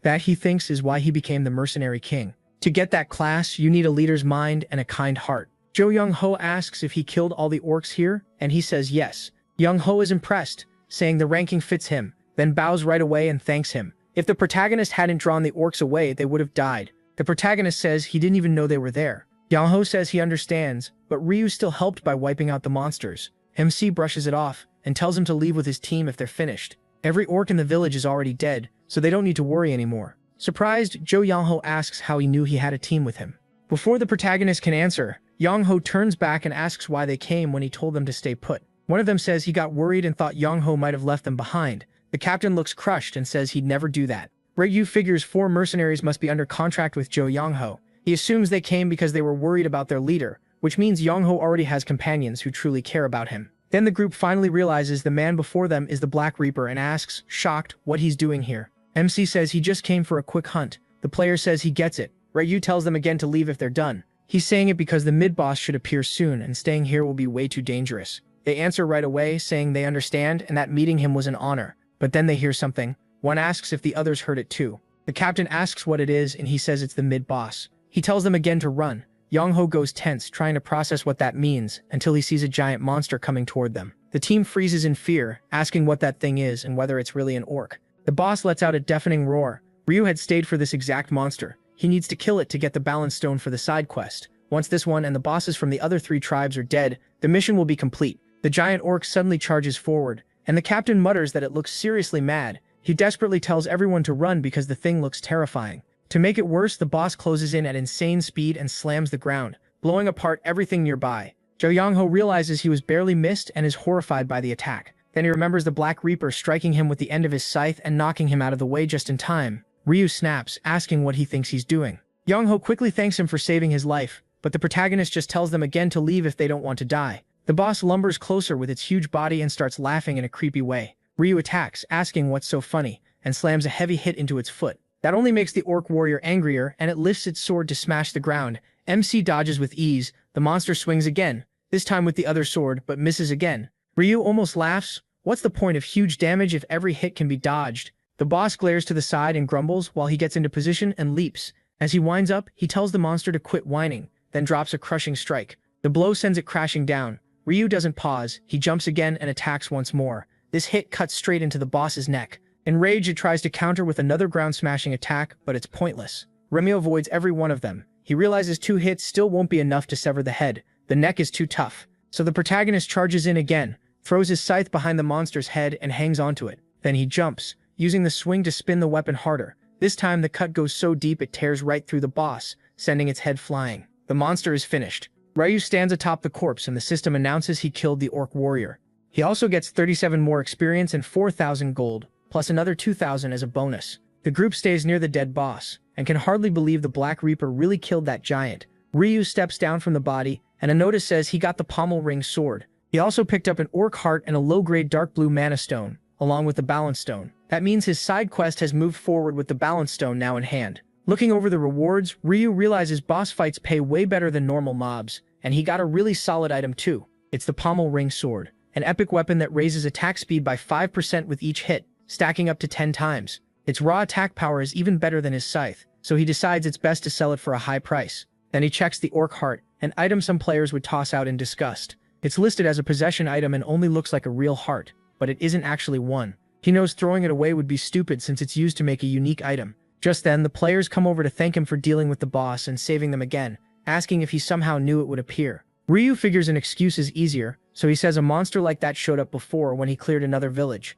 They're surprised, finally understanding why he kept telling them to leave, and start thinking the Reaper is kinder than he looks. MC says he's leaving now that everything's done. The group says goodbye, thanks him again, and tells him to stay safe. Then the leader turns back and says they need to keep hunting. The others are fired up after seeing that fight, but Monkey suddenly collapses, and everyone panics, asking if he's okay. He says this is the end for him. He can't hold on anymore. The leader is shocked since just moments ago, Monkey said he was fine. Monkey admits he only said that so no one would worry, but he's hit his limit. Yang-ho begs him to hold on a little longer so they can survive and return to real life. Monkey says it's hopeless. He didn't make it in time, so they should leave him and stop carrying his burden. The leader refuses to accept that. There has to be a way, and he says they'll kill the orcs and clear everything. Monkey tells him that won't help. Even if they succeed, he doesn't think he can last that long. Then he starts groaning in pain. Watching this, Ryu is caught off guard. Yang-ho is supposed to become the leader of hundreds of mercenaries, yet right now he looks weak. Still, seeing how close the group is, he is reminded of his own brother. He pauses, then walks toward them, deciding to help because he knows that feeling.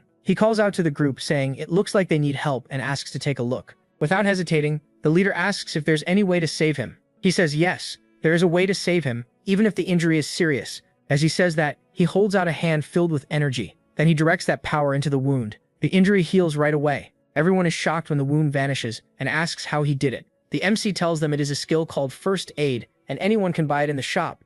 One player says he's seen it before, another says the same and adds that it costs 20,000 gold, but he had no idea it was this strong. Hearing that, Ryumin realizes they got the wrong idea. First Aid is not that amazing, it only works on bleeding and simple injuries, not something like a crushed shoulder. He also knows the skill gets stronger depending on the user's intelligence, since it's a divine type skill. Right now his intelligence is 123 and the Rune of Radiance boosted the effect this much. After checking, he tells the player to move his shoulder. Even if a scar remains, it should work normally now, and Choi Manji is thrilled when he sees he can move it just fine. Still, the MC warns him he is not fully healed. It is called first aid for a reason. If he pushes too hard, the injury could come back. Normal hunting, though, should be fine. The man is stunned by that. Then he jumps up and thanks him, calling him his savior. The leader bows too, grateful that his teammate was healed. Soon the rest of the group follows and thanks him as well. Junko pulls out an item and says it may not be much, but he wants the MC to take it as thanks. The others are surprised by what he offers. Then they start offering their own items too, saying even a little gold from selling them is better than nothing.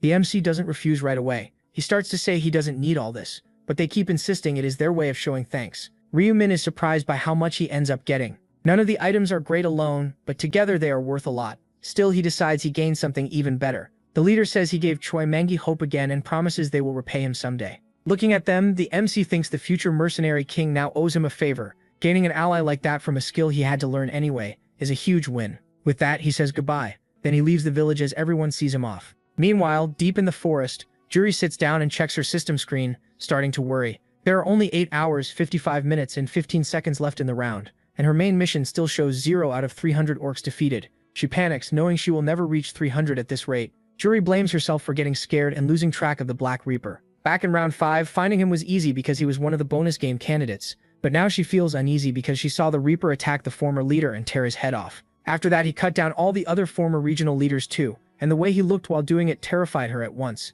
Even after the game ended, she knew she had to talk to him, but fear kept her frozen. She shut her eyes and tried to calm herself, telling herself the Black Reaper would not hurt her. She was sure he was not the kind of psycho who would kill her on sight, so she slowly opened them again, only to find he was already gone. That made her even more desperate, because now she had no idea where to find him. She also recalls Ryumin telling her in real life that she would need to kill 300 orcs, and admits that would not be easy, since they are tough and move in groups. He told her not to try it alone and to find the Black Reaper, because the zones would merge. He kept warning her not to face the orcs by herself, and if she couldn't find him, she should wait an hour before acting. Remembering that, she thinks she already waited the full hour just like her friend asked, and he is a prophet. Still, she worries there is no promise the Black Reaper would return to the starting point, so she gets up. She cannot risk the round ending before she finds him. She starts walking, guessing he went this way, when something suddenly catches her eye, a village, probably where the orcs live. That makes her wonder if the Reaper might be there too, but she also gets scared, thinking it could be dangerous, so she knows she should leave.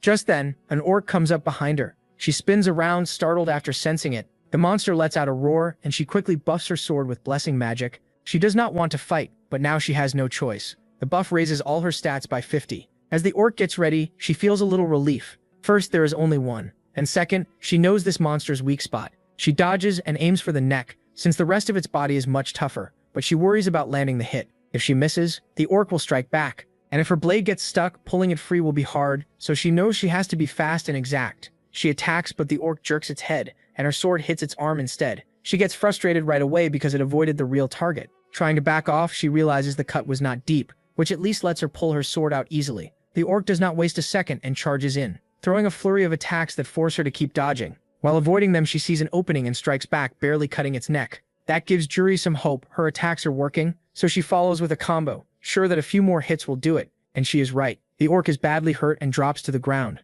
She can hardly believe she pulled it off, and smiles after beating an orc one-on-one. But then she quickly turns when she hears someone coming. It is the MC carrying his scythe. Juri rubs her eyes, wondering if she is imagining it. She asks herself if that really is the Black Reaper. She had been searching for him this whole time, yet somehow he found her instead. Then he walks right past her, and she is left stunned. Still flustered, she turns and calls out, asking for a moment. He looks back and asks what she wants. Awkwardly, she asks if she can join his group. His expression shifts, and he tells her to say that again. She repeats herself, but he asks why he should take her in. The pressure leaves her speechless for a second, then she steps closer and says she will prove it. Without hesitation, she uses blessing. His stats jump at once, and he acts impressed even though he already knew exactly what it did. Smiling, she explains that blessing lasts 3 hours and raises all stats by 50 during that time. The MC pretends to check his system, then says he gets it. She asks if that answers his question, since a buff like this would help in future hunts.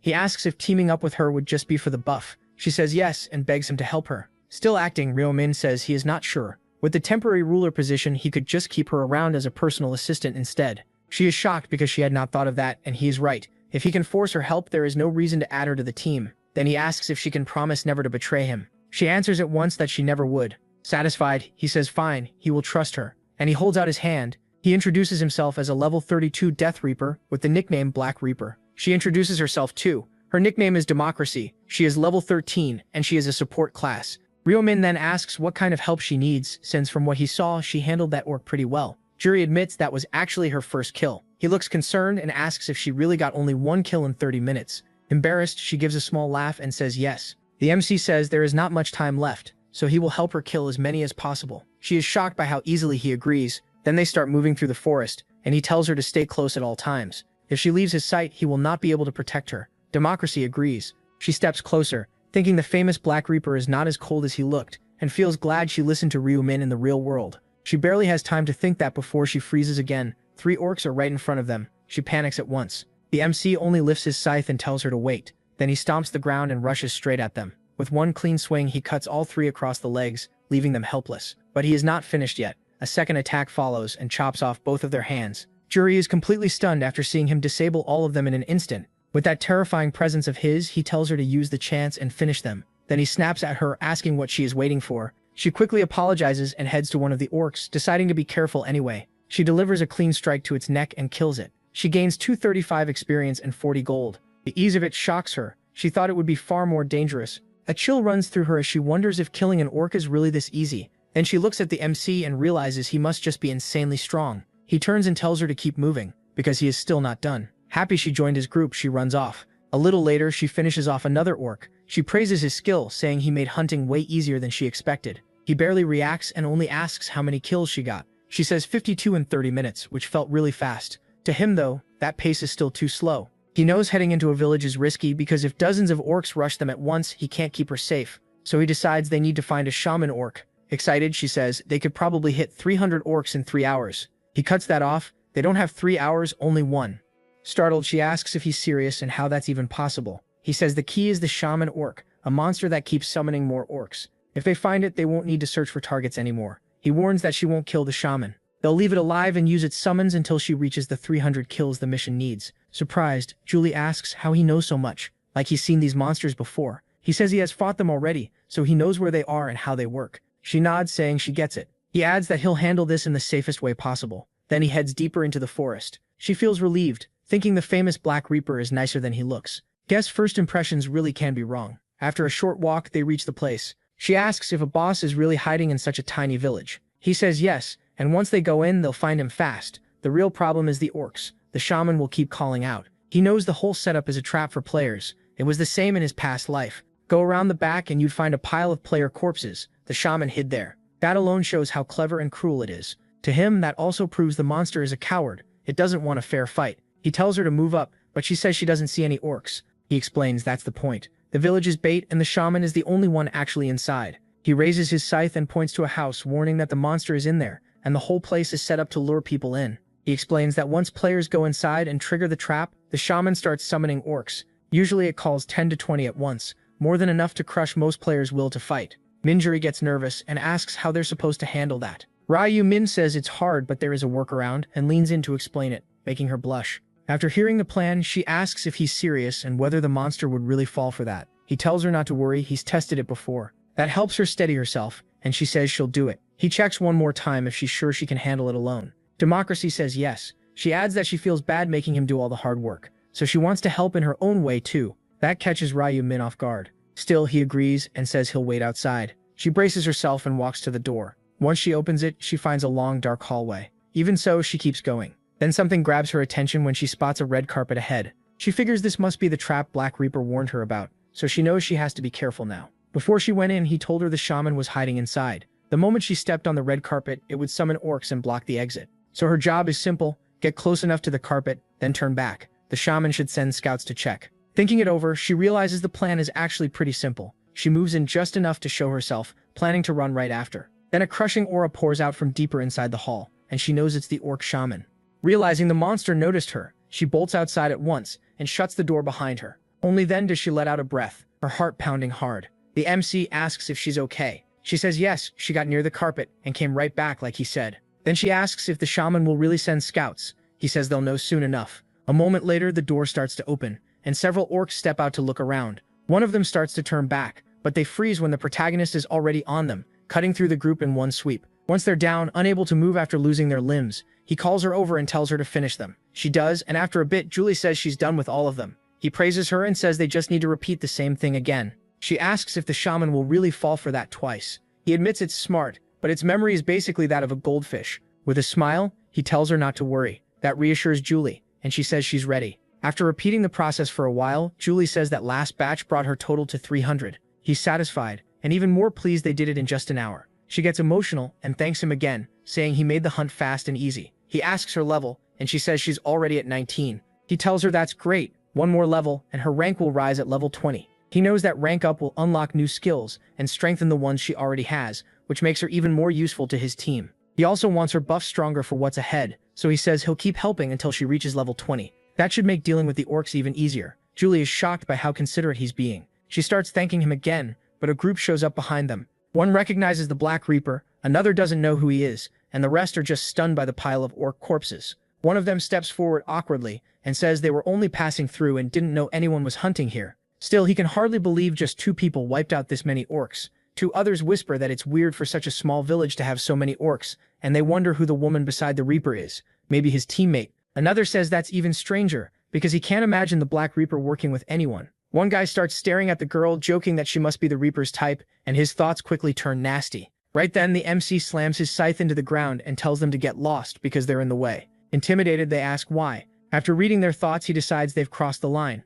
Think what you want, but unless they have business here, they need to disappear. They protest, asking why he's talking like that and saying he's being rude. Julie can't believe it. They must be out of their minds to argue with the famous Black Reaper. Ryu-min swings his scythe and asks who wants to go first. One of them angrily starts shouting, then suddenly realizes his forehead was sliced without him even noticing. That is enough. Everyone turns and runs, apologizing and promising not to interfere again. But while retreating, they swear they won't just let it go. They plan to hide and watch. The MC finds that almost funny. Of course they'd slink off and spy. But he doesn't see weaklings like them as a real threat. Even so, they might try to steal the boss's last hit, so he wants to finish this fast. He still has to get Julie to level 22. The troublemakers stop once they're far enough away. One asks what the plan is, and another says he wants to know what that damn Reaper is up to. The chubby one says he's curious too, especially about where all those orcs came from, and asks if they should spy. Someone answers that if they keep their distance, they won't get caught. They start moving again, and take up a spot near the orc village. Then a group of monsters comes out of the house, and they quickly spot a human standing in front of them.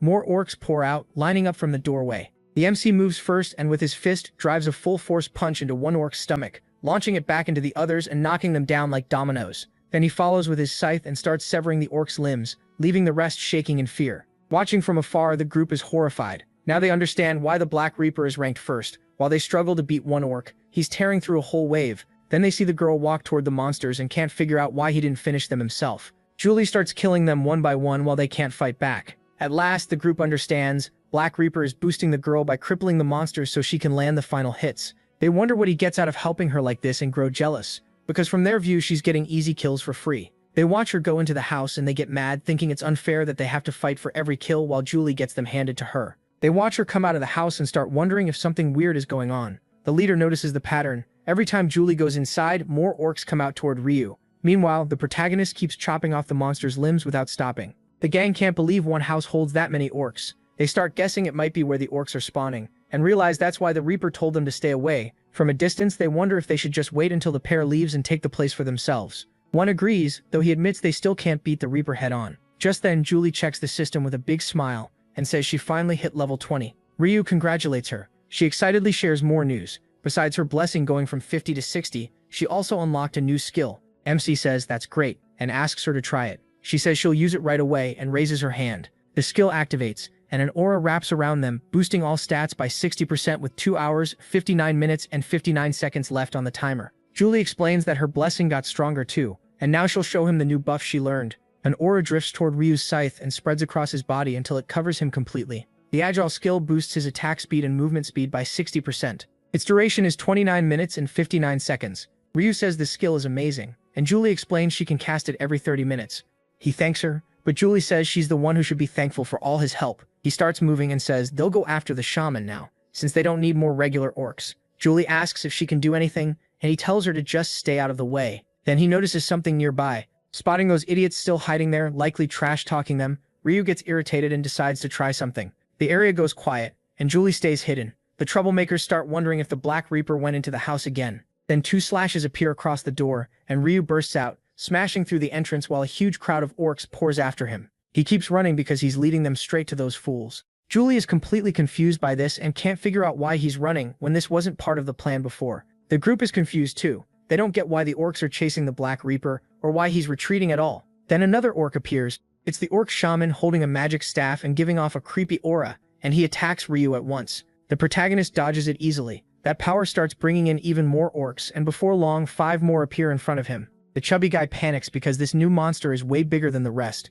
and wonders if that means he's the tribe chief. One of the others finally gets it, and says that weird-looking orc is probably the one summoning the rest. Julie starts shaking, scared because the Black Reaper is surrounded, and she has no idea whether she should step in. But her face changes when she sees him fight. He looks completely calm, like the pressure means nothing to him. By now, dozens of orcs have been summoned. The chubby one freaks out as the numbers keep going up, and only then notices Ryu is boxed in. Even so, he avoids every attack. They can't understand how any player could move that smoothly. Their leader tells them to stay focused, saying the area boss has finally shown up, even if it's still playing defense. Then grinning, he asks what they think about stealing the boss. The others hate the idea and worry Ryu will catch them, but he tells them to calm down. The Black Reaper is swamped with orcs, and no one could handle that many without struggling. 2 more agree, saying if MC complains later, they can pretend they were only trying to help, so everyone goes along with it while he keeps fighting. They sneak into the camp and Julie notices. She immediately wonders what they're doing, then panic hits. She realizes they're after the shaman and doesn't know if Ryu has seen them.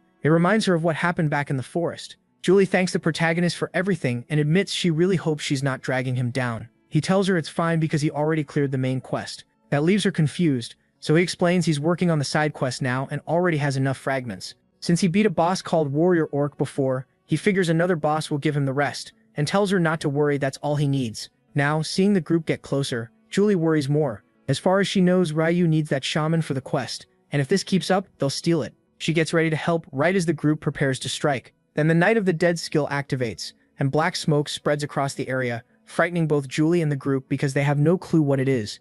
Everyone looks up, trying to figure it out until one of them starts to speak and another quickly covers his mouth. They're too close to the boss, but they're already too late and both freeze in fear because the shaman has noticed them. Its stare alone is terrifying. The group instantly realizes they've been spotted and yells to run, but the shaman casts a spell right away, summoning orcs all around them. The monsters rush in and slam one of them hard, then tear into the rest in a total massacre. One of them lies on the ground shaking, looks up and realizes he's about to be trampled, and dies on the spot. Then the Black Reaper kills the monster and wipes out the rest too. He takes a breath and glances over. Watching the orcs butcher the group, he thinks he only pulled the shaman out of the cabin to see what those idiots would do, and he still can't believe they actually tried to steal his boss. Looking at the bodies, he says, this ending was obvious. He feels no guilt either. They wasted time spying instead of doing their own job. The monsters spot him coming in charge, but he cuts through them like they're nothing until every last one falls to his scythe. Ryu gets excited when he notices how much faster he's attacking, figuring it's Julie's blessing stacked with his own 50% rune bonus. That rune doubles his scythe damage, boosts attack speed by over 50% at night, and if he stands still in the dark, enemies are much less likely to notice him. Then he leaps forward and goes straight for the orc shaman. The boss swings at him, but Ryu dodges and hooks the monster's head with his scythe. The shaman tries to turn aside, but MC expression cold moves once and cleanly takes its head off. Just like that, the boss is dead. A notification appears, saying he defeated the orc shaman and gained 33.73% experience, 4,000 gold, and a level up. He also gets the Orb of Eternal Rest, a strange wooden totem, a low-grade blue mana stone, and the Stone of Balance. That brings his side mission progress to 2 out of 4. So Ryu is pleased. He reached level 33 and got some useful drops. The Orb of Eternal Rest is an epic necklace. It gains 1 stack for each monster killed, loses 1 durability, and every 100 stacks turn into 1 stat point. He notes that it gives stat points every 100 stacks, making it similar to the absorption rune used by the Black Flame Dragon. Still, there's a problem. As it builds points, the necklace keeps wearing down until its durability hits 0. But he knows he can get a durability rune around 8 and repair the necklace with a blacksmith skill, letting him farm more stat points later. Just then, Julie passes by calling his name. Ryu is surprised she can't see him, but he knows his death aura makes him nearly invisible when he stands still at night. He looks at the bodies and decides to clear them away before her Night of the Dead effect ends. Only after that does he turn the skill off, and Julie jumps when the strange darkness suddenly disappears. She has no idea what happened until she turns and spots Ryu, then hurries over saying she was looking for him. She asks if he got what he needed and whether he saw anyone else in the camp, saying some people were hiding and trying to take the boss. He says no, and asks where she saw that. Julie gets confused and says she could have sworn she saw people and heard screams. She's left unsettled, saying ghosts are seriously creepy. Then Ryu calls her over. They need to hunt another boss. After a while, they reach another orc camp, and once the archers are dealt with, the boss appears, an orc archer firing non-stop at the Black Reaper. The protagonist rushes in at high speed and cuts off one of its arms with a clean strike, then immediately slices the monster in half before it even understands what's happening. It drops in 2 pieces, and a message says the orc archer has been defeated. He gains 37.73% experience and 4,000 gold. This time the drops are agile archer's boots, a rusty arrowhead, a low-grade green mana stone, and a stone of balance. Now his side mission is 3 out of 4 complete. Ryu decides to check the new items, starting with the agile archer's boots. They're epic, give 60 defense, 10 agility, and have 1000 durability. He sees they're way better than his normal boots, which only give 15 defense, 4 agility, and 5% movement speed, so switching is the obvious choice. He opens the system knowing it would be even better to combine them with the green crystal he got, and selects the combine option. The combine works, adding agility plus 4 to the agile archer's boots. He likes the result. Now only one of the 4 bosses is left. All that remains is the true orc, the last boss tied to the final fragment. Unlike the others, this one has a time limit. He has to kill it fast. The quicker the clear, the better the reward, and his best time so far is 43 seconds. With that, he says he's ready. Seeing Julie smile, he figures this run might beat his old record with her help. He wants a much faster clear than before, but first he needs more levels, and to use the Orb of Eternal Rest for extra stats, so he goes back to killing more monsters. There are 30 minutes and 41 seconds left in the round. He wipes out as many orcs as he can. Then he puts away his scythe. He's almost level 40, but there isn't enough time to push further. Even so, he's relieved. He got what he needed. He earned 9 attribute points and the item's durability went up by 1. Just then, Julie comes over and asks if it's time for the last boss. He says yes, but adds that they'll have to split up there. She's probably worn out from following him this long. Julie greets him, asking if this is really the end. Deep down, she feels sad and wonders if she should ask to stay with him until the end, but she stops herself, thinking she'd only slow him down. So parting ways is better, because he can read thoughts. He notices she's grown attached. Still, he knows going together is too risky. The true orc is dangerous, and he doesn't want her hurt. Julie says goodbye again and offers one last buff. As she casts it, she thanks him for everything, admitting it would have been hard to do all this alone. Then she opens her inventory and shows him an item she found earlier. She isn't sure it's useful, but she wants him to have it. He says she doesn't need to, but Julie insists. The experience she got was already more than enough, and since she found 2, she wanted to give 1 to Ryu. That makes him smile. She has no idea MC and Black Reaper are the same person, yet she's still looking out for him. He doesn't want her feeling indebted to Black Reaper. So he accepts it and tells her they're even since her buffs helped a lot. Then he starts walking away, saying he'll keep it and they'll meet again next time. She stays quiet, watching him go, unsure what to say. Then, using his direction skill, Ryu speeds forward until a notification marks the superior orc's location. It's 1,121 meters away from him. He relaxes a little. Apparently no one else has cleared that boss yet, and the same seems true for the others. Still, he knows the superior orc is on a whole different level. Compared to it, the other 3 bosses are like ants. Maybe 100 level 20 players working together would have a tiny chance, but he knows that won't happen. He's failed against this boss before, dying 4 times in past attempts. His best clear was 43 seconds. Now he's only 321 meters away, so he pushes even faster. Sure, he can set a better time, but once he gets close to the superior orc, his confidence drops, because the boss is already holding a player in one hand. Several other players are fighting it too. The orc is slaughtering them one after another, while one player shakes on the ground, unable to grasp what kind of giant monster they're facing. A few minutes earlier, the whole group had gathered, and their warrior said there were lots of orcs around, so everyone should stick together. He introduced himself as a level 12 warrior. The blonde guy followed, calling himself Brady Pitt, a level 12 archer. Another said his nickname was Booby Bebig, a level 12 martial artist. Since they had just met, their teamwork was surprisingly good, and they all knew staying together helped everyone. They got ready and the warrior pulled the orc's attention. With how well the group synced up, he thought clearing an entire orc village would be easy. The girl locked some monsters in place while the others covered each side the orcs came from. After 6 long hours, everyone said they'd finished the 300 orc main mission. Seeing how well things were going, Yunsok asked if they wanted to keep hunting. The blonde agreed right away. He wanted to hit level 20, so they stayed together and kept fighting, gaining levels until they reached level 20. Their rank also rose to regular, unlocking the combine feature. They were thrilled. Not only had they hit level 20, they also got new skills. Brady Pitt was amazed by how easy the orcs felt, and the girl said she couldn't believe these same enemies used to give them trouble. Then the warrior suddenly points ahead. They spot an orc many times larger than any they'd seen before. Shocked, they wonder if it's a boss. One of the women gets excited and says the 5 of them can probably take it down. The whole group gets fired up and agrees to split the reward evenly, but the superior orc, who had been walking calmly, turns toward them and lets out a terrifying roar that freezes every player in place. Then the boss bursts forward and jumps straight at them, slamming into the ground. It lifts one hand and kills the girl in a single strike. Then it turns and charges another player, crushing him before he can react. The archer can only tremble until the superior orc grabs his arm and squeezes, shattering every bone. The warrior watches in pure terror, able to think only one thing: death is standing right in front of him. The boss lashes out with its tail and snatches the martial artist, who can do nothing but scream for help before being slammed into the ground. Then the superior orc turns to the warrior and he knows he's about to die. The boss closes in, and once it's near enough, it raises its arm for the final blow. At that instant, Ryu appears in midair and with one clean swing, cuts off one of the monster's heads. The other head roars in confusion, but it's already too late. The scythe slices that one too, and the huge body crashes down, dead. Yunsho can barely process what just happened, wondering if that was really the Black Reaper. After the kill, even the MC is surprised. He didn't expect the superior orc to die in one hit. The system announces that he defeated the superior orc, and because of that, he reaches level 40. His rank goes from regular to expert, and the trade function unlocks too. He keeps checking everything he gained at this level, starting with Mark of Death, which boosts his damage bonus from 120% to 140%. Death Knight's range also jumps from 500 meters to 1000. He also unlocks the Reaper exclusive skill Moonlight Slash. The next skill comes at level 60. He's glad to finally get it, since it's the Reaper's only ranged attack. Moonlight Slash charges for 1 second, then deals 1200% area damage in a cone.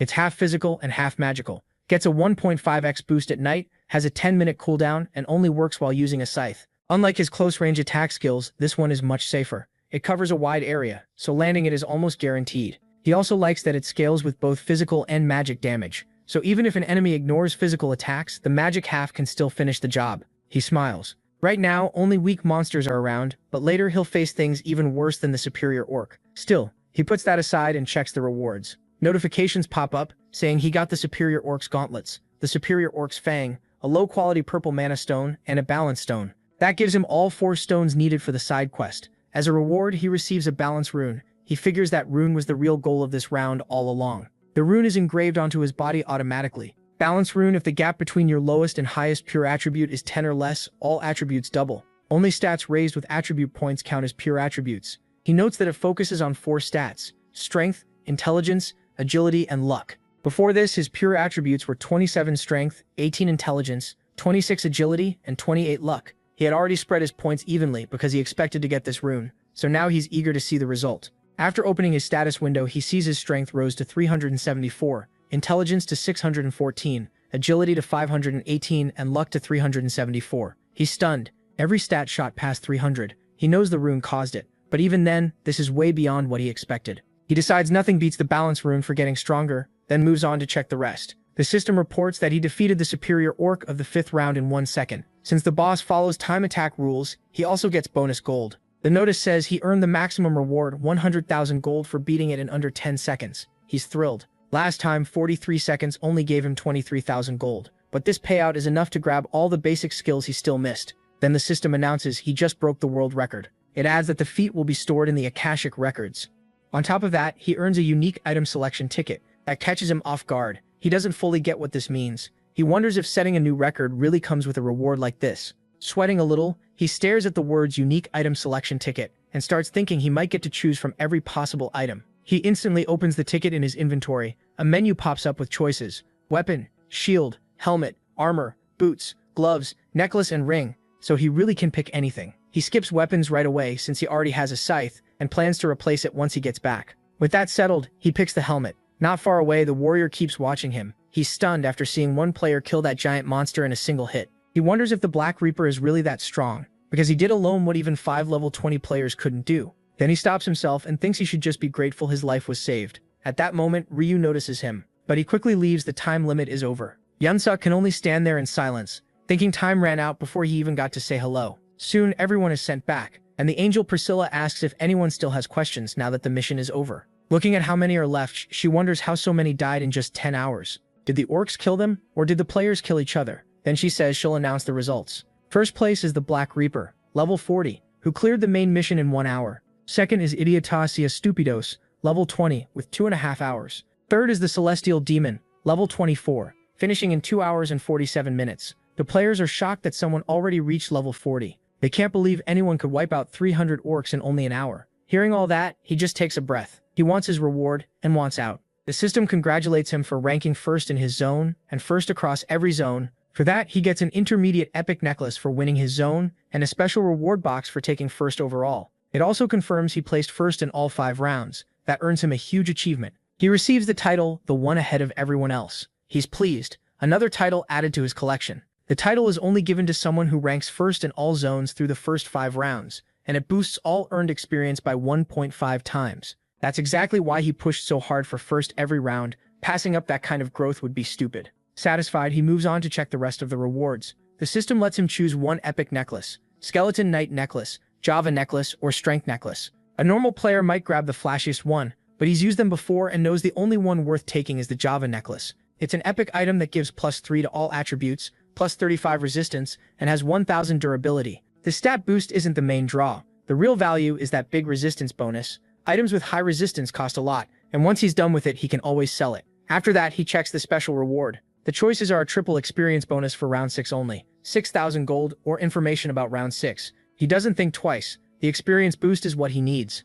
Just then, the angel claps. Everyone's attention turns to her. She asks if they all checked their rankings in the system, messages, then congratulates the 1585 players who cleared the main mission. With the same cruel smile, she says goodbye to the 1211, who ranked too low and will now be eliminated. The players beg for mercy as they start disappearing, but it changes nothing. They're done. Priscilla enjoys the sight, thinking humans are pathetic worms for begging to live. He finds that amusing, because to him, that angel is just another worm. She checks the round stats and is surprised. She never expected anyone to finish the side mission. Then she looks toward the person who did it, and sees it was him again. Without much more to say, she dismisses everyone and tells them to rest before the next round. So round 5 ends with 19 million survivors across all zones. In his zone, only 1211 remain. After the game ends, he's back at his apartment with his brother. Now he decides it's time to try what he had in mind. He opens the fusion window and equips the Reaper's scythe, then adds the Orc's heart, the mystical wooden totem, and the arrowhead from another boss. He figures combining all of them might give him an epic weapon fit for his level.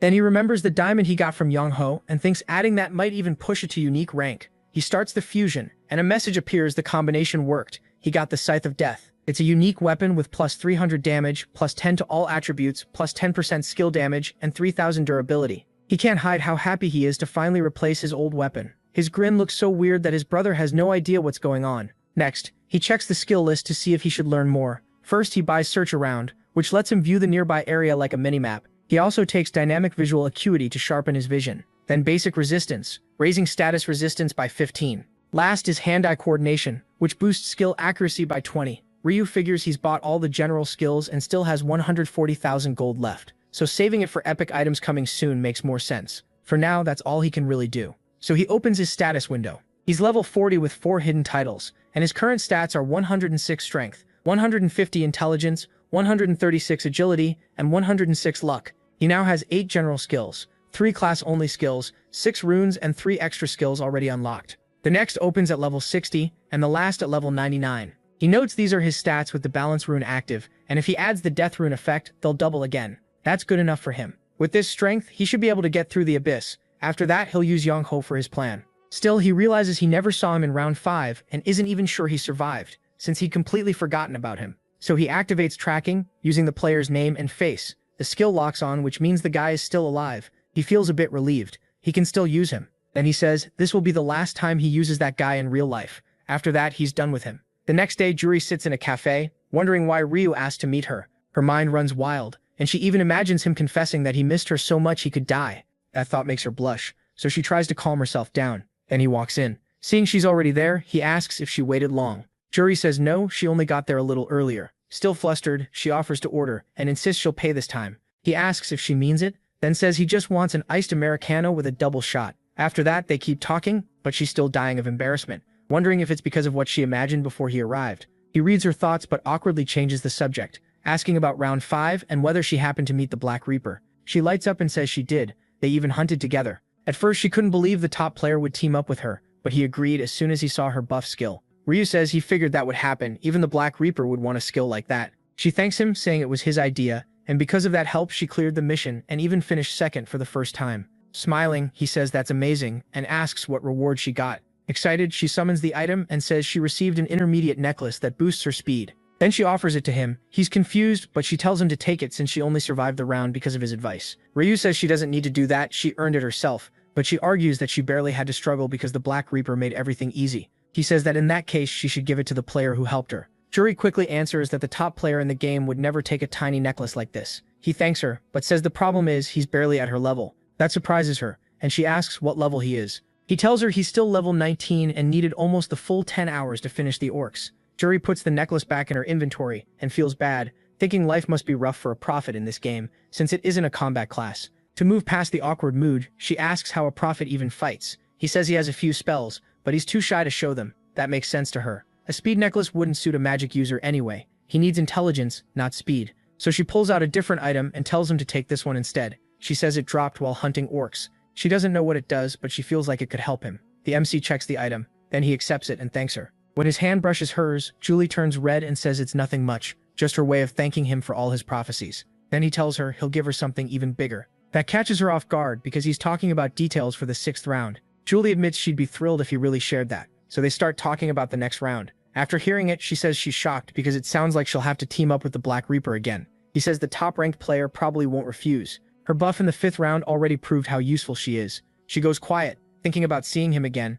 and he can't tell if that's a good thing or not. Julie then says she actually thought he was nice, and not nearly as scary as people made him sound. Still, she admits he was a little arrogant, which fits someone at the top. Since she's talking about him, he has no idea how to react.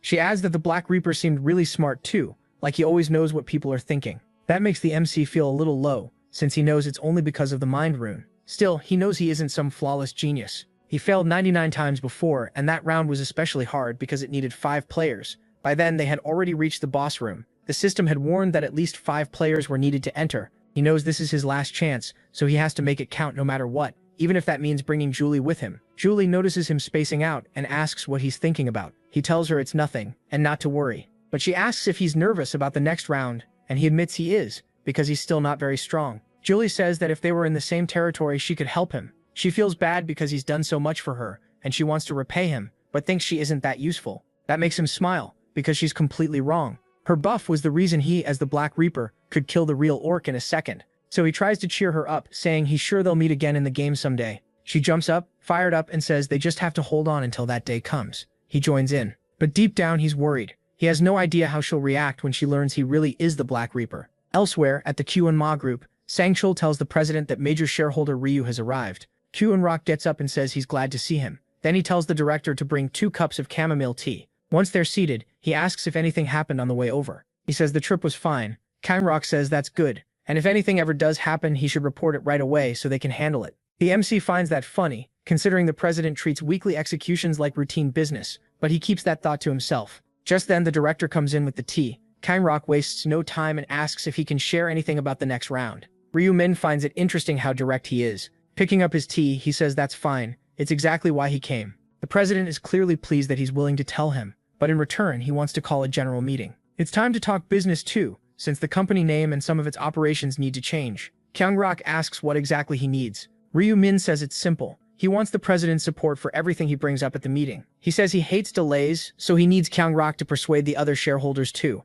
In the future, he saw they didn't look happy about it. Q&Rock asks what kind of changes he's planning. Clearly concerned, the MC understands why. Changing the company's whole direction, this suddenly would make anyone curious, so he gets right to it. He wants to build an open market just for players. Q&Rock is caught off guard and asks if he means joining the sales business. Ryu Min says yes, but with a twist. They'd make a player-only marketplace where items can be bought and sold. When the CEO asks if items can really be purchased with money, he says yes, depending on what the seller wants. Q&Rock says that does make sense, then asks if players really need cash. The protagonist says they do, they're still regular people, and for now there's no other option. The CEO focuses on that phrase, for now, and asks if players will eventually be able to use coins instead. Ryu Min is impressed by how sharp he is. He says yes, he saw a glimpse of it, and players who reach level 40 will be able to use coins. At level 40, a trade system unlocks, letting players spend coins to get items. That's why he wants to set up a safe way to do those trades ahead of time. And with that system, they could collect fees in cash or coins.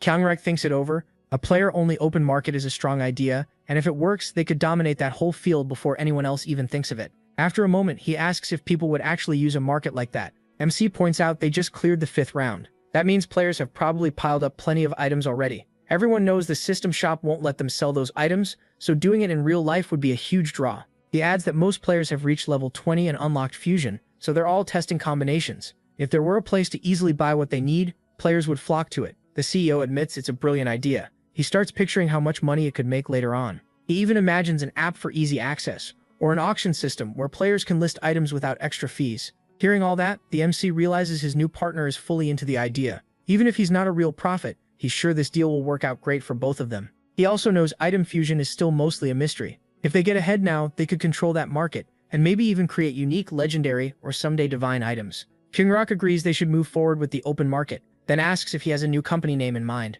Ryu Min says not really, and asks if the CEO has any ideas. Kyungrock says his own opinion isn't that important. Since he is also a major shareholder, his ideas should lead the way. The protagonist Min is glad to hear that, so he suggests the name Player Place, since the whole business is centered on players. Kyungrock likes it, saying people could shorten it to PP. Then the MC asks how long it would take to build the system and launch it. Kyungrock says about a month. Ryu Min says the 6th round is coming soon, and since they're already talking, he'll share its details too. That instantly grabs their full attention. After hearing everything, Kyungrock sits in thought. The 6th round seems like it'll depend heavily on player teamwork. He thanks MC for sharing all of it. To him, keeping a good relationship with the Prophet was clearly the right move. Thanks to that, things have gotten easier in both the game and real life. Then he shifts back to business, saying they'll need to set up a meeting with the other shareholders and the directors. Once everything is settled, the two part ways. Kyungrock tells his security director to escort the MC home. He also orders him to pass the information along to Eren. A few days later, Ryu Min lies in bed,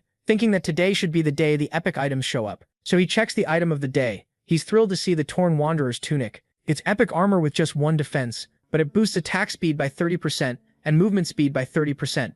He knows the defense is terrible, but the speed boosts more than make up for it. And since epic items normally don't cost only 20,000 coins, he buys it right away. He knows he won't have to depend on the system shop forever, especially with a player-only market on the way. He also knows that even if regular items are expensive, fusion-made items will be worth far more as long as people know how to make them. Nobody wants to keep wasting items on random fusion tests that might fail, so if they can get fusion recipes, the profit could be even bigger, and if everything works out, the open market will be packed. With all that on his mind, he lies back down, knowing he still has to face the shareholder meeting tomorrow. The next day at the company, Sang Chul hands out materials and shows the shareholders where to sit. The meeting goes smoothly without any major trouble. Of course, some people still push back on the plan, but the MC answered every question right away. As their doubts faded, the whole thing was settled without problems. Afterward, Jong Rak thanks him for the explanation and even asks how he got so good at speaking in public. The MC says it came from lots of practice. The CEO says the next job is building the open market system and tells him to focus on just one thing, surviving round 6. Ryu Min figures his friend is really worried he might die, especially now that no more prophecies will come. Then Gyeong Rak invites him to lunch and the MC agrees. He also thinks his part is basically finished, and now all that's left is using Young Min. Well, somewhere else, the Players Alliance is holding its regular meeting. The Four Eyes says hello, but Yam T looks at him and asks why he looks like that. Did something happen? He asks if she really hasn't heard yet. She says no, then freezes when he reveals they lost contact with the players. I am 30 years old and honey jelly after round 5. He thinks they didn't make it. She pauses, finding it odd. They only knew each other through video calls, so she can't imagine anyone being truly heartbroken. Then it hits her. The guy is probably just putting on a sad act in front of the president. After all, the president founded the alliance and has a lot of influence, so of course people would try to suck up to him. Thinking that over, she decides not to fall behind, so she starts acting too, even crying and saying she can't believe those two precious players are dead. Soon everyone on the call joins in, telling each other not to cry while acting like they're all about to break down. Yumty thinks the whole thing is stupid and wonders why people are so hard to understand. Just then, the president joins the video call. He immediately asks what's going on and why everyone looks upset. Lawson fills him in on what happened. The president can't believe it happened, though he's glad the others survived and says it hurts, knowing only 6 are left. Then one member asks if they shouldn't bring more people into the group. The president says he considered that, but he has no good way to find capable people. They also still haven't heard back from the last applicants. Lost Jack says he's in the dark too. He even tried contacting them a few days ago, but got nothing. The president wonders if those candidates also died in round 5.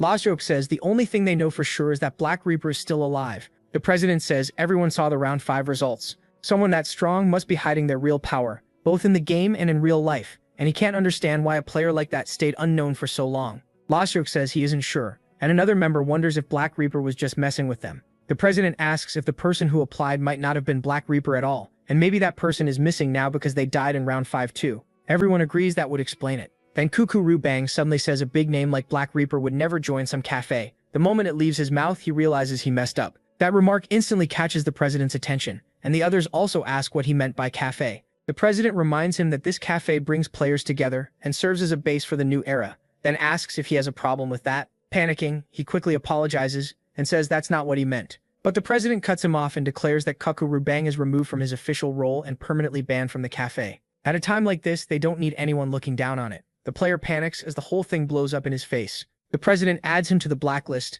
says he needs to learn how to live in the new era, and kicks him from the call. Then he tells everyone to continue now that the bad element is gone. No one says a word. Then Lostroke suddenly notices something and announces that a new player just signed up under the name Black Reaper. That stuns the whole group. Lostroke confirms it's real, but says the name on the account is different this time, Young Min. The president immediately says they need to visit this supposed Black Reaper's home. If there's even a tiny chance it's real, they have to check. Lostroke asks what happens if it's fake. The president says that person will pay for making fools of them. Meanwhile, the MC is at the computer, thinking another fake Black Reaper has shown up, and he knows people won't ignore it. He also knows the Alliance leaders will use this as an excuse to visit Black Reaper's house, and the address they got is Young Min's. Leaving the internet cafe, he thinks it's insane that joining the group requires murder, and that members are treated like slaves. All that does is split players from normal people, and push everything toward ruin. Knowing that, he decides he can't just sit back. He's going to remove Flaceba's corrupt leaders and turn the group to his own use. He knows Flaceba will later grow into a huge force,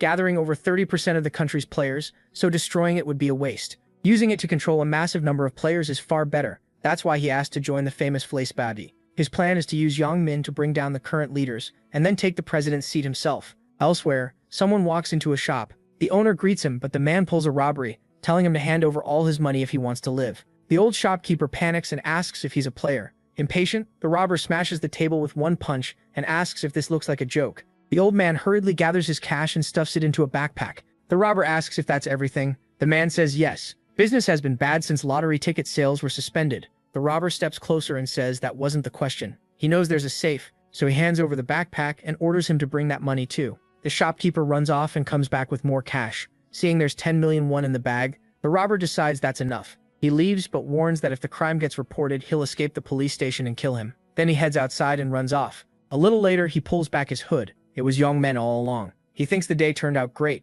With this money, he can live through the month without trouble. But then he starts shaking with rage. This cash may help in real life, yet he has no idea what waits in the other world, and he blames Black Reaper for taking away his friends and his stats. Enraged, he starts yelling, but a noise from a cat behind him makes him jump. He keeps walking, thinking that if he ever met Black Reaper in real life, he'd kill him. When he gets to his building, he starts up the stairs and spots someone standing in front of his door. It's Lostyak. He turns and asks if he's Young Min. The brute freezes, scared because he has no idea who's waiting at his apartment. Lostyak says his reaction gave him the answer. Young Min asks if he's a cop. Lostyak laughs and asks if he did something worth being that scared over. Then he introduces himself as the one who handles interviews for Flaceba and asks if he was there that morning. Young Min has no clue what's happening and snaps, asking what the hell is going on and whether this guy is trying to sell drugs. Confused, Lostyak asks if he isn't Black Reaper. That only makes Young Min madder. He demands to know what Black Reaper is and what Flacebed is. Lostyak apologizes for the trouble, but Young Min still keeps pressing because none of this makes sense to him.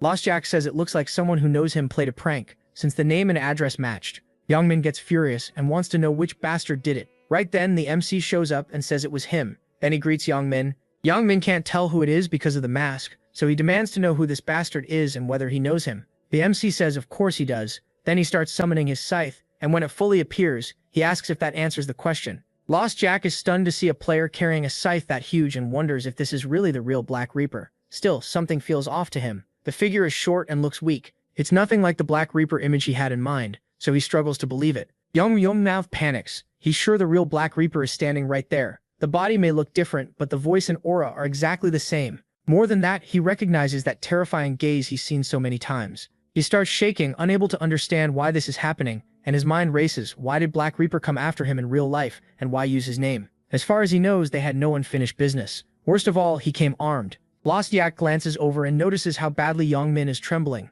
That makes him even more certain this is the real Black Reaper. Only someone who had truly faced him could be this terrified. And Lostyak knows that even at level 20, he wouldn't stand a chance. Then the MC turns to him and says he already knows they're not alone. He tells the others to come out and leave, because he knows everything. Lostyak is stunned that they were found out. A moment later, the other members step out, though they still don't know how he noticed them. The MC raises his scythe and warns them not to take one more step, or they'll die. Trower calls him a shitty brat and says he doesn't believe he's the real Black Reaper. But another member cuts in and asks the MC directly if he really is Black Reaper. Holding up the scythe, he asks if they still need an answer, but Choji says he has heard about a player who fights with a scythe. Even so, hearsay alone isn't enough for him. Ryumin then states that he is the real Black Reaper. Right after that, the Truth Rune activates, giving Choji solid proof that he's telling the truth. Trower asks what the rune showed, and Choji says it confirmed this really is the Black Reaper. Lostak breaks into a cold sweat. He never thought the real one would actually show up. Trower is the one who truly freaks out. He insulted the MC the moment he arrived, and now he thinks he's dead for sure,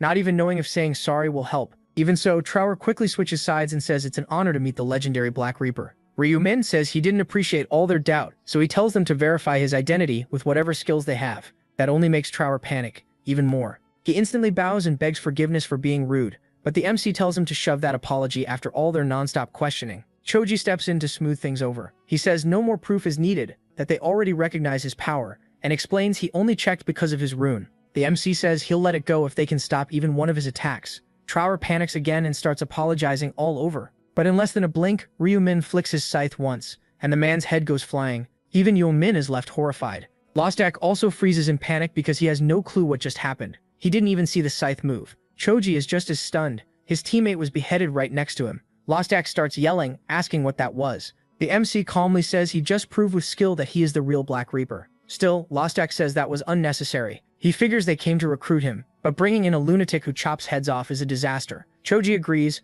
Taking in someone like that is too risky, and if they can't control him, they'll have to kill him here. Both of them note that the MC is level 40, so a direct fight won't be easy. They decide to pretend to submit, earn his trust, then strike by surprise. But Ryumin can read their minds, so he calls them out. He says it's pathetic how openly they're thinking about killing him. Choji denies it and says he has no idea what he's talking about. The MC says he already knew they planned to bow and fake surrender, then attack him when his guard dropped. He asks if they know why he signed up using Youngmin's name, then answers it himself. It was to draw out the alliance leaders.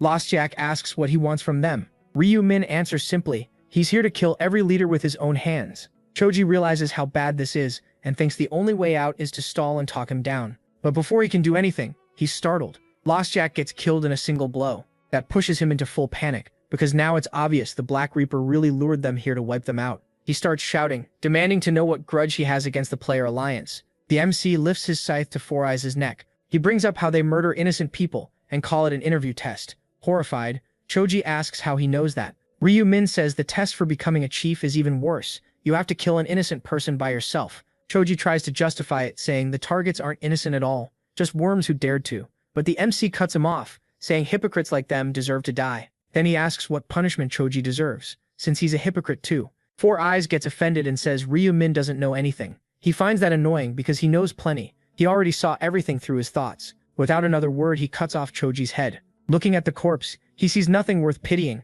just another killer taken out. Then he turns and notices Hwang Yongmin shaking like crazy. Ryumin tells him not to be scared, soon he'll be joining his old friends. That makes Yongmin snap to attention. He asks how the protagonist knows about his friends, and the MC says it's obvious they were always together, even if Yongmin was mostly dragged along by them. Then he removes his mask and asks if Yongmin really still can't tell who he is. It's Ryumin, the same kid Yongmin used to bully. Yongmin is instantly stunned. He remembers extorting him for money and pushing him around, but he still can't accept that the guy he saw as a loser is actually the Black Reaper. In his mind, those two people can't be the same. MC laughs, seeing that Yongmin still doesn't believe it, and says that makes sense. Just a year ago, he was still getting beaten by him. Terrified, Yongmin asks if he had been pretending to be weak the whole time. Ryumin says he was never pretending. At the same time, he slices off one of Yongmin's arms. Yongmin drops to the floor screaming, and the MC says hearing loser from trash like him is pretty insulting. He orders him to shut up, or he'll lose his tongue too.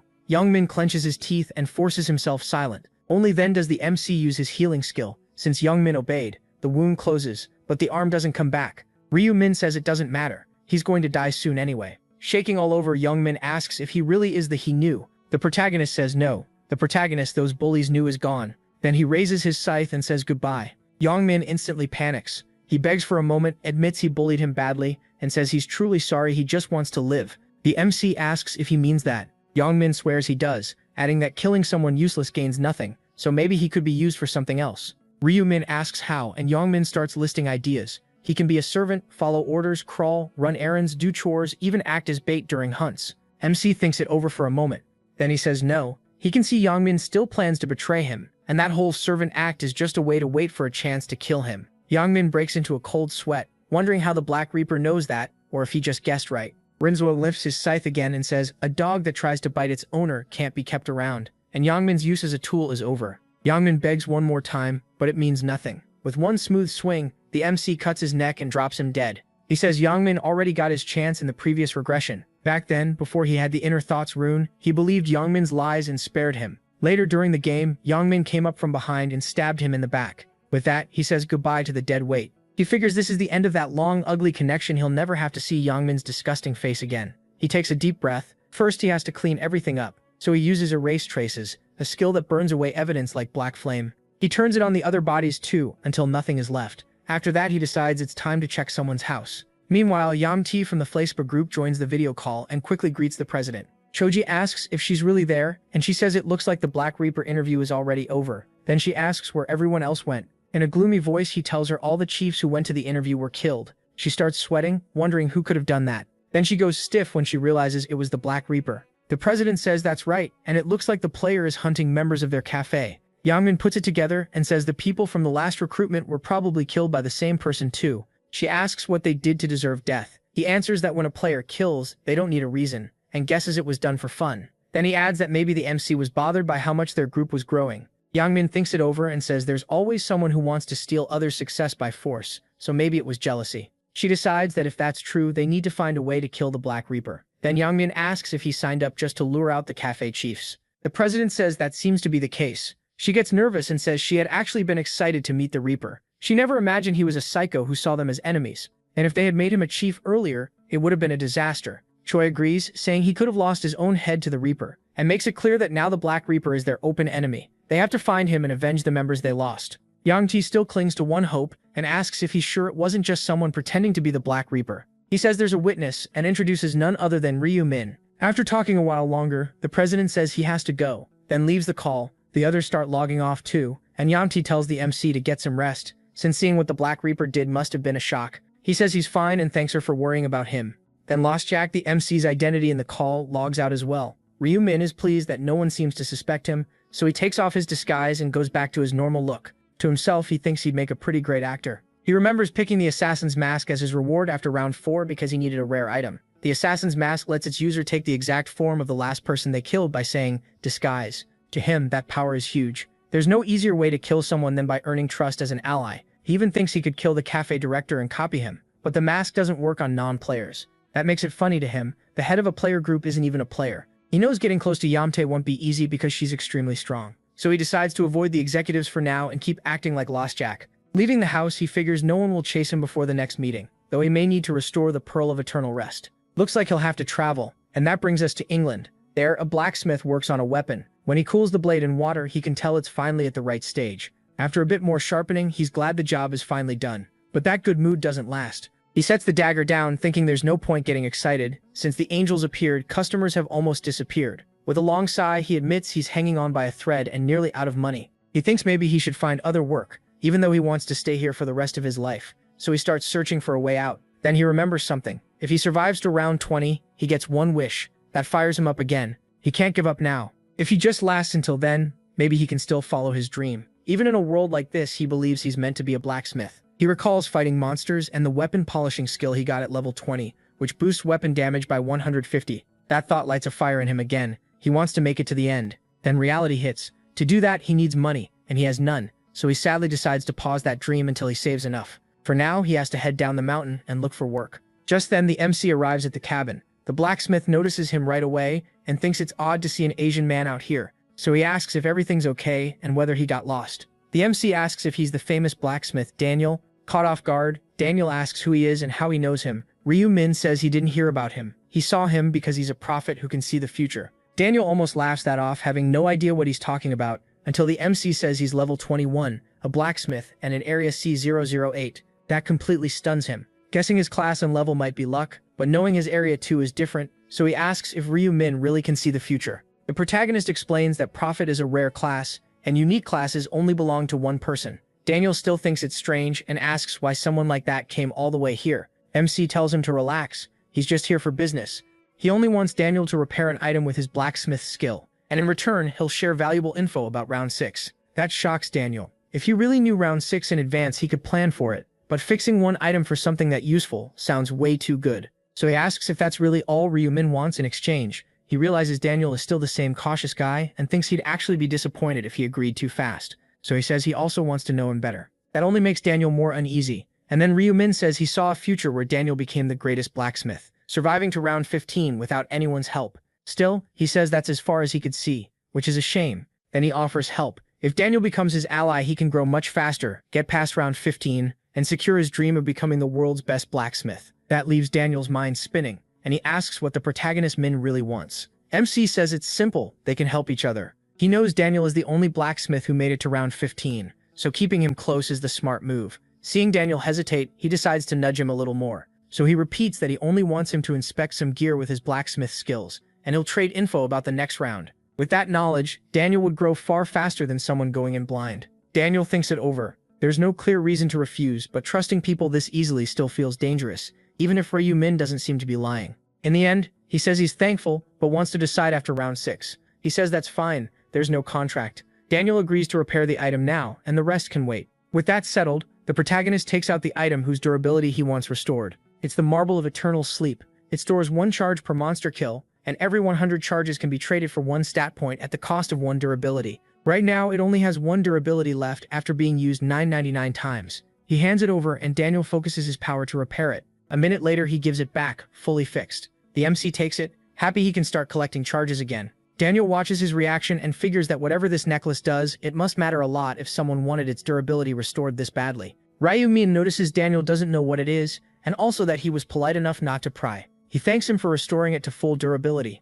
Daniel then asks about round 6, and MC says he'll explain. Once he finishes, Daniel starts thinking hard, already considering gathering strong people if the warning is true. Then he asks if he has anything to sell like black steel powder. That catches Daniel off guard. He never expected anyone else to know about it. Ryu-min asks to buy some, then correctly guesses Daniel was about to search for another job because he's short on money. He promises to pay well. That convinces Daniel even more. Since the protagonist knew about the powder and his money problem, he apologizes for doubting his seer class. MC tells him not to worry. He only says what he sees, and whether people believe him is up to them. Daniel thinks it over and says he'll give the black steel powder for free. Ryu-min starts to object, but Daniel says he's already received more than he gave.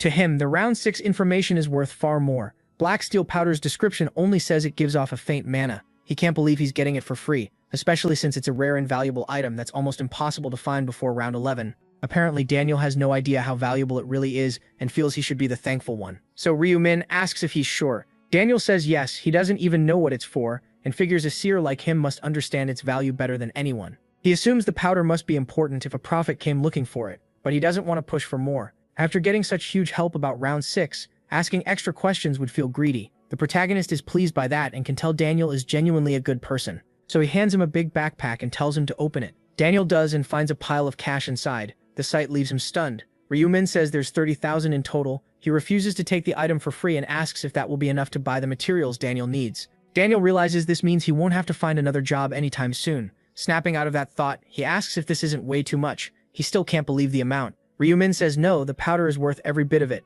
And the money isn't only for materials, which confuses Daniel. Then he tells Daniel to open an international investment account and put about half into Korean stocks. Daniel gets even more confused, but MC specifically tells him to invest in Player Place. He says it's only advice, not pressure, but the company will skyrocket soon, and if Daniel buys in now, money will never be a problem again. Daniel agrees right away. After all, the one telling him this is a seer. The two exchange numbers and say goodbye. Before he leaves, Daniel asks for his name. He answers, Ryu-min. After that, June 1st arrives. He's finally sent to round 6 with his new gear. Then the rest of the players arrive. People look around, wondering if they're in a desert and what the mission could be. Ryu-min checks the area and remembers round 6 is a team mission, so he starts looking for party members, starting with Julie. She's the only one he really needs, which leaves 3 empty spots in a 5-person group. Just then someone catches his eye. When he turns, it's Julie. She walks over, glad to see him, and asks how he's been. He says he's fine and mentions it's been a while. Julie laughs. It's only been a month. The people nearby stare, shocked that a woman is talking so casually to someone that strong. Then they spot her nickname Democracy. Realizing she ranks second last round and is close with first place, they get jealous. As they walk, Julie asks if he beat the final boss in round 5. He says yes. She's stunned he cleared it that fast, which must mean he finished the side mission too. Ryu-min says it was easy, but he's not telling her what reward he got. She's surprised he saw that question coming. They keep walking together. A moment later, Julie notices he's been looking at her and gets super embarrassed, thinking she's been rambling in front of someone way above her. so she quickly apologizes, but Ryu-min has no idea why. Instead, he thanks her for the compliment. Julie laughs shyly, thinking the Black Reaper is kinder and more charming than she expected. While they talk, two more people come over. It's Aaron with her bodyguard. She asks if this is really the Reaper, then glances at Julie and wonders who she is. The pair greet the protagonist Min. Aaron then asks who Julie is. His partner, maybe? Ryu-min coolly tells her he doesn't have to answer that. Aaron immediately feels awkward, especially after remembering he'd been smiling with Julie earlier, which makes her wonder even more about their relationship. MC skips the small talk and asks what they want. He already guesses they came because of the prophecy he gave them. And Sang-chul politely speaks up and says he wants to join Ryu-min's group. He asks what exactly he means, and An Sang-chul admits he isn't very strong but promises to do his best. The protagonist figures it's worth playing along a bit. He still needs two more people to fill the party. Besides, almost nobody else would dare ask to join him, and these two are the best choices right now. An Sang-chul adds that he wouldn't join empty-handed if accepted. He can share information about round 6. That makes MC Min's expression change. Information leaks are valuable. Even so, he says he doesn't need it. The swordsman is confused and asks why, since knowing early would help them prepare. Ryu-min says he can handle things himself. He also doesn't want to rely on unproven info, and asks who gave it to them. And Sang-chul tenses up. He asks again if he'll reveal the source to get into the group. And Sang-chul bows and apologizes, saying he can't do that, even if he gets rejected. Ryu-min likes that answer. The man was ready to share the warning, but still refused to expose the prophet's identity. Because of that, the protagonist accepts him, and Sang-chul is stunned. He was sure he'd be turned down. MC says he can tell he's trustworthy. Since he protected his source, it proves he doesn't have a loose mouth, and he'd have been rejected if he did. Both of them thank him for letting them join. Next, Min explains that Julie has a buff skill, which is why she's on the team. Seo Aaron can only wonder how the two even met, but she still walks over to introduce herself as Seo Aaron. Julie freezes at the name and asks if she's really that actress or just someone copying her look. Seo Aaron says she really is. That makes Julie light up. She says she's a huge fan and loved the drama Mina Fortuna, especially since it's her dad's favorite. Seo Aaron is caught off guard by the excitement, but says she's happy to hear that. And Sang-chul asks one more time if Ryu-min truly doesn't want the round 6 information. The protagonist Min says no and tells him not to share it. He doesn't want anyone saying he got outside help. That disappoints in Sang-chul, since he wanted to repay his debt that way. Still, if things go wrong later, he knows he may have to speak up for everyone's sake. After that, he asks Julie about this bonus skill of hers. She smiles and says it'll be easier to show them later. Seo Aaron says her skill summons a fairy that gives a shield, and Julie is amazed by the fairy part. Once that's done, and Sang-chul introduces himself properly again, Julie asks if he already knew Ryu-min before this. He says yes, they were saved more than once by the Black Scythe. Hearing that, Julie looks even more convinced that MC is a good person. Suddenly, Priscilla flies in. She greets the humans and announces there are exactly 1,010 participants this round. Then she gets right to the mission. A system window appears. In round 6, they must defeat a boss within 6 hours. Priscilla adds that no one can do it alone. The players ask what they're supposed to do, and she says the answer is obvious. They need to team up. She then introduces the new group system, which lets players form parties and cooperate. A group is made when 5 players gather. Once formed, they're treated as allies and can't hurt each other. Someone asks if that means no more backstabbing. Priscilla says they can still be harmed by monsters in other groups, just not by their own team. She also explains that while in a group, experience and gold are shared equally, no matter who lands the last hit, but that only works if everyone stays within 100 meters. Now the players want to know how item drops work. Priscilla says items go to whoever contributed more. If one player did 70% and another did 30%, the first gets the item. Someone asks if low contribution means no chance at all. She says even 1% could still win an item if luck is on their side.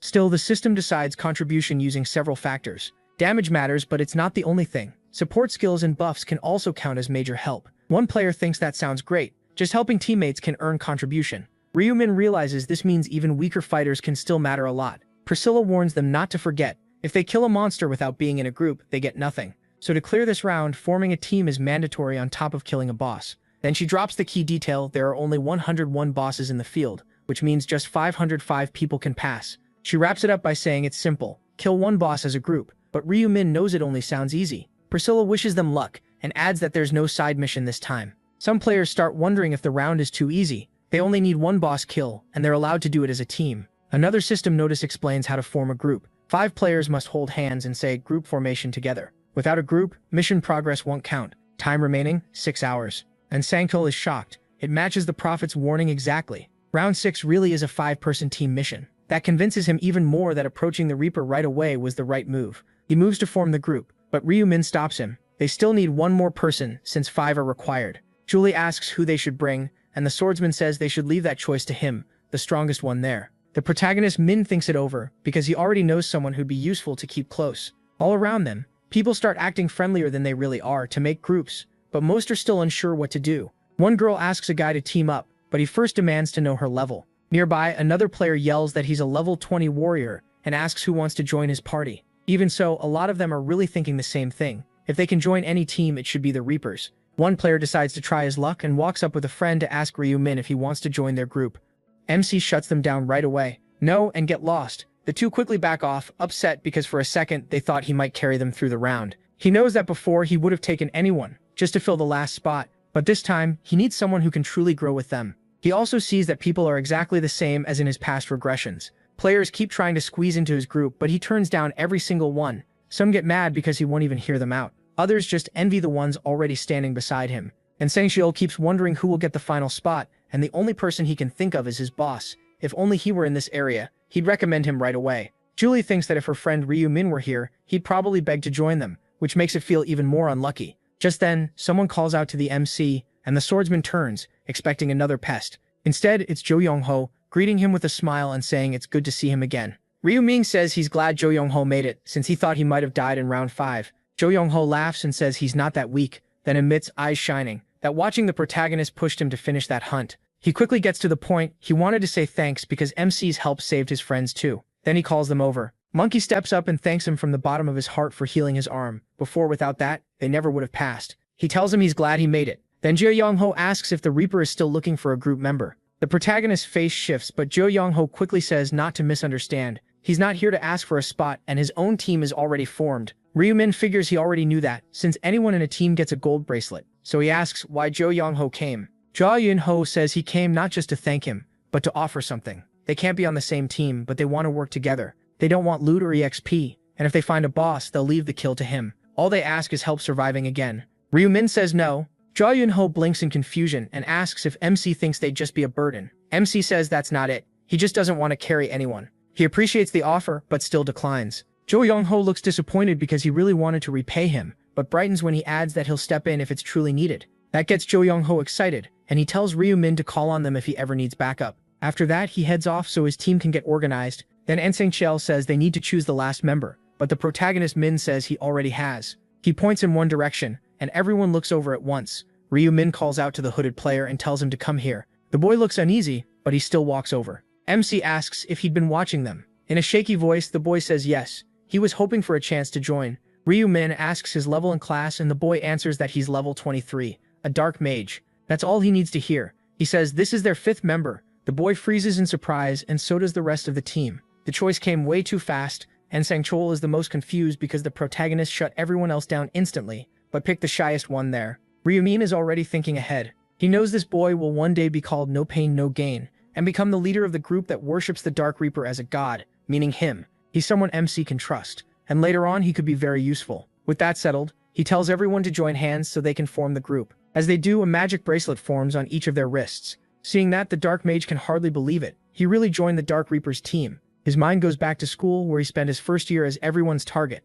The bullies mocked his face and kept asking why he always looked so miserable. They demanded money from him every day, and all he could do was shake and apologize, saying he lived with his grandmother and had no cash. They didn't care. They told him to steal it or figure something out, because if they were broke, that was his problem. They even threatened his grandmother, asking if he wanted them to bury her already. That made Taegyu snap with rage. He rushed at them to fight back, but only got beaten down until he hit the ground. In that moment, he thought dying might be easier, but if he died, his grandmother would be left alone and suffer for it. So he cried, forced himself to endure, and kept going for her sake, hoping to give her a better life. Eventually, he made it through high school. Then the angels came and the world fell apart. Finding work and living decently became even harder. Later, after round 2, he came home and found those thugs there with his grandmother on the floor asking where he was. The sight filled him with rage until his power burst out. A black arrow shot out at once and hit 2 of them. One took it to the face and couldn't even understand where it came from. The third tried to summon a sword, not knowing Taegyu had awakened, but it didn't matter. They all died. Sitting beside his grandmother later, he realized this was why he'd kept everyone at a distance. Crying, he swore he'd reach the final round, save his grandmother, and make his wish come true. He was happy just to see he'd cleared another round, but even though he always ranked first in his rounds, someone still stood above him. That player was the Black Reaper, crushing enemies without mercy. All the Black Mage could do was stare from afar, unable to believe one player had wiped out every area representative in an instant. That only made him think one thing. Power like that could save his grandmother. More than anything, he wanted to know how to become that strong so fast. Back in the present, Ryumin calls him back to reality and asks everyone to introduce themselves. Taegyu says he's level 23, a black mage, and his skills are Black Arrow and Black Chain. As he says it, he notices something strange. He's usually nervous, but right now he feels calm. Maybe it's because he's standing in front of the Black Reaper, or maybe he just wants to look useful. The protagonist Min says it's time to start hunting, but Julie stops them first and says she'll buff the team.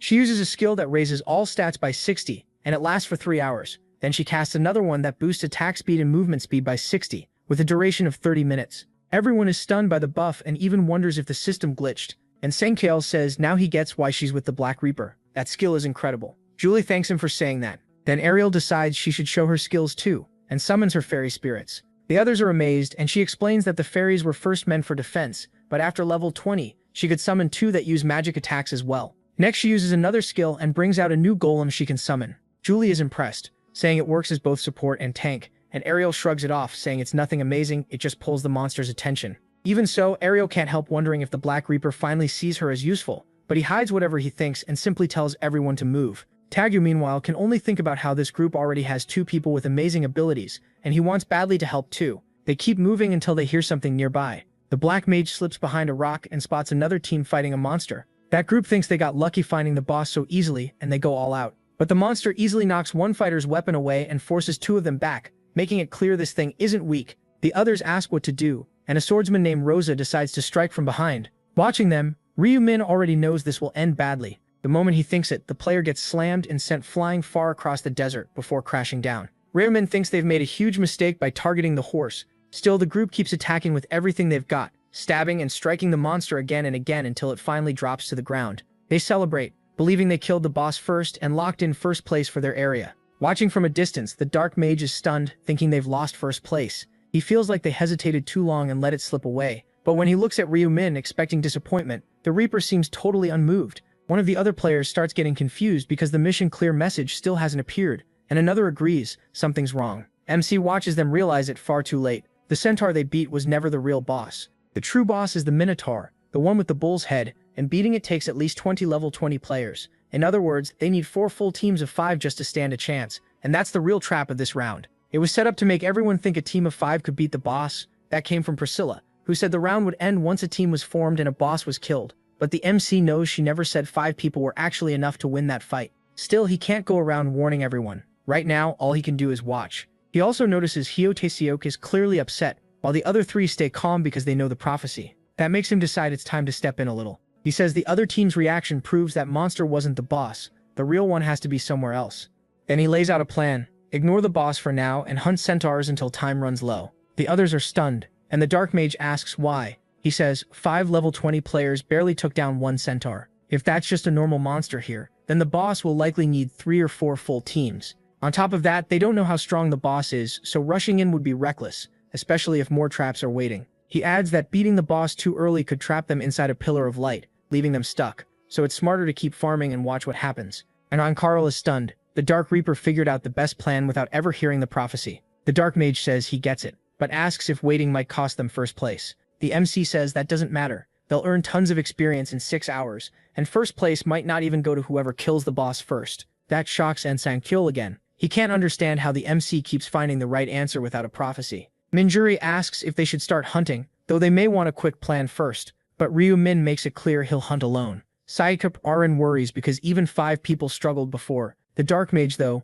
fully trusts the Dark Reaper. The MC repeats that the team won't have to fight because he'll kill everything himself. And Sangchul asks what they should do, and he says they just need to follow him, pick up the gold and experience, and treat it like a power leveling run. He makes one thing clear: any contribution-based item drops will belong to him. In return, they'll gain gold and experience fast without risking their lives. Everyone agrees right away, happy they won't be in danger. Taesuk especially is relieved and says he'll follow his lead. The MC calls out his scythe and bursts forward, telling them to keep up. They're stunned by how insanely fast he is, and Senkyeol yells for everyone to hurry. Ryumin keeps sprinting ahead, while the group struggles to keep up. The girls can't believe anyone can move that fast and can only guess his agility is absurdly high. Watching from behind, the Dark Mage realizes that even though he thought he was quick, next to the MC he's just a cat chasing a cheetah. Then the MC spots something and points ahead. A centaur is right in front of him. In the next instant, he slices its head clean off, killing it the moment it appears. The group is left speechless. They don't even understand what they just saw. More centaurs show up across the desert,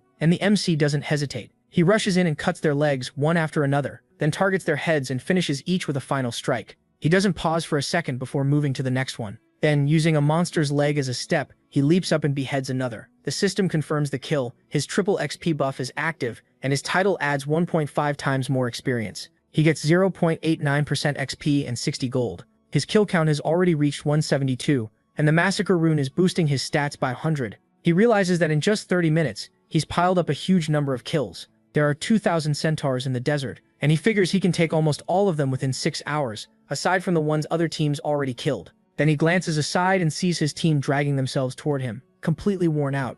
They finally catch up, gasping for air, and the MC tells them they can rest if they're tired. They thank him because they can barely breathe. Julie admits she's amazed his hunting speed is ridiculous. He asks if that means she's not having fun. She quickly denies it, saying she's leveling up just by following him, so of course she's enjoying it. Barely able to stand, the Dark Mage says the Reaper is the one doing all the hard work. But the MC points out that they look like the ones suffering more. Then several players show up. Everyone turns and sees multiple teams arriving together. One player greets the MC and says they're lucky to have found him. Ryumin tells him to skip the small talk. The man explains they're gathering teams to hunt the boss, and asks if the MC will join them. He refuses instantly, which upsets the man enough to ask why. The MC says the boss won't be easy to handle, and explains that the real one is the giant with a bull's head, a dangerous opponent. He says he already saw another group challenge it and get wiped out. So yes, several teams will need to work together. But even after saying that, Ryumin still refuses because he's not interested. The player pushes again, saying it would help both sides, and even offers to let him take the final hit on the boss.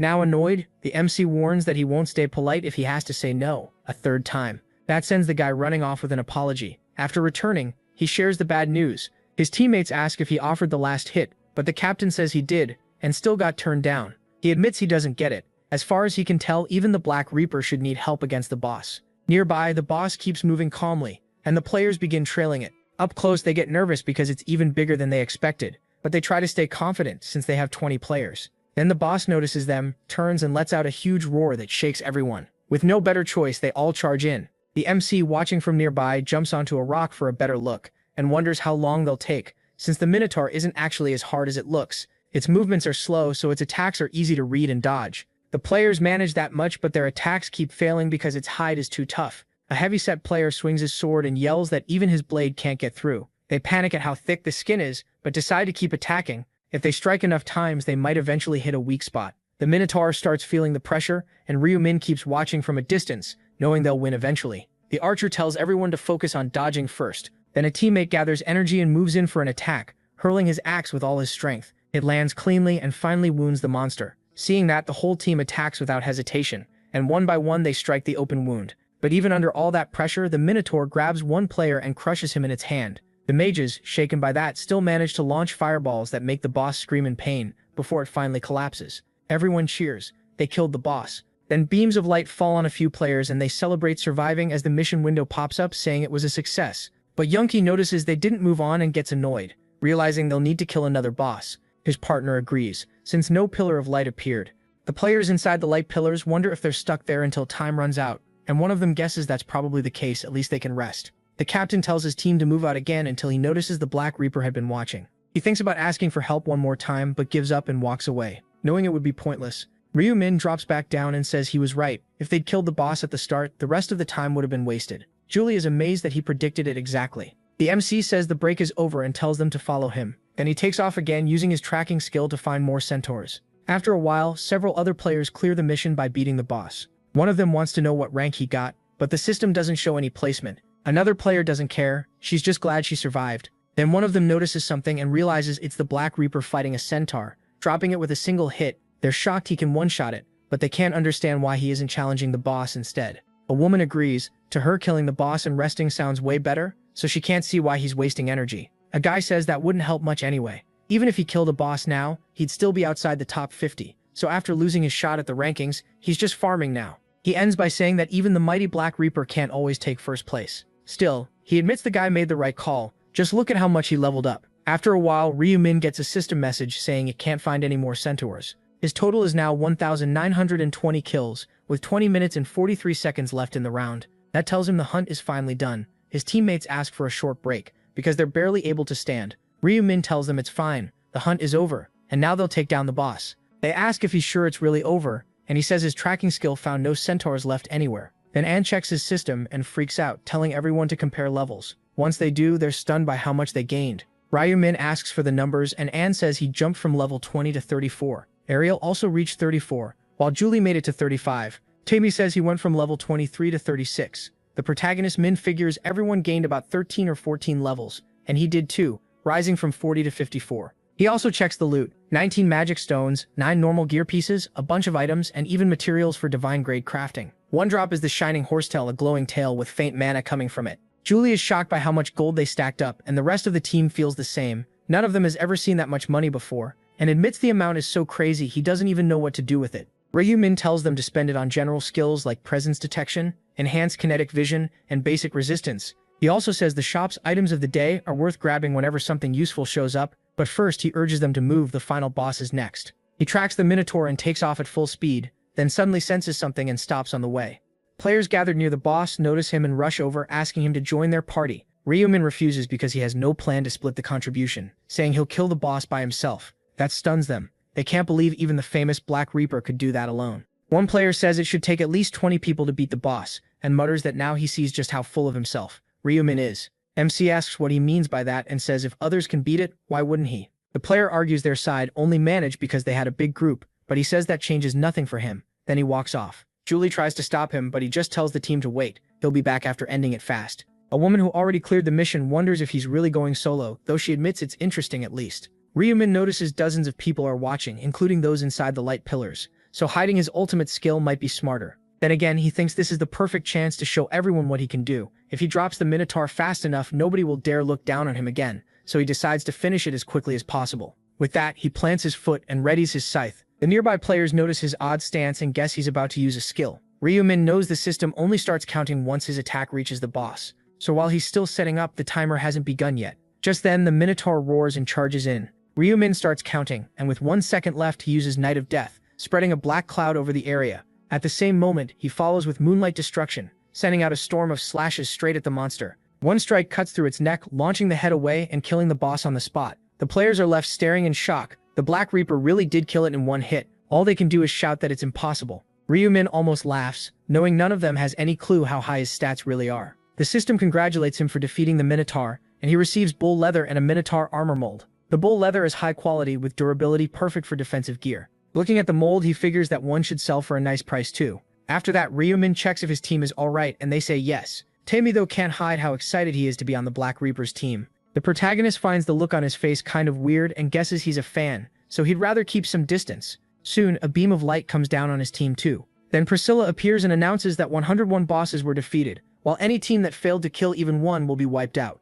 With a creepy smile, she tells the trash to disappear. The players panic as they slowly vanish. After that, the angel says she'll reveal the rankings. First is Ryumin's team with a 1-second kill. Second is Celestial Demon at 3 minutes 21 seconds. And third is Stupid Idiots at 4 minutes 9 seconds. One player protests, saying his team killed first, so how could the Black Reaper's team rank above them when they finished last? Priscilla explains that rank isn't based on who killed first. The system judges by how long the boss fight took.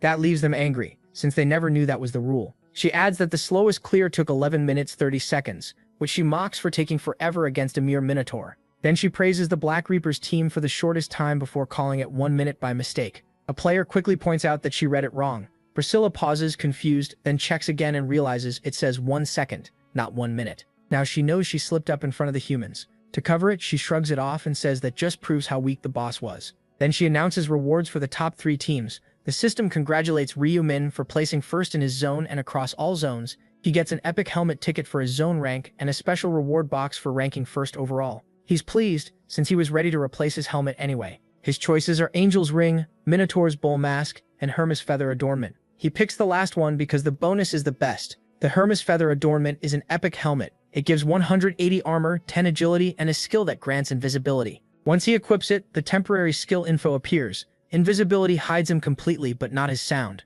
It ends if he attacks or gets hit, lasts 30 minutes, and has a 30-minute cooldown. He likes it, even if it doesn't hide noise. Once he gets the Stealth Rune too, he'll be set. Now he has to choose the special reward, an ingredient item, 14,000 gold, or info about round 7. He doesn't need the gold or the information, so he takes the first option. The choices are broken branch of the iron tree, boiling solution, resistant mama shell, and Angel's golden powder. Since he already knows what each one does, the choice is easy. He picks Angel's golden powder. With everything done, the angel says goodbye and tells them they'll meet again in the next round. Now there are just over 8 million survivors left, with 505 in Zone C. Gustavo wakes up after returning to the real world and gets out of bed. He heads for the door when his security director says he needs to speak with him right away. Once they meet, Gustavo says of course his friend leveled like crazy after hunting for 6 hours on the Reaper's team, so he wants to hear exactly how much, and answers that he went from level 20 to 34. Holding a glass, Gustavo asks if he's serious, and wonders if that's really so shocking, when the Reaper did all the hunting. Anne says yes, the Reaper killed everything alone while the team just followed, and Gustavo figures that means the Reaper must have taken most of the loot. Anne confirms it, but says he doesn't regret a thing because he never expected to gain that many levels at once. Gustavo isn't happy at all. He says he's only level 29 and didn't expect to get past like this. That leaves the director stunned. Gustavo adds that Ariel is probably around his level too, and he can't stand being behind her, so he'll have to train harder. As he pours more whiskey, he asks if the Reaper really killed that fast, and says yes, the Centaur died in one hit. Gustavo says not even a 5-man team could pull that off, then asks if it's also true the Minotaur died in 1 second like the scoreboard showed, and says it is. He watched a shining skill slice the boss's neck off instantly, and he'd never seen anything like it. That worries Gustavo. The gap between him and first place is ridiculous, almost unreal. He knows the Dark Knight class is strong, but nothing like the Reaper, and he wonders if reaching level 40 will make him much stronger too. Either way, he knows he has to focus on leveling up. All he can say is that he'll work harder. Then he sets his glass down and says he actually wants to thank the Reaper. He'd gotten lazy, and now he's fired up again. Since his director, Seo Aren, had improved a lot, Junglak wanted to reward him.